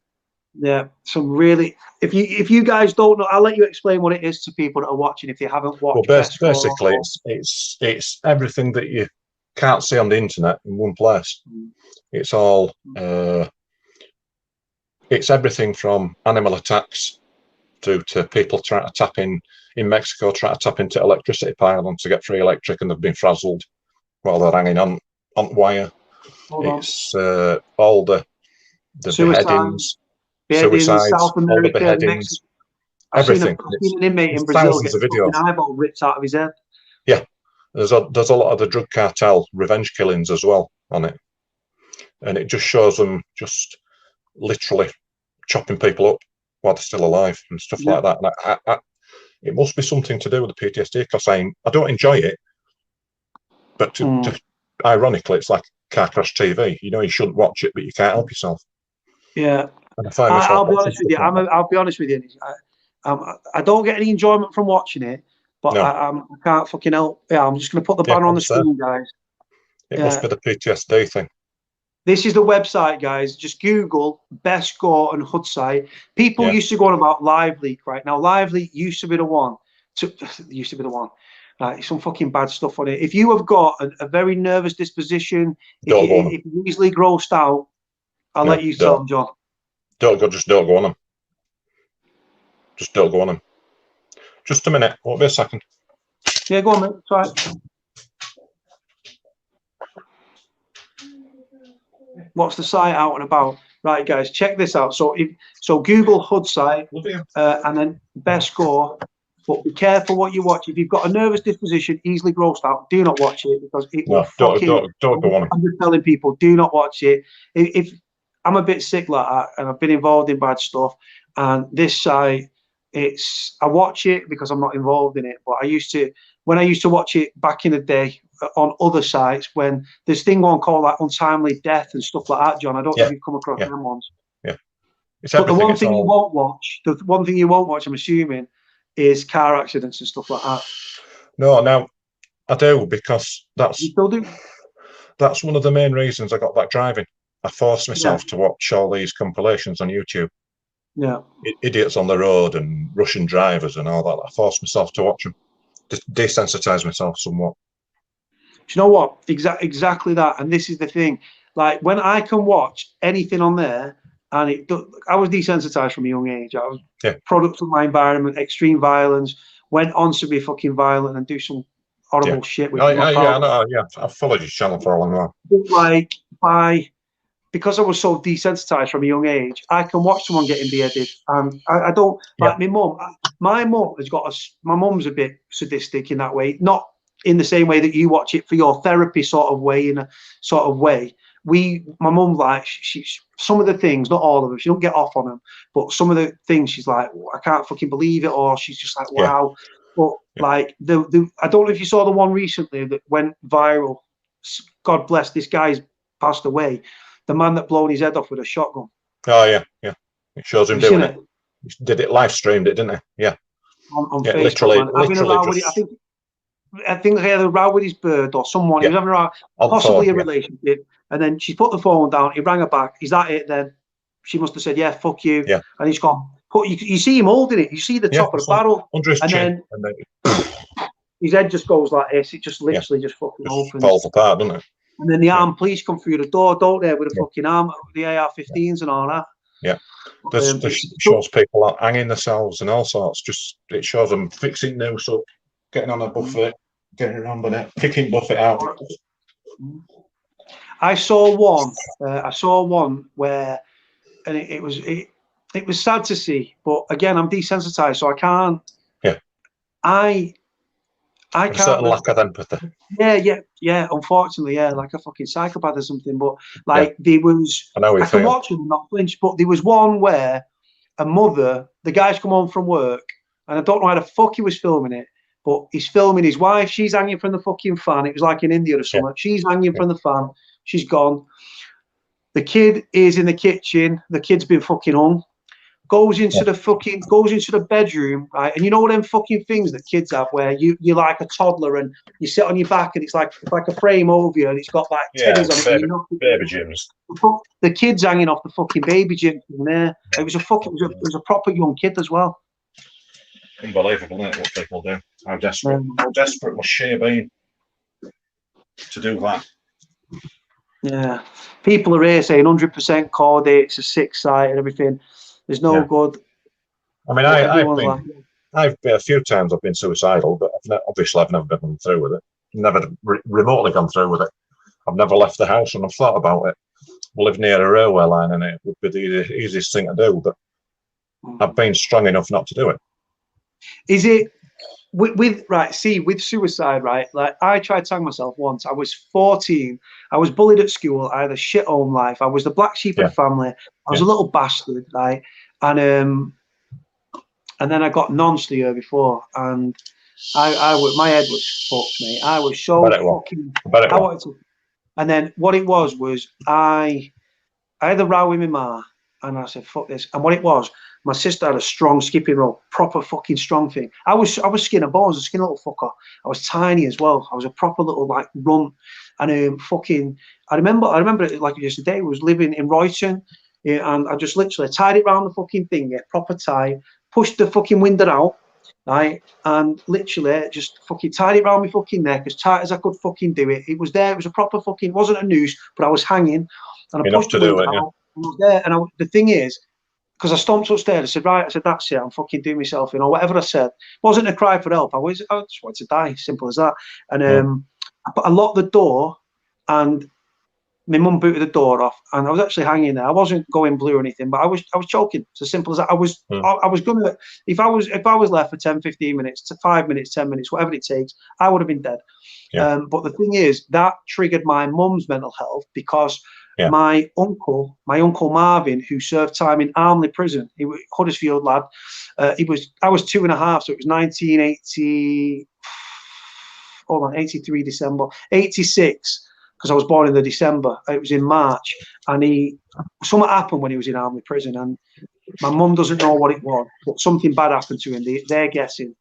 He was in my nana's bedroom in Fartown in Huddersfield, and literally he's got a load of my nana's medication, pushed himself, closed the door, got in there, taken loads of medication, drank a mad litre of vodka, and then what he tried to do, he tried to write a suicide note with like a lipstick or something on the door of the fucking thing, and then he tried to make himself sick because it was a cry for help. He tried to reverse what he'd done. And then he collapsed behind the bedroom door, and then my mum and my nana had to both barge the door to get through, and that's where they found him. So when my mum's kicking the door through, I'm hanging there, and it was like a fucking head fuck thing for her. Flashback, yeah. And this is the thing, man, and it's like, I don't know, but the suicide thing, right, I'll be honest with you, when I was in Strange Ways as well, my mum has still got a suicide note to this day, and I'm not proud that I wrote a suicide note. But the thing is, it's not. I used to look. When I was.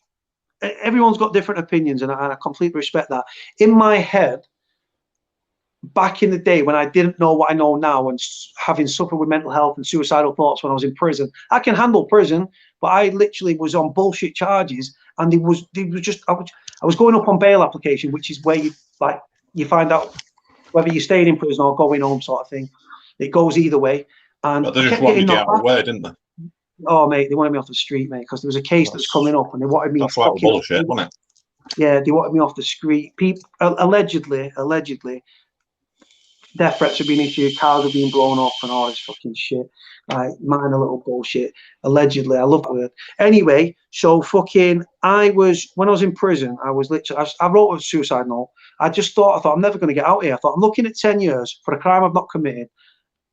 I'm going jail, but I didn't deserve to be in prison for this charge, but it was like karma, and I deserve karma, and karma gets everybody. Karma's very real. I used to think, right, that suicide was a weakness. I've changed my mindset now, and I'll explain for why. I used to see suicide and think, oh, it's just something that weak people do, right? Now, anyone that's judging that, keep listening.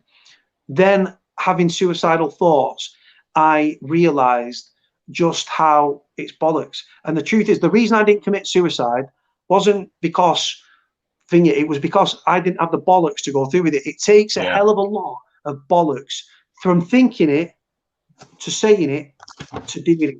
And and a lot of people that commit suicide, they don't go out and tell the world they're going to do it. They just go and do it. Now, suicide is something that I think it takes a lot of, it sounds stupid to say, but guts and bollocks to do. Because I personally, I couldn't do it. I couldn't do it. It's seen as the coward's way out, but you have to be very, very, very strong to do it. 1000%, mate. And this is the thing. A lot of I've seen kids in prison. Oh, they're standing there, like they've been on the buzzer, right? And the screws come. He's popped the flap. The person standing there with a razor blade to the throat or to the wrist, saying, "I will flash up. I will top myself if I don't get my television back." And it's a cry for help. And the prison officers, not all of them, but this red badge senior officer, overrid the other officers and went and got the kids' TV. But those people that cry for help or that are doing it, like I said, I've spoken to people on this channel, right, that I won't name, that have contacted me where they're going through some shit and they're either suicidal or that they've slashed up. And I don't mean like little nicks. I mean trying to sever fucking arteries. I know a kid that literally severed his tendons in his wrist. Right. Severed his tendons in his wrist, and if his missus didn't find him, he would have been dead. He obviously not your tendons, but obviously your veins and stuff like that and everything. And then obviously you've got your carotid artery here and femoral artery in your legs. I was a weird kid when I was a kid because I used to want to fucking hurt people because I was fucking weird. Right? I used to try and we'd be doing like computer class in school or something. I'm there trying to Google like arteries and fucking veins and stuff because I used to think, right, if I'm going to stab someone, I stab them in the femoral artery or the carotid artery. And I still remember these things to this day. But with the suicide shout, it was a case of I was suicidal and I was of that mindset. But then I got on the phone, and as soon as I heard that voice, it was the girl that I was with at the time, actually. And I got on the phone. I was like, I thought, you probably just saved me here. When I was homeless, I nearly took myself. I seemed so close. It wasn't like, it was literally like I'd given up. I was homeless. I had flu. I was fucking raining. I was pissed off. I was too proud to ask for help. I was living I tried to stay away from other homeless people because I didn't want to end up on alcohol or drugs. So I thought I was ready to keel over and die. I had a couple of quid that I got, and then I was like putting it in the fucking thing. And I told the story on the channel, and if this lady would have said no to me, I would have probably done myself in. But this lady answered the phone. This lady was a stranger, and I asked to stay at this homeless hostel, and she went, "I can't give you a room, but I can give you you can sleep on the TV on the couch in the TV room for tonight." And this lady she doesn't know, she'll never know. But this woman at Leopold Court in Rochdale saved my life because it wasn't for her. Genuinely, with my hand on my heart, the way my mindset was at the time, I would have gone through with it. I genuinely do believe that. But in other reasons why I've not done it is because I'm not strong enough to do it because I think it takes a hell. Like you said, it's a people. I remember there was a. I didn't have the bottle. Yeah, the thing is though, people say it is a selfish mindset, but it's not. I remember there was a woman. You don't say that. You don't say that when you just say that you don't want to anymore at all. And this is the thing. And when you're seeing that, you don't look at you don't look at your missus and your kids and the life you've got. You're in turmoil and you're consumed by your own thoughts. It's not a selfish thing. It's just you're consumed by your own. You're not thinking logically. You're not thinking about, oh, well, I'm going to leave this and we'll leave that. Your own thoughts are fucking consuming you. And I remember there was a woman, right? There was a woman, and I still remember the fucking case. It's on my channel. There was a guy that was in prison for domestic abuse. Right? He was on remand. He wasn't guilty of the offence. He wasn't innocent of the offence, but he was on remand. He topped himself in prison. I don't remember the guy's name off the top of my head. It was a few years ago. I covered it for the channel. The girl that had him on charges, that stayed in contact with him after he went to prison, stayed in contact with him, and then dropped all contact because of an argument, commented, selfish prick. He always was a selfish prick. What a selfish act. And I think I was on a live, or she commented, and I said, excuse me, can I stop you there? You're speaking about a man that's no longer here, right? I said, whether he laid his hands on you or not, I said, I don't condone that. I said, but at the same time, right, a man is dead. He's paid with his life. So let's not sit here and fucking slag a dead man off. I said, at the end of the day, suicide is not a selfish fucking act.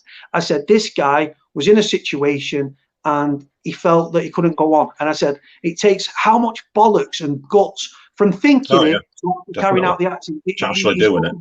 Yeah, 1,000%. And the thing is, I posted a few days ago, John, on this community thing. I don't know if you see it. Like, it was a picture of a guy that was a lead singer of a rock band called Linkin Park. Oh, yeah. He was sat there. He was on this beach thing, and he was all leaning over this like fence thing.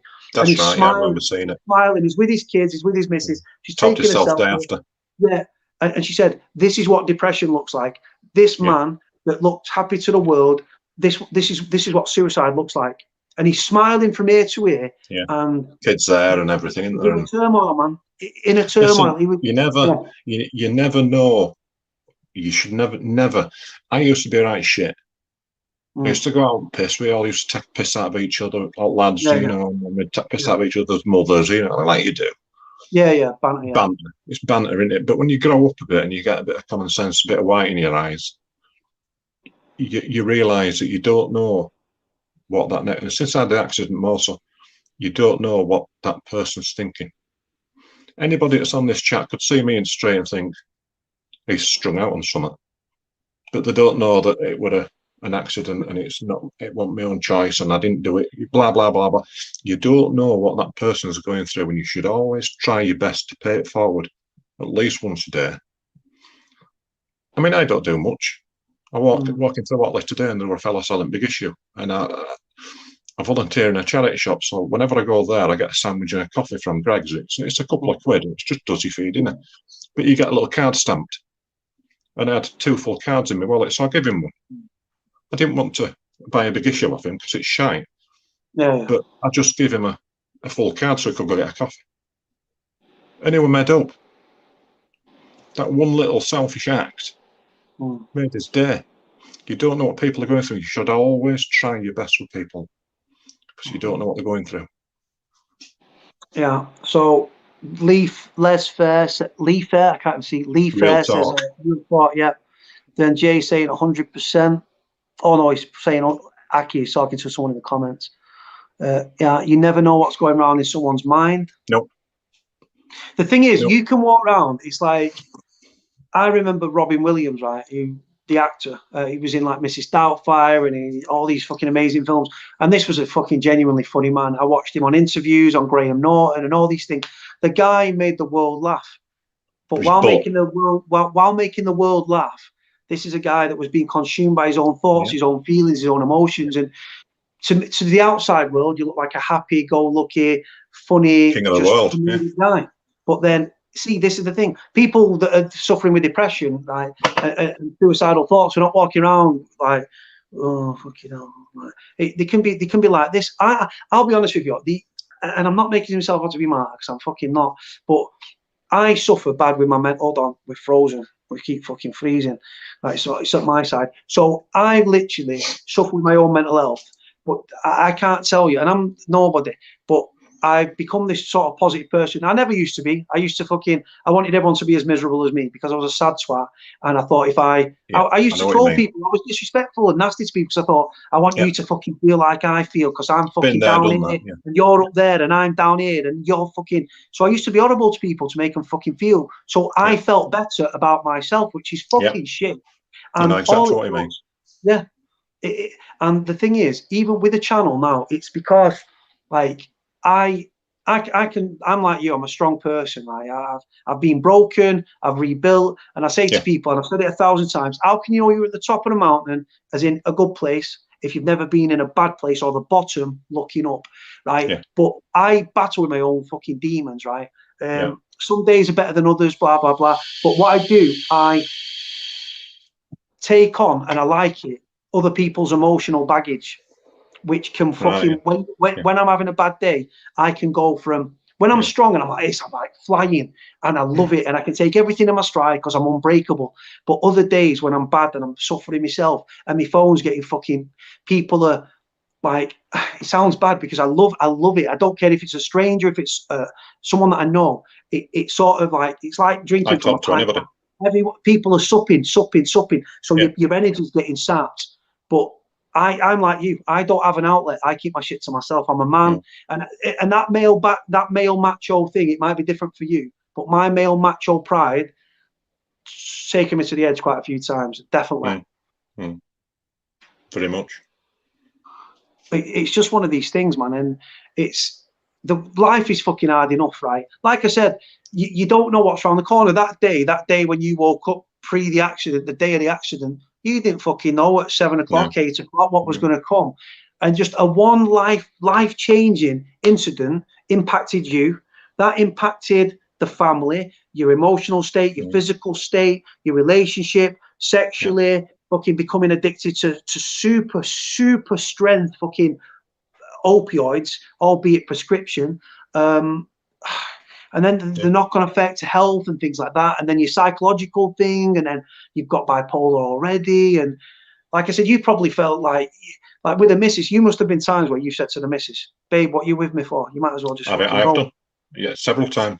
Yeah, it's him, man. If it's better for you, if it's better for you, and you want to go.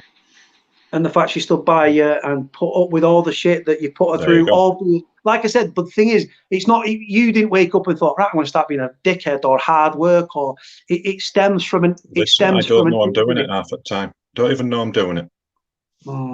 She'll say to me, "You were a fucking arsehole today." What? Would I? When? What did I say? What did I do? You don't know you're doing it.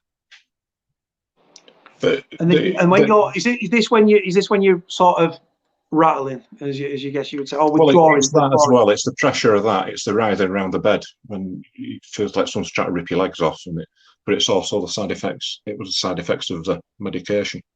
You just don't know what you're doing. So do you again, it sounds really interpersonal. Do you sleep in the same bed to the missus or separately? Because you are so separately. No, same. Bed. You're sweating because you sweat so much. You must have to change the sheets a lot because you are literally fucking. The thing is, I know a lad, Darren. He's Darren G. He was called. He does all the podcasts. I know you mean. Yeah. So Darren went through a stage where, because of what he went through in his life, he self-medicated with weed, and he came off the weed, and he did like a little video diary thing where he was showing like the bed soaked and stuff with the sweat, but he could actually smell the cannabis, the cannabinoids coming out of his system, like in his sweat, respiring and stuff like that. I'm soaking now. This t-shirt I've got on, you can't see, but it just piss sweat through. With the weight loss. Sorry, go on, carry on. No, you're right. Go on. No, go on, carry on. I insist. Right, so what I was going to say to you, when you ballooned up to, what was it, 24 stone, 22, 24? 24, 24 from stone. 18 to 24. Is the weight loss due to healthy eating or to the medication? It's due to getting up off my backside and not feeling sorry for myself. And physically being able to walk around as opposed to hobble around, then to be able to walk a bit faster, then to be able to take the dog out for a walk, and just generally becoming more mobile and not sitting on the sofa watching Dukes of Hazzard for the 17th time, stuffing Jaffa cakes down your neck, which is all they were doing. If you was carrying on that, see, the weird thing is, like, even with that, like, I'll be honest with you, when I went to prison in a few years ago, I got to the jail, right, and they said to me, any idea how tall you are? They weigh you and fucking measure you and all that stuff when you go in and when you leave. And no, I didn't get it when I left. I just when I entered. So I said, 6'4" and about 17, 18 stone. She said 6'4" and try 22 stone 5 or 22 stone 7. And you know what, man? I didn't see that I became very isolated and stuff like that. And I like exactly the same thing, comfort eating, feeling sorry for myself. Medication, mental health medication puts on fucking weight and increases your appetite massively. And I know someone that was commenting earlier. I don't know if she's still watching, but she is She literally like starves herself, and then other times she eats, but then she wants to make herself sick because she literally doesn't want to get fat off the medication because the increased appetite, what comes with it. Yeah, it slows the what I was on. I yo-yoed a bit in the 6 months I was on them. They slow your metabolism down as well, so your body doesn't burn off, and you're just cramming stuff in like normal. And if you're a bit of a greedy bastard like us, you're eating too much anyway. Literally, like my life now, honest to God, stay there. I'll go. Yeah, I'll tell you what I'll do. What's with all washing powder in background? What's going on? I've got an obsession. So hold on, that's a fucking thing over there. Yeah, hold on one second. I'll put my camera on. So this is what I do now. I do all this fucking peppers. I bought first bit of bread I bought in forever. Right, fucking spinach, fucking leaves, cabbage, onions, oranges. Fucking broccoli, fucking apples, my fridge. Getting all fucking shit and all that fucking bollocks. Water's good for you. All that water. Yeah. It's good for you. Yeah, I flood my body with it. I drink loads. Yeah, absolutely. Flood my body with it. And you know what, right? Since I've been doing this healthy thing, I used to sit there binge watching fucking TV. And my head was gone. And I just thought, you know what? I thought, this is my life now. I'm so isolated. But then I woke up the other week and I thought, you know what? I'm changing my fucking life, Be active, So I had this weird thing about meeting subscribers, not because I'm an arrogant cunt, because I'm a baby YouTuber, right? But I didn't, because of paranoia from my past and stuff, I thought people might try and set me up. On Saturday night, there was a guy that kept asking me to meet him on the Friday, then the Saturday, and I lost my shit and I became very paranoid. And I thought this person, because he lived local, he was trying to set me up. So I rang him and we was both threatening each other and blah, blah, blah. And on the Sunday, I turned up at his house, cool as fuck, because I spoke to him on the Saturday, we ironed things out. Sunday, I was at his house. Yesterday, I went for a beer with him and he took over my life. Just one of them hold on, stay there. Can you see the comments on the screen or can you not? No, I can just see them comments that you put up on the bottom of the screen. So I can't see normal comments. It'll overtake the screen, but at the bottom, it should say chat. Yeah. If you press chat and then comments, you'll see that it'll come over the screen, so you won't be able to see me, but you can see the comments if you want to. Oh yeah. While you're doing that, let me go for a slash. I've been dying for ages.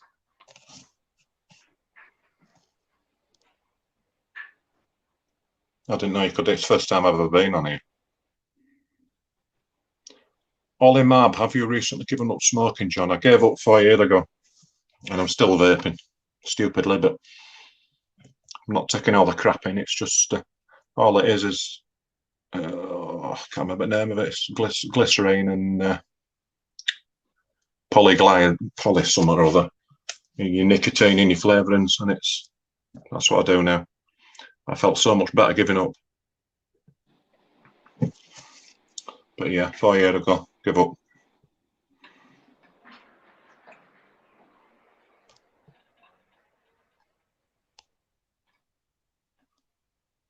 Just got to find that inner strength to do what you can to keep yourself positive. You certainly have. Fucking hell, absolutely. Oh, mate, I tell you what, I fucking feel better for that. Whew. Fucking hell, honest to God, no, I sat here. That's my problem. Big pots of tea. Well, you know what? Oh, you'll see, proper Yorkshire. It's not a decaf. This is my fucking latte cup I had before, but fucking massive fucking big ass cup. Yeah. So cups of tea. Yeah, you look stupid with a normal mug in your hand when you're a big lad. Yeah, I do like little. So I mean, I have a pint pot and it looks like a normal one, but I just drink tea constantly. I've constantly got a cup of tea, but it's decaf after about 6 o'clock. Else muffin mouse is what? Muffin mouse even. Great tonight, John. Thank you again. So much sharing. Again, this is Morag. She's in Canada. This is the thing with the channel. Like, it's just I put my channel down a lot because I'm a realist. It's people like you and Morag and Jono and Q and fucking Mark that came on earlier and kids from prison and Zahid in Dubai who's on the run from West Midlands Police and Jono and Q and Morag and fucking hell, who else? I can't even. There's that many people that have been on recently. I can't even remember. Fucking loads, mate. And do you know what? Someone just said there, you've got a great community on this channel, Cody. Do you know what? Definitely. It's the people that make it, though. It's not a crap channel, and you're not a realist. It's not to do being a realist. That's self-confidence from things that have happened in past. Yeah. You've got a great channel. You've got a lot of subscribers. You've got a good community. Yeah, there's knobheads coming, but there's knobheads coming everywhere. That's the world we live in. You've got a great channel. You've done a good job with it. You started how you started it. You went through. You used to do all the jail reports and the crimes and corrupt officers and suicides, and it was interesting to watch. I've never moved in them circles. I've never been in bother. Yeah, it's interesting to watch from the outside in, but being involved in it. Yeah, I mean, you've got quite a fascinating past, haven't you? So to a layman, it's never been involved with that. Oh, it's skirted on edge a bit, but not to any extent. You know, you've got a very good, very interesting channel, and I like this format that you're doing now. Yeah, do you know what? It was a kid that put me onto it. I was sat there, and I'll be honest with you, and I've got to be honest about my channel. Not at times. At times, it's been like a job, and it's weighed heavy on my mind and stuff, and things. It's just like the emotional side of things, taking other people's problems on and hearing. Not like this. Yeah. I mean, on a personal level, when you're spending 5 hours, 4 hours, 3 hours on the phone to people, and the suicide. I don't think I'll never name anyone, but people that are suicidal or thinking of self-harming or self-harming. And I'm not mentally health trained, right? But if I can bend an ear, if I can be an ear to someone, sorry, for them to bend my ear so that they don't do anything stupid, I'll talk until I physically fall asleep, because at the end of the day, I've had people help me, and I like to, like you said, pay it forward. For anyone that doesn't know what pay it forward means, it's an American thing. Now, in America, it's not just, you can do it physically, where you'll go into a supermarket or you're having a meal and you see an old couple or a couple that are struggling, or you money-wise or whatever, and you pay for their meal. But John means in a sort of psychological, emotional way. Pay it forward. You be nice to them. You be nice to somebody else. Have a positive interaction, as I call it. Then they'll do that to somebody else, and the world would become such a fucking better place if everyone paid it forward emotionally. Nice comment. Be in a supermarket there, something stupid, and it's nothing. Someone will say to me, because I'm tall.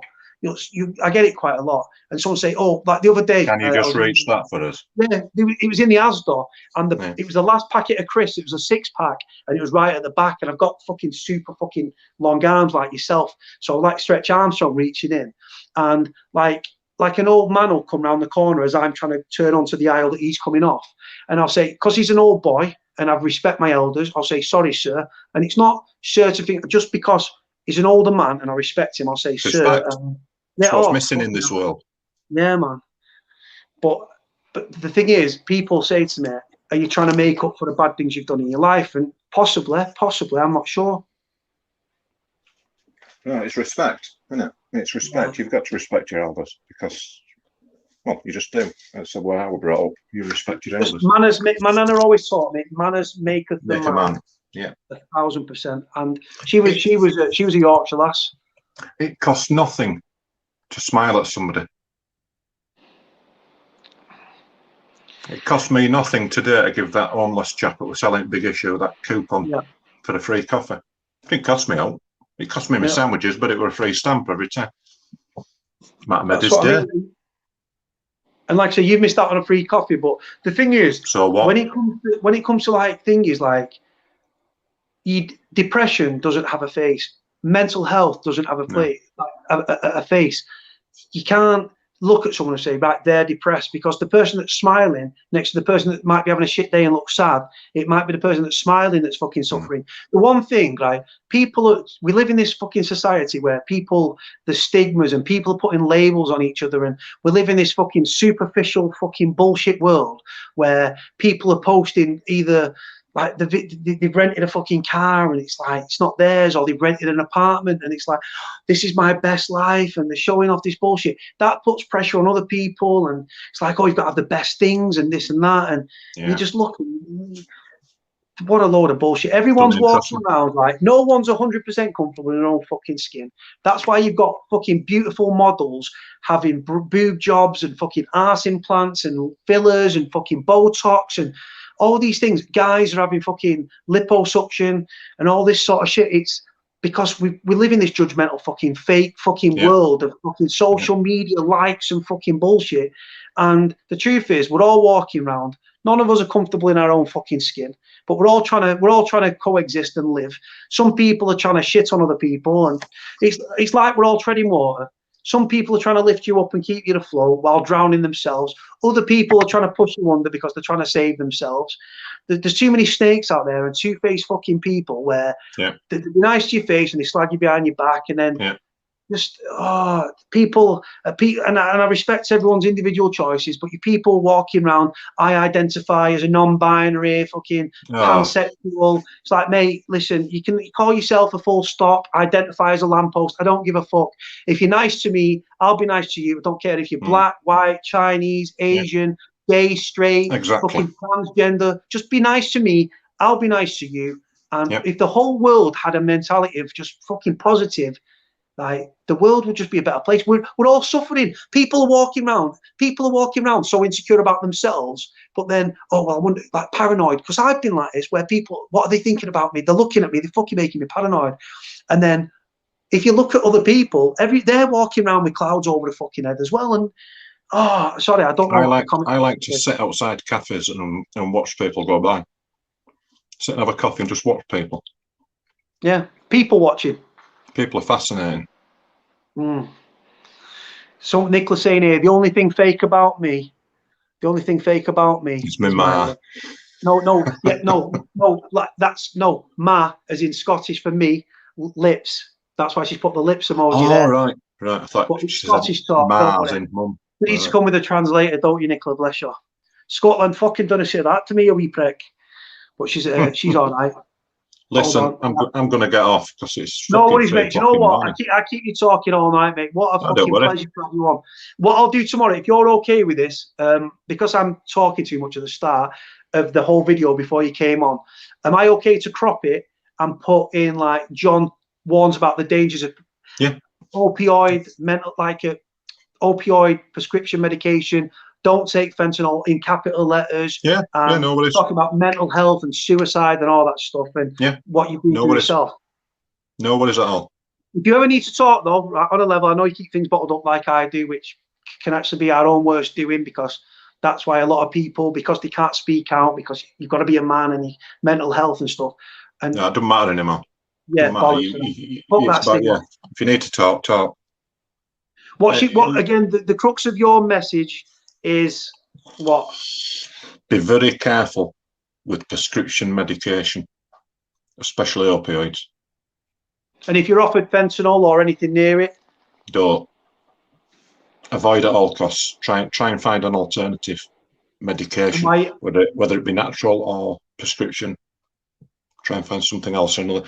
I mean, the saving grace of it is they don't prescribe it much now, unless it's palliative. In which case, to the person, it doesn't matter. It's just making them comfortable in the last days, isn't it? But yeah, just try not to. And like I said, it nearly cost you fucking everything, mate. And you've probably not gone into everything, and I completely respect that. But you've been very open and very candid. And your missus, mate. No, try.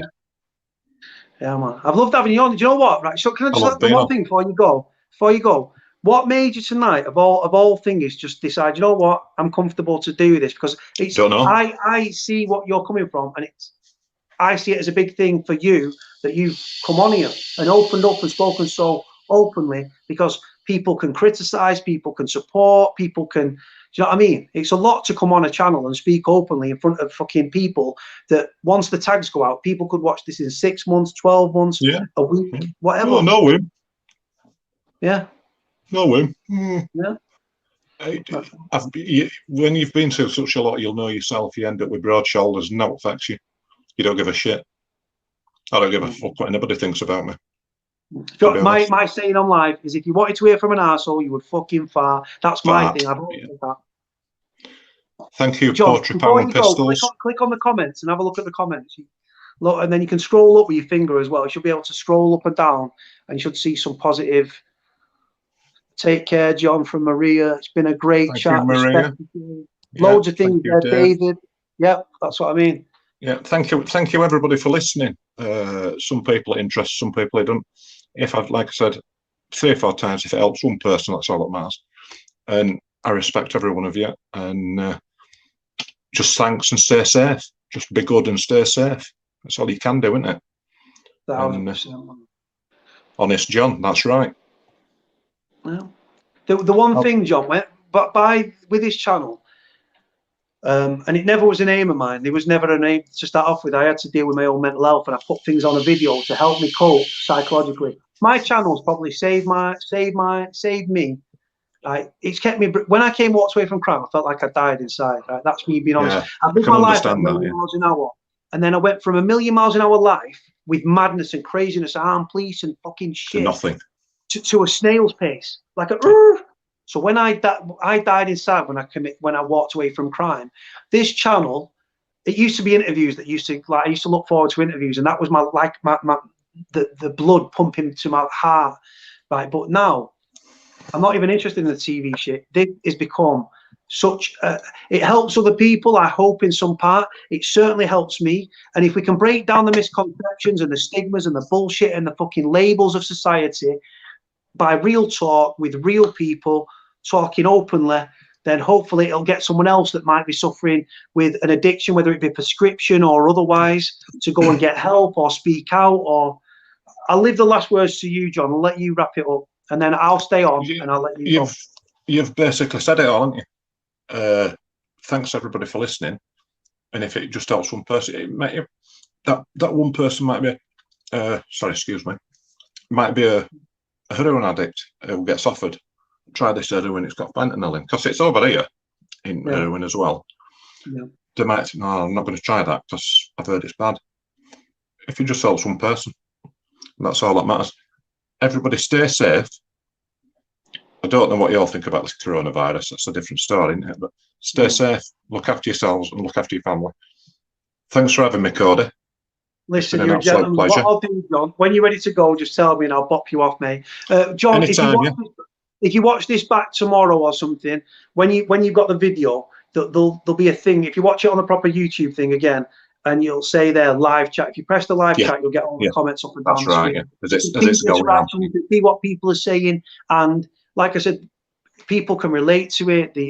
Like I said, just people. The fact that someone comes on, I don't expect. I literally put it out there. There's my number. If you want to come on, come on. Yeah. Whether you could have spoken about just normal stuff, train spotting or whatever it is, but when people come on, I don't want people to feel pressured or anything, because I literally sit back and I wait to see how far the person's going to go and speak. And if they speak openly, then because you're making yourself, you feel quite open and vulnerable by opening up, especially without being sexist. Male thing again, people, I'm a man and I can't speak out because a fucking man's a man.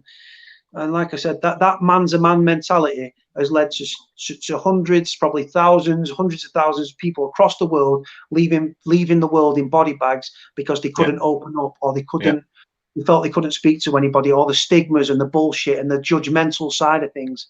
Mm-hmm. I'll let you say that advertising campaign, wasn't it? What it is, it's good to be not good or something, wasn't it? It's okay not to be okay or something like that. I think that's it. Yeah. Just everybody, just be a bit more tolerant. Look after yourselves and stay safe. That's all you can do. Everybody in the world is on a one paycheck or one week away from devastation.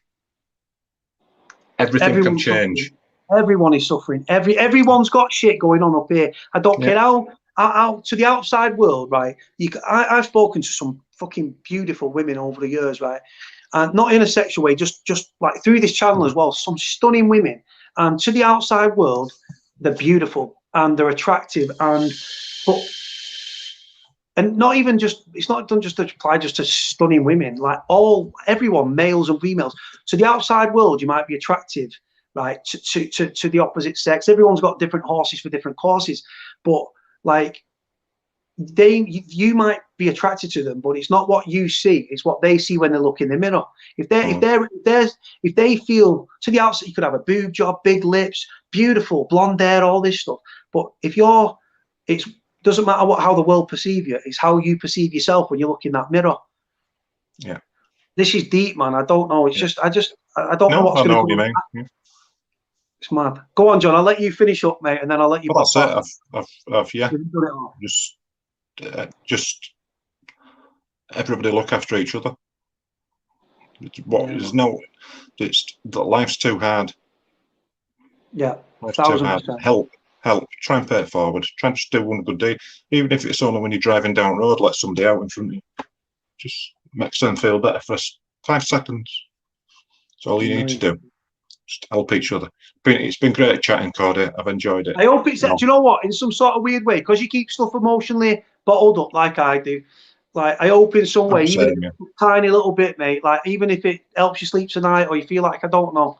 Yeah, I'm ready for bed now. Yeah. Right, listen, mate, on that note, mate, I'm very, very grateful, all the way from Otley via Keithley.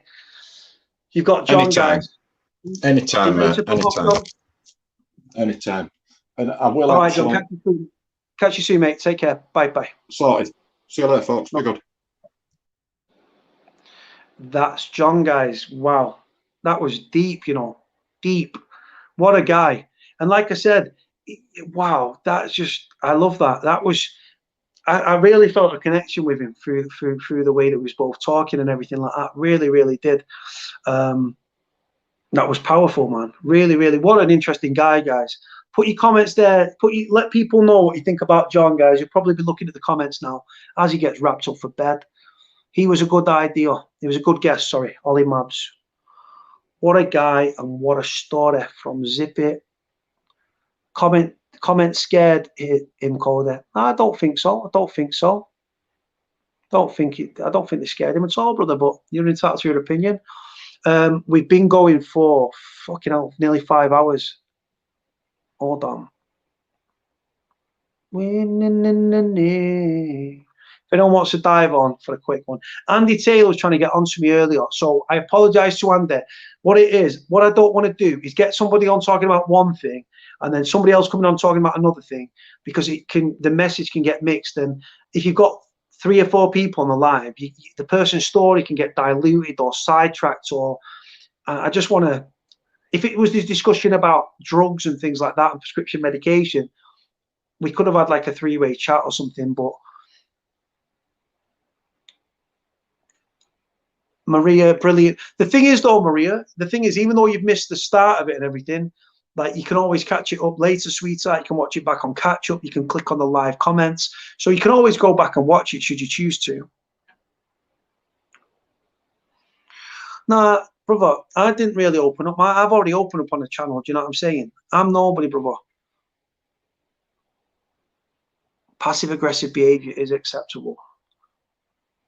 The thing is as well with John's story is you can hear the burning, like I said, bitterness.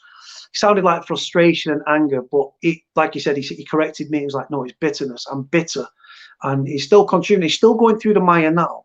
And this is a man that is trying to wean himself off a prescription drug that was given to him that is used for people that are close to death, to relieve. So say you've got cancer and the cancer's ravaged your body. God bless any of those people that have got cancer or that have lost someone to cancer. But the pain that they just give them, without being disrespectful, they drug them up to alleviate the pain and stuff like that. So the last few weeks and months and days are pain-free. What's Tonight podcast? Is this a podcast? I don't know if it's a podcast. I'm not sure about that. I don't really know if it's a podcast. God bless Cody from Preston, lad. Yes, brother. Yeah, it was opening up about the suicide was interesting too. I experienced it with a family member who sadly didn't make it. Sorry to hear that, Steve. I'm very sorry, brother. Like I said, it was. Like I said, I've suffered suicide in my own family, albeit I was 2.5, so I can't really like Listen, I've never suffered suicide personally, apart from my uncle when I was 2.5, but I was a baby. But the amounts of people, the amounts of families of prisoners that I have spoken to that have sought suicide as a way out is absolutely astronomical. It really is. And again, the people that suffer in silence,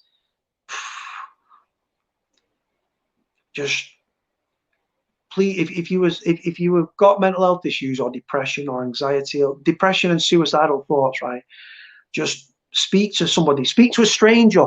There are numbers out there for Samaritans and things like that. Do not, it's easier sometimes to talk to a stranger. Here he is.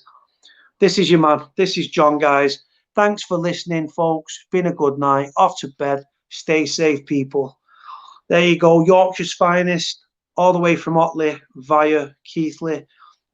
John, ladies and gentlemen. Lovely, lovely guy. And deep talk and stuff. The thing is, by deep talk, what I hope is that people decide to open up. Open up. Be nice to people. Literally, I can't believe I've become this positive person. I hated the world, me. I was a horrible bastard. And you know what? Since I've had this positive mentality, I just feel better in myself. I don't know. I'm losing weight. I don't know if it's that or I'm still fat and out of shape, but it'll come. Take care, John. No, thank you from Muffin Mouse. No, you don't have to thank me, John. Like I said, you've come on and aired your soul, mate. Like I said, when I first started this, I think, oh, I'd be grateful for the content. I'm not grateful for the content. I like the interaction. And if it helps one person, then that's a good thing. Do not take fentanyl. Do not be prescribed fentanyl. Do not take it whether illegally or prescribed. John was prescribed it because he was suffering. He put both his hips. He broke his spine. He broke his back. And left him with life-changing injuries. Obviously, his body was building up tolerances to prescription medication, left, right, and centre, from tramadol to these, I can't remember what you called, diacodine, whatever it was called, upwards to, like I said, pregabalin, which is still on a small dosage, zofimorphine, I think it was called as well. And then he was up to 100 milligrams per hour of fentanyl. And fentanyl is, he said to me, he said on live, if someone had a £400 or £500 a day heroin habit and they had one of these patches, it would take them to the stratosphere. It really would. Wow, that's deep, that from Zippy, guys. Check this out. Watching your lives has changed the way I look, think of life now, Cody. Big yourself up. You're helping people. I don't see it as helping people, man. Just people, just open people's eyes to what's going on in the world, man. Hold on, what's this saying? It's a podcast and the realest one at that. Thank you, Ollie Mabbs. All people been watching Danny Dyer's Deadliest Men. Laura's court case goes well. Heard her name, Cody. It's Dave the Raven, Scotland. Yes. Real and Raw, man. Do you know what? Real and Raw is a good shout. I like that. Real and Raw podcast. I don't see it as a podcast. I just see it as I'm talking. I talk way too much. I shouldn't interrupt my guests, and please don't think I'm being rude. If I get something in my head and I don't say it, I'll forget, and it'll really annoy me and play on my mind. Yeah, putting a lot of work in, Code there. Coming from Akinwale Arabiki, that is a big thing. I know it's not Akinwale Arabiki, and if it is, I spoke to Sean Atwood yesterday, and Sean's actually trying to locate Purple Aki. So if you know where he is, hit him up. Who is this Dave the Rave? He's just a subscriber, brother. Raw and real, straight up, fire, thumbs up. Love these last few podcasts, very interesting, informative. Big up Cody. It's not big me up, bro. It's the people that make the channel, bro. I'm nobody. I'll just sit here, just got the platform. If you have pain, you go to the doctor, say if you don't know about drugs and addiction that comes with it. Do you know what? When you think of addicts, you think of drugs. You don't think of prescription drugs necessarily. I don't. If you say to me addictive things, I'd say sugar, I'd say tobacco, I'd say alcohol, I would say drugs, spice, new psychoactive substances like spice, but heroin would definitely be up there. But obviously, heroin is trumped by fentanyl. Now, I've heard about fentanyl. I know that it's caused havoc in America, but it's obviously over here as well. Hold on. Dave David blocked me. I can't see his comments. Troll. Top talk, top man. Sleep well, people. Hold on. Mermaid with a broken tail. You told me you was. Hold on. Mermaid with a broken tail. Have you tried to follow me on Instagram? And number two, didn't you message me and tell me that you've been blocked or something from the page? No one blocked you, I don't think. Will I be on any podcast? Yeah, I'm going on a podcast, but in November. So it'll probably be out in December. Sort your PayPal, sort my PayPal out. So, hold on, I don't know. What I'll do in the community, I'll post my PayPal after. Aki could be the real Purple Aki. I stumbled across the channel the other night and it's been brilliant, mate. Thank you, David R. If anyone wants to jump on right now before like a quick half an hour or something, whatever, there's another. If not, I'll just knock it on the head. It's no problem at all. It is. I'm flying tonight. I'm in a good place. I had some sleep last night. Sleep? What is that? I had some. So I'm in a good place, man. Do you know what? Right. Normally, right, when I'm in a bad place, again, imagine a cup or a pint glass or a massive, like a lake, right? And when I've got good energy or I'm in a bad place, and when oh, I can't fucking think about my own fucking way that I'm trying to put this. So if you've got like a big pint glass, or say it's a lake, right? A lake, and I've got my own shit going on, and then other people are like, you're helping them, or you're not helping them, but you're talking to them, you're listening to them, you're interacting with them, people might be troubled and talking to your advice or whatever it is, or like I said, I speak to a lot of people, I can't even tell you. And what it's like when I'm in a bad place, it's like everyone's sapping my energy and emptying my lake as I'm trying to stay positive for other people.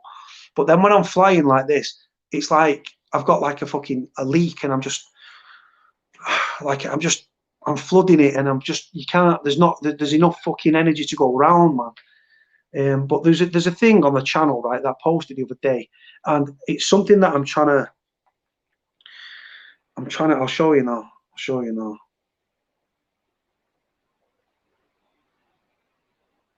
Hold on.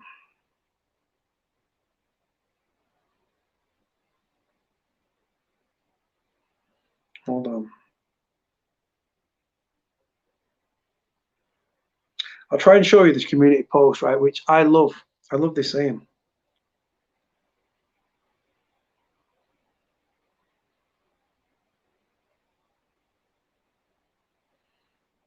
I love that as well. I don't know if you see my community post, guys, but this. So this is saying, I can't even see that myself. My eyes are fucked. But what it says there, you can see a cat looking in the mirror as a lion. It said, how others see you is not important. It's how you see yourself. It means everything. Now, you've got a little ginger cat there that is seeing himself as a lion. That's all that matters, man. Fuck how other people perceive you. Hold on, let me find this. Yeah, this is me. This is me. Fake people have an image to uphold. Real people don't give a fuck. Amen. Amen. Yeah, look. Yeah. Energy is contagious. Either you affect people or you affect or infect people. Right? Amen.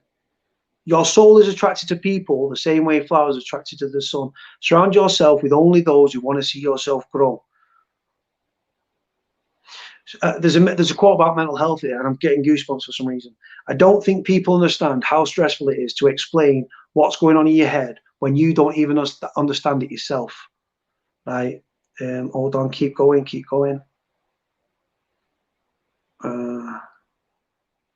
you go. Women that are struggling, a strong woman will always turn pain into power.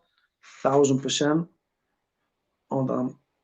Loyalty is rare. If you find it, keep it. Never stop being a good person because of bad people. I love this stuff, man. Yeah. Sending love to everyone hold on, to everyone trying their best to heal from things they don't want to discuss. Bam. Brave ones are the ones who stand on the edge of insanity and do not flinch. People who uplift people are the best kind of people. You don't simply keep them, you have to treasure them. Addiction is a family disease. One person may use, but the whole family suffers. Yeah, I love this. This is powerful, man. Keep that on the screen for a second. Right, so it says, if we start being honest about our pain, our anger, our shortcomings, instead of pretending they don't exist, then maybe we'll leave the world a better place than when we found it. Amen. Some of the most comforting words in the universe are me too. The moment that you find out that your struggle is also someone else's struggle, that you're not alone and that others have been down the same road. And you know what? I'm sat here and I'm getting goosebumps. I don't know why. Yeah. What mental health needs is more sunlight, more candor, more unashamed conversation. 1000%. I don't laugh at nobody struggling or doing bad because the tables can turn real quick. Amen. This is my one. This is my one. This is what I pride myself on right now, as trying to be a positive person. Don't know if you can see that, what it says. It says there, you become what you surround yourself with. Energies are contagious. Choose carefully, your environment will become you. And it's got two heads there that are putting their heads together, and you're infecting the other person. Now that can be a negative mindset, a dark place, a dark mood, a horrible, like a dark person, right? Or someone that's suffering with mental health or depression or anxiety. If you surround yourself with people with a negative mindset, you will become infected. You will start to think, and like imagine putting a dark, like Darren G like got me on this energy vibe thing, right? If you've got a ball here that's like an orb, like a bowl, and it's blue because it's blue is a positive like color, and you've got a dark color, and you put this dark color next to this thing, the dark thing can overtake over the blue. So just positive, man, positive. The world is such a bad place, and life is fucking hard enough. Embrace it, man. Embrace everyone. We're all different. We're all struggling, right? And we're all different, and we've all got our own unique qualities, right? Mine is talking way too fucking much. You guys know this, but just positive, man. Positive. See, you see someone in a shop doorway, don't judge them. Don't fucking judge them. Who are you to judge anybody? You'll end up in the same size grave whether you've got £1 million in a bank or you're living in a shop doorway. I've been in a shop doorway. I've slept on the streets. I've been rough. Right? I've been around fucking addicts. I've been involved with the fucking drug trade while I'm getting attacked by a moth.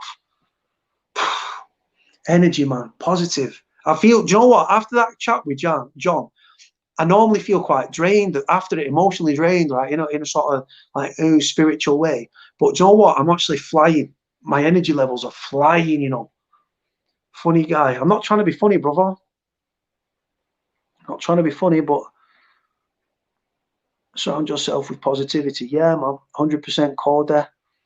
In a straightener, I would knock the kid out, clean out the junk. Who's this? Who's thingy beefing with? Who's Aki trying to dick French here? Integrity, doing the right thing, even when no one is looking. Amen to that. Like I said, that's John. That's the first time I've ever seen John comment. I might have missed his comments in the past. That is the first time I've seen John comment tonight. He messaged me. I didn't know his story. He was like, look, he just said addiction, blah, blah, blah. I came on, and like I said, the addiction wasn't what you thought. And like I said, he's gone through shit, but he's still going through the mire, and he's going to have a journey ahead because he's not, even though he's not a heroin addict or a crack addict, he's still an addict. And again, addicts, this is the thing, you wouldn't look at him and think you're addicted, but addiction is exactly that. It doesn't have a face. Hold on, we'll go back down. John is a sound guy, man, 1000%. Behave, lad. I'll uppercut parents now, bro. Like, submit. And to get older, Cody, don't judge, your day comes. 1000%. If anyone wants to jump on, I don't know if anyone's going in because it's fucking late and it's 3:30, isn't it? But If anyone wants to come on, I'm in a flying mood. I might do another half an hour, I'm not sure.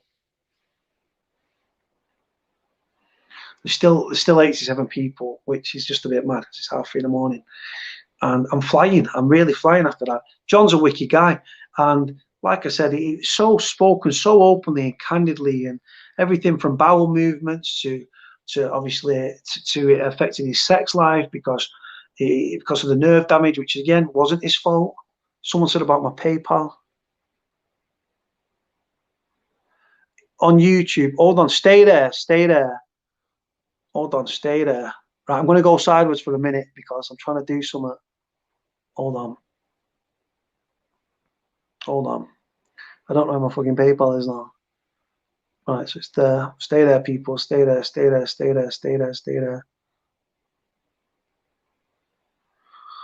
Hold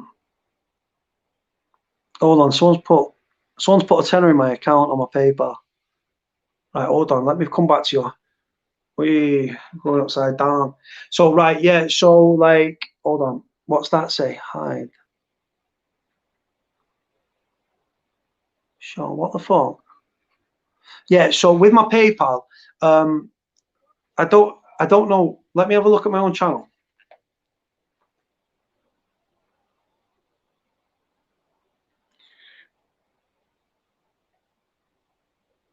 Hold on. I don't know what's there. I don't really look at it, to be honest with you. It's my channel, isn't it? So I don't really look. I've not got a PayPal on there. What I'll do when I come off the live, I'll post it in my community. Like I'll be honest with you, I'm on my ass, guys. I don't do this for money. I do it for the love, man.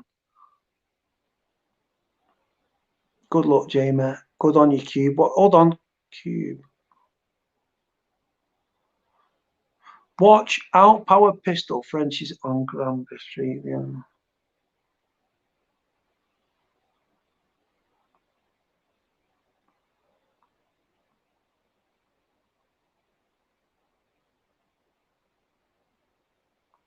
Yeah, man. Hold on. Jamie. Oh, Jamie's the lad. Jamie's the lad that we was talking about with the depression and everything like that. That's you, Jamie, right? You're from Stoke City fan, season ticket holder with your dad. I remember you telling us, but I hope it goes well for you, brother. Everything crossed. Beefing on YouTube is killing the vibe.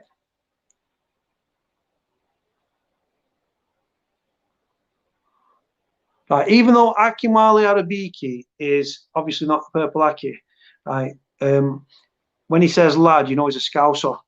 Cube, and yes, brother, Cube is in. Fucking late for Cube, man. Me and Cube nearly end up in a fucking fight yesterday. Nearly smashed the fucking bar up, but came fucking very, very close. But yeah, just one of them things, man. Do you know one thing as well, right? When you were trying to be a positive person, I'm a dickhead. I'm a dickhead. I've been a scumbag. I've done horrible things to people, right? I'll be honest with you. But let me tell you, as someone now that's trying to be a positive person, right? I feel weird. I feel like I actually feel like a better person. But it attracts good things and good people, man. Like positive vibes gets repaid with positive energy. And I don't know what this energy thing. I sound like some sort of like hippie, but nah, I'm all about the energy, man. All about the energy. Is he real, Cube? Am I real? Yeah, man. I'm real. Yeah, Cube. Me and Cube was out. We went for a few beers. We was beefing on Saturday. Saturday night we was beefing, both giving it to each other down the phone. Sunday, I was at his gaff, not in a beefing way. Went to see him because we spoke sweet on a Saturday. Went to link him on a Sunday, on the Sunday, and then on Monday, he didn't even know I was turning up. I was down the street. I was like, brother, I'm 2 seconds away. Full of energy. Do you know what? It's not even drugs, bro. I don't do drugs. Just high on life, brother. High on life and positivity. And do you know what? As the time's going on, I'm actually feeling more energized. I've recharged my batteries, man. I've not been on my phone all day today. WhatsApps, text messages, shit like that, phone calls. I've dealt with a troll, right? Like I said, I'll show you the little dickhead troll, mate, trying to be a big man down the fucking phone, a little dickhead. And then he starts apologising halfway through the fucking sausage.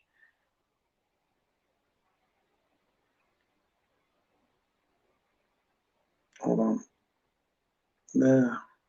You know, this little fucking idiot here. Fucking answer the phone, you little fucking trolling little cunt. This little dickhead here.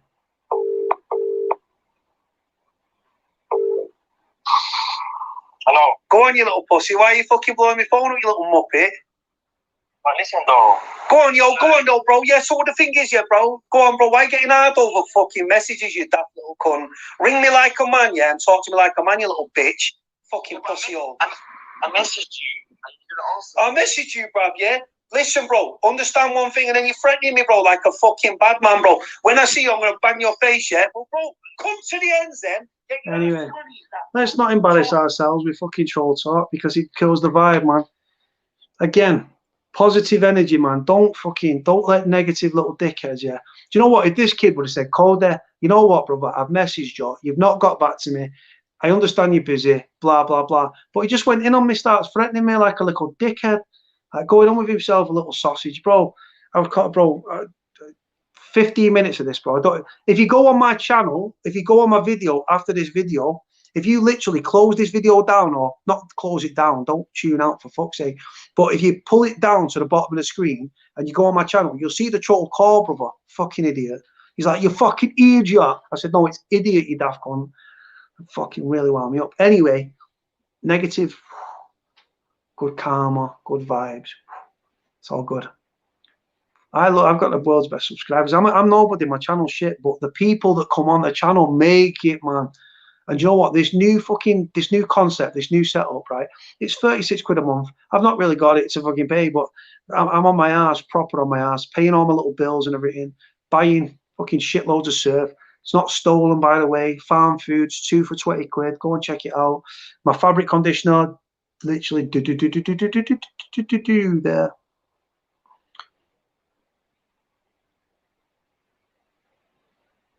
Cody keeps show. Yes, brother. Cube, another little dickhead, bro. Fucking little muppet on the phone. Me and Cube yesterday, I swear to God, Cube was ready to go. Cube was ready to start fucking just losing his shit.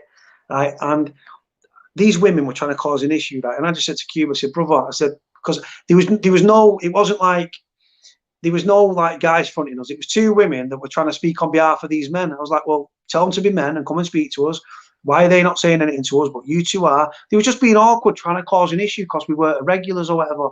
And like I said, fuck them, right? And then we was there, and Cube was ready to go. Let me tell you, the guy's a real guy. He was ready to go. I just said, look, I said, Cube, I said, it's cool, bro. I said, keep it down on the street. Because if it go, I told the woman kept fucking like passively, aggressively threatening us. Listen, it could kick off. It could go very bad for you. I said, sweetheart, I said, don't tempt me and don't try and turn me on. Dirty talk of violence, right? Fucking, oh. Yeah, man. Nah, it's cool, bro. Best £30 ever spent. Do you know what I meant to that, brother? Yeah, man. What a freak, pretending to be a beast. Wow. Sounds about 14. No, I work 14. He's got a business or something. He's like, listen, you little broke ass bitch. I said, you know what, brother? I'm broke, right, out of choice, brother. Not by choice, but because I've turned my back on criminality. And I can't sit here and talk positively and tell people to go and commit crime, or I'm still active. I'm out of the game. I don't do anything. Yeah, the incident yesterday, it was just a minor thing. 2 women tried to shit stir, bro, between a pub full of people because we weren't regulars. It's all right. Right, guys, if no one jumps on, I'm going to bounce because I'm tired. Well, I'm not tired. I'm not even tired. I'm flying, but I'll probably make some tea.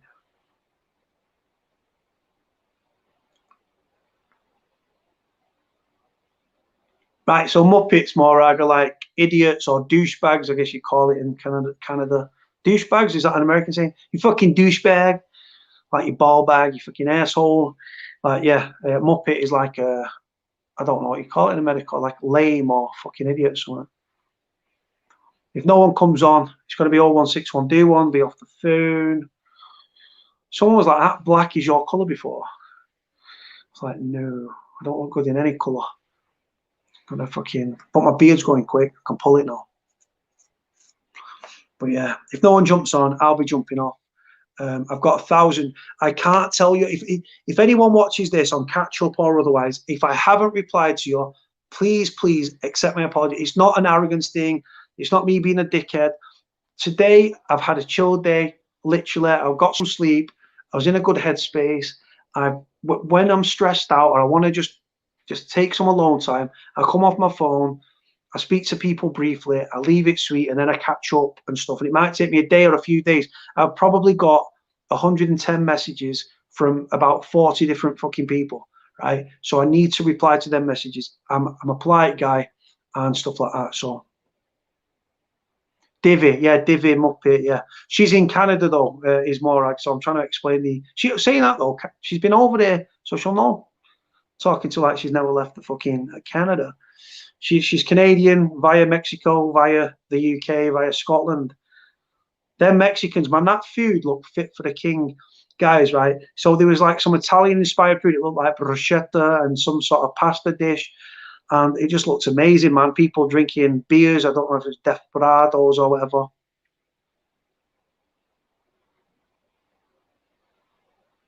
Oh, call them Muppets. Yeah. I just told the kids come and see me. When you're doing these calls, you got to be obviously make it obvious that you're not threatening anybody. Money find his team, man. Yeah, man. Like I said, yesterday was the first time in a long time where the situation nearly arose. I was sat there, I was dead calm, apart from some old boy. There were certain people giving looks and everything, and I was watching, my hypervigilance was in play, and I was watching what everyone was doing. There was an old cunt that was about as big as me behind me, right? And back in the day, it might have been an handful, right? And he was like, if we do a problem, I'll shout it out. And I thought, like, mate, thought you'd be fucking. I just looked at the geezer. I thought, be short work. Cody, how the drugs get into prison, man? Many different ways, brother. Parcels, fishing rods, people throwing fishing rods like they're casting out over the prison wall, drones, other avenues which obviously I can't discuss. Spice paper was a thing for a time. That's not blowing anybody up. Everyone knows about this. Spice paper, where pieces of paper, letters were soaked in spice and everything, and then putting like dressing gowns and jumpers and socks and boxers were literally like doused in the fucking thingy in spice, and then you get it to the prison. You either rip it off and smoke it, or you boil it in the kettle to extract it. Yeah, ice cube, prison purse, or your prison wallet, your anal cavity, bent screws, bringing it in. We know all this, man. Is no one going to come on or what? I'll probably do another. I'd probably go for. Do you think they'll ever stop drugs? No, I don't. I think it's impossible, brother. What you've got to think of is people think prisoners are fucking stupid, but if you look at the game of cat and mouse between prison officers and prisoners, prisoners are often the ones that are in fucking front. Like I said, it's the officers and security that are playing catch up. But then, like I say, there's not just grasses within the fucking like prison, not grasses, but prison officers like stitching people up, right? Prison officers. You've got prisoners that are grasses as well, that are like letting people know. If I had the money, right, I'll genuinely tell you now, I will be in fucking Leamington, Ontario, Canada, with Morag and with Donny, man, eating some amazingly looking restaurant style food, man, that looks like it's out of Gordon Ramsay's fucking restaurant. Looked amazing, and the videos and the spread and just the company and the hospitality. And Morag, I can't get over how many plants you've got in the house. Like fucking wow, never seen anything like it. Like a forest, man. Yeah, brother, there's a million ways drugs get into prison. Like I said, maybe get a girl to bring them in. Yeah, that's the route that Laura sadly and tragically took, and she ended up in some mither, but everything's crossed for her. Everything, absolutely everything. There's a lot of love for her on the channel. I'll let everybody know on Friday how she goes on. When she gets out, because I've got belief that she will get out. I believe that she'll get suspended. I hope. Yeah.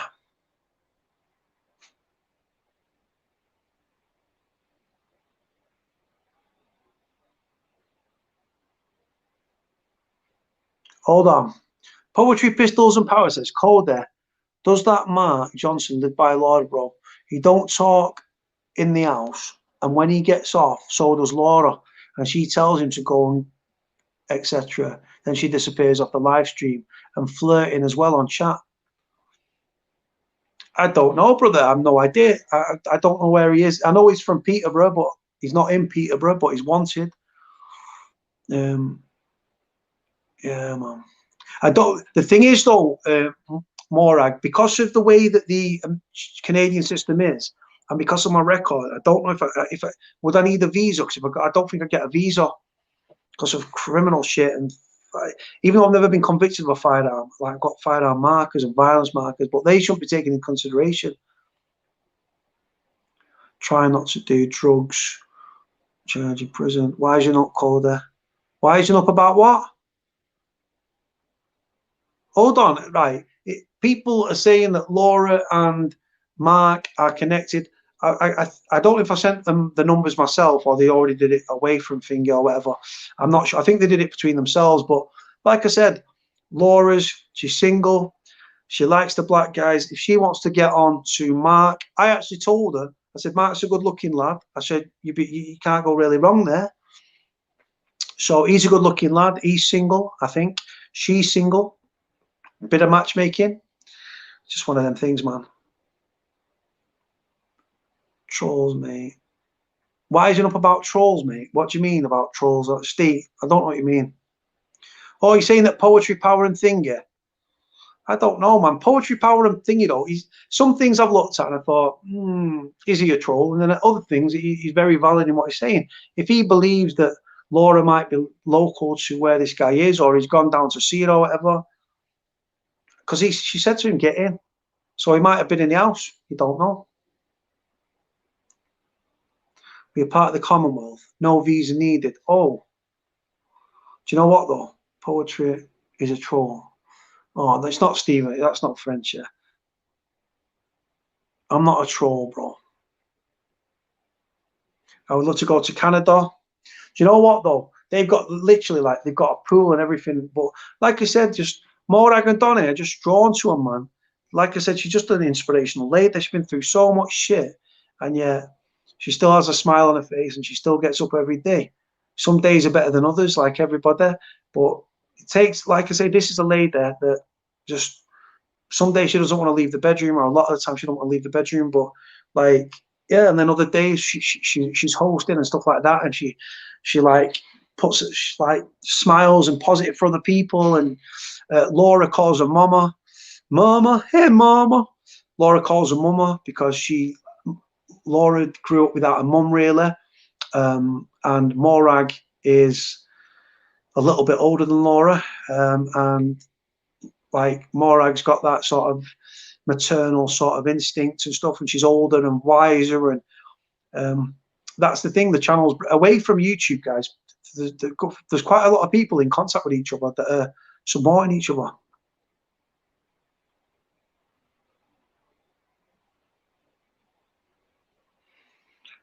Hold on. Hold on. Says French, yeah. Yeah. What job was I doing down in Ashford? Do you know what, brother? I can't go into it. It wasn't. I can't go. I can't say any more than that. I just work. I was working down there. Why? What's this? Stephen French can't say him.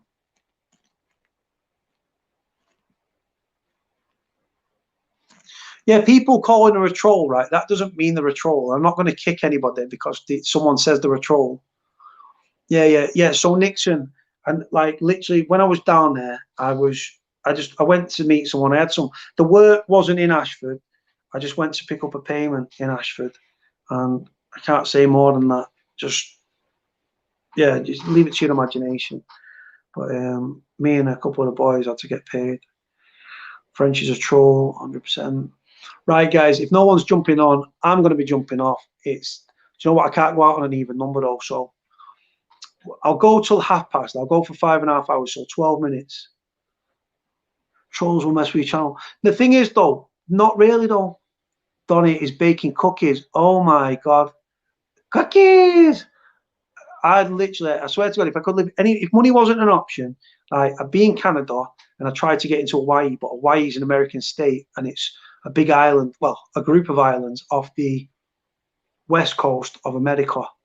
Had to do me, never eat shredded wheat fucking thing then for north, east, south, and west.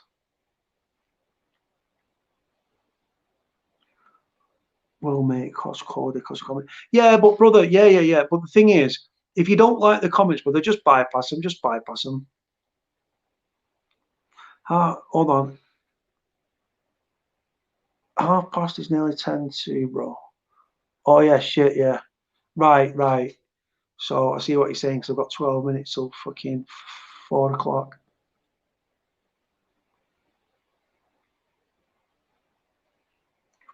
Cody, did they right? So with the Feely thing, I've not seen the Feely thing, right? So I can't comment. But if it's on one of these fucking pages, right, where I follow a lot of these pages, right? If it's on a page where it's saying, oh, he's been attacked and stuff and he's slashed up, right? Unless you've seen video of it or a picture of it, right? If someone did that, it'd be recorded, wouldn't it? Right. So personally, do I believe it? No. There's a lot of sites that say that Charlie Bronson's getting out next year. No, he's not. He's got a parole window, and I think he won the right to have his appeal heard in public. People were saying that child killer Mark Bridger, who killed April Jones, God bless April Jones, he was slashed in prison and was dying of coronavirus. People said that Ian Huntley had coronavirus and was dying, and people fucking like idiots were liking it and sharing it, and because people share it, they think it's true, and because it's a social media thing, and your mate shared it, that means it's true. Just because someone says it doesn't mean it's true. Right, guys, if no one's jumping on, I can't even do it. I just said I want to fucking go to finger. I'm going to have to go for another 11 minutes, right? Because, yeah.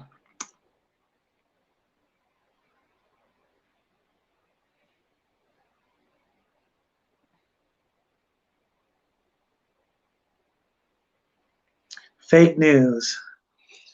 Do you know what? I need to isolate Morag's piece, actually. Morag did a really interesting thing about America and about Rothschilds and the government and America and this island with this bird called Olak and kids' shoes, people wearing like things made out of kids' shoes and pedos and Ella DeGeneres and like all this like crazy stuff that I've not even looked into yet because I've not had the time, but I will do.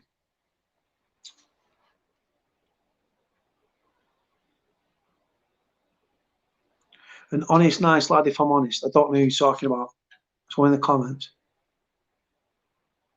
Everyone does that about Frenchie. Stephen, French, yeah, right. Listen, right.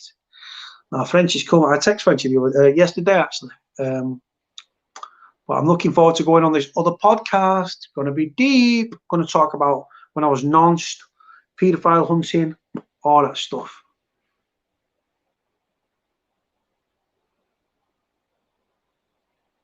Okay, folks, I'm off to get some sleep. David, have a good one, brother. I keep doing this. I don't know why. I think I'm in Hawaii. Easy, brother. You can't say that to me, bro. 100% on the live you did with Morag was very interesting. Do you know what, brother?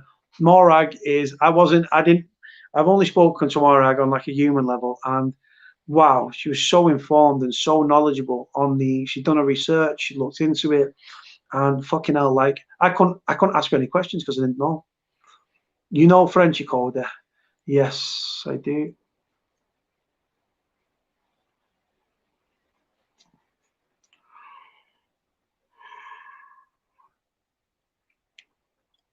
No, do you know what? So Morag, I was just saying there, right? Because obviously I ended up out on the piss yesterday, and I need to catch up with it.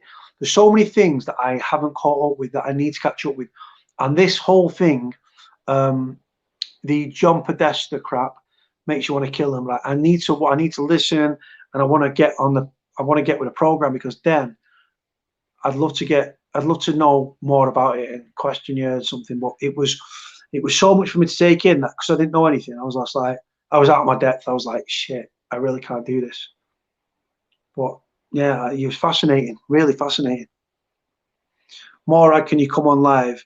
So Morag's in Canada and she's like 4 hours behind, 5 hours behind. But I'm going to go shortly, guys. Like I said, I'm staying on for another about 8 minutes, 7 minutes. I'm going to go till 4 o'clock, and then I'm going to dive off. So it's not long enough to get somebody on. But I absolutely love Morag. Her and Donny are such a cool thing. I remember saying, I thought that Morag said that Donny was Chinese.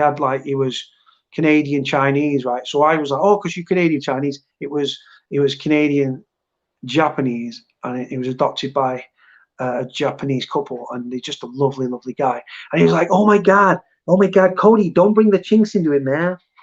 Just a cool guy. Looked such a knowledgeable guy. And his friend who'd been a dickhead and was like waking everybody up and everything, and he went to the loo, and he thrown like some big like snowball thing, but it became a big thing and smashed the fucking outhouse, and he was shitting his back out, and there was shit everywhere, and like, what? Yes, Frenchie, even though it's not Frenchie. I've got Frenchie, I've got a fake Frenchie, I've got a fake Akinwale Arabiki or Purple Lachey. Seen live the other night. I'll reach out to Darren yet. Live with Darren G would blow this channel up. Do you know what? The thing is with the channel, right? Yeah, Darren's amazing. Right? Darren is amazing. And I've actually messaged him. I messaged his Twitter. I've had a load of missed calls today. It might have been Darren, it might not have been Darren, but I'll try to sort it out.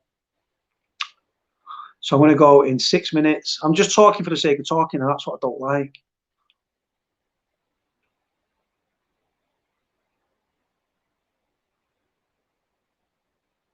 Darren G, True Courage, yeah.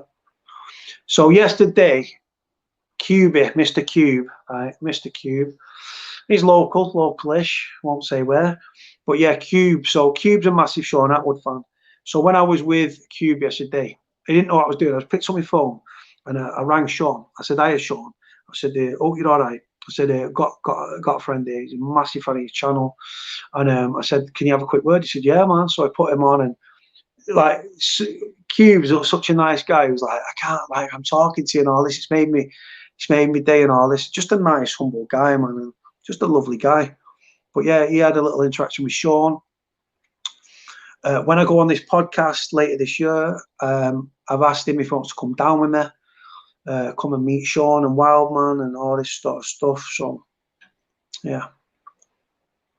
Have I met True Geordie? I've not met True Geordie, but I'll tell you what, the guy's a big old boy, innit? It's a big old boy. But yeah, I need to get back into the gym. I was talking to QB yesterday. I'm fat and out of shape, you know what I'm saying? But I need to lose the weight. Once I've lost the weight, I'm going to get back into the gym, you know. I need to get back into my shoulders and my chest and my size is still there. But it's all fat. So I need to lose my gut, and then I need to start. Don't know how to do that noise, but yeah, I need to get into the cardio. Just one of them. I'm just struggling for conversation. People are dropping off left, right, and centre. 4 minutes, guys, and we're off. Do you know what? 4 minutes actually takes it down to exactly half past. Not half past, sorry. Takes it to 5:30, but 4 in the morning. No, yeah, super chats. Bank details or something, bro. I can give you my bank details if you need them. You can't really do anything with my bank details, can you? But yeah, just fucking knuckles, fucking hand. But yeah, yesterday me and Q were ready to smash that pub up.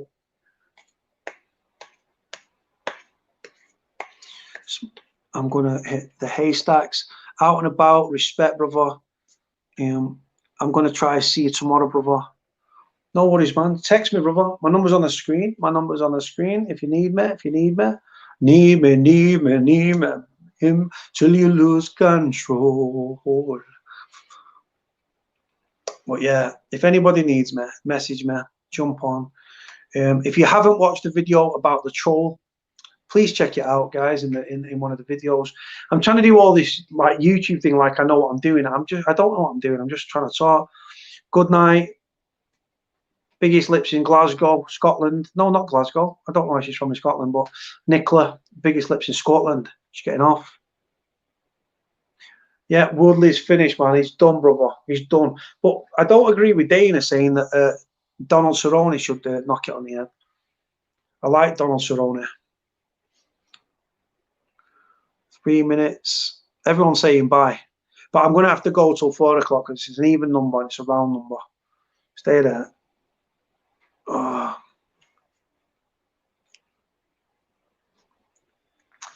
Bam, bam, bam. Get up, get busy. I want to work your body. Just in a good place, man. Really just chilled. I'm in a fucking great mood. I don't know why. When you do these lives and people you just soak up the energy, man. I don't know why I keep talking about fucking energy. Like, you're not going to find me at fucking like walking around in a fucking poncho like, oh, peace, man, and all this stuff. But just fucking, just really, really, really genuinely in a good mood and flying. Will you be live tomorrow, Cody? Do you know what? I think people expect it now. Like, not the haters, but I think people just expect these lives now, don't they? But the thing is, I need to recharge my energy because my batteries. I sound like a weirdo. My brain is literally. The sensible side of my brain's above me, giving me a wanker sound. What a dickhead! What's he talking about energy for? It's them yellow tablets, brother. I'm single, bro. I've not touched the yellows. I've not touched the yellows. The yellow weekenders. I'll say that a close friend, gave me some yellow weekenders. Yellow tabs. No, I'm single. I haven't had sex in forever. And you know what? Honestly, it's on. It does get on your mind, but not as much as it used to. I'm like, I've slept with 3 people in 5 years. 5 years, literally, and it's probably 2.5 shags, to be honest. I hate to put it in that term. Ollie Mabbs. Ollie, I don't know. It's not Ollie. It's not Ollie who I think it is, from Blackpool. The Weekenders. Oh, strong like bull. I fucking like a bull. Right, guys. Literally, I've got 60 seconds. Doop doop doo doo doo. So 60 minutes, 4 o'clock. That is me. I am out. I'm not even tired. I'm flying, but I need to sleep. So I want to pop some sleepers. If I haven't got back to you, I apologize. The aim is there. I've got to finish it because I'm trying to finish on exactly 5 hours 30. Thank you for everyone tuning in. Like, comment, subscribe. I'll put my PayPal in the community post now. Thank you for everyone for tuning in. Thank you to John.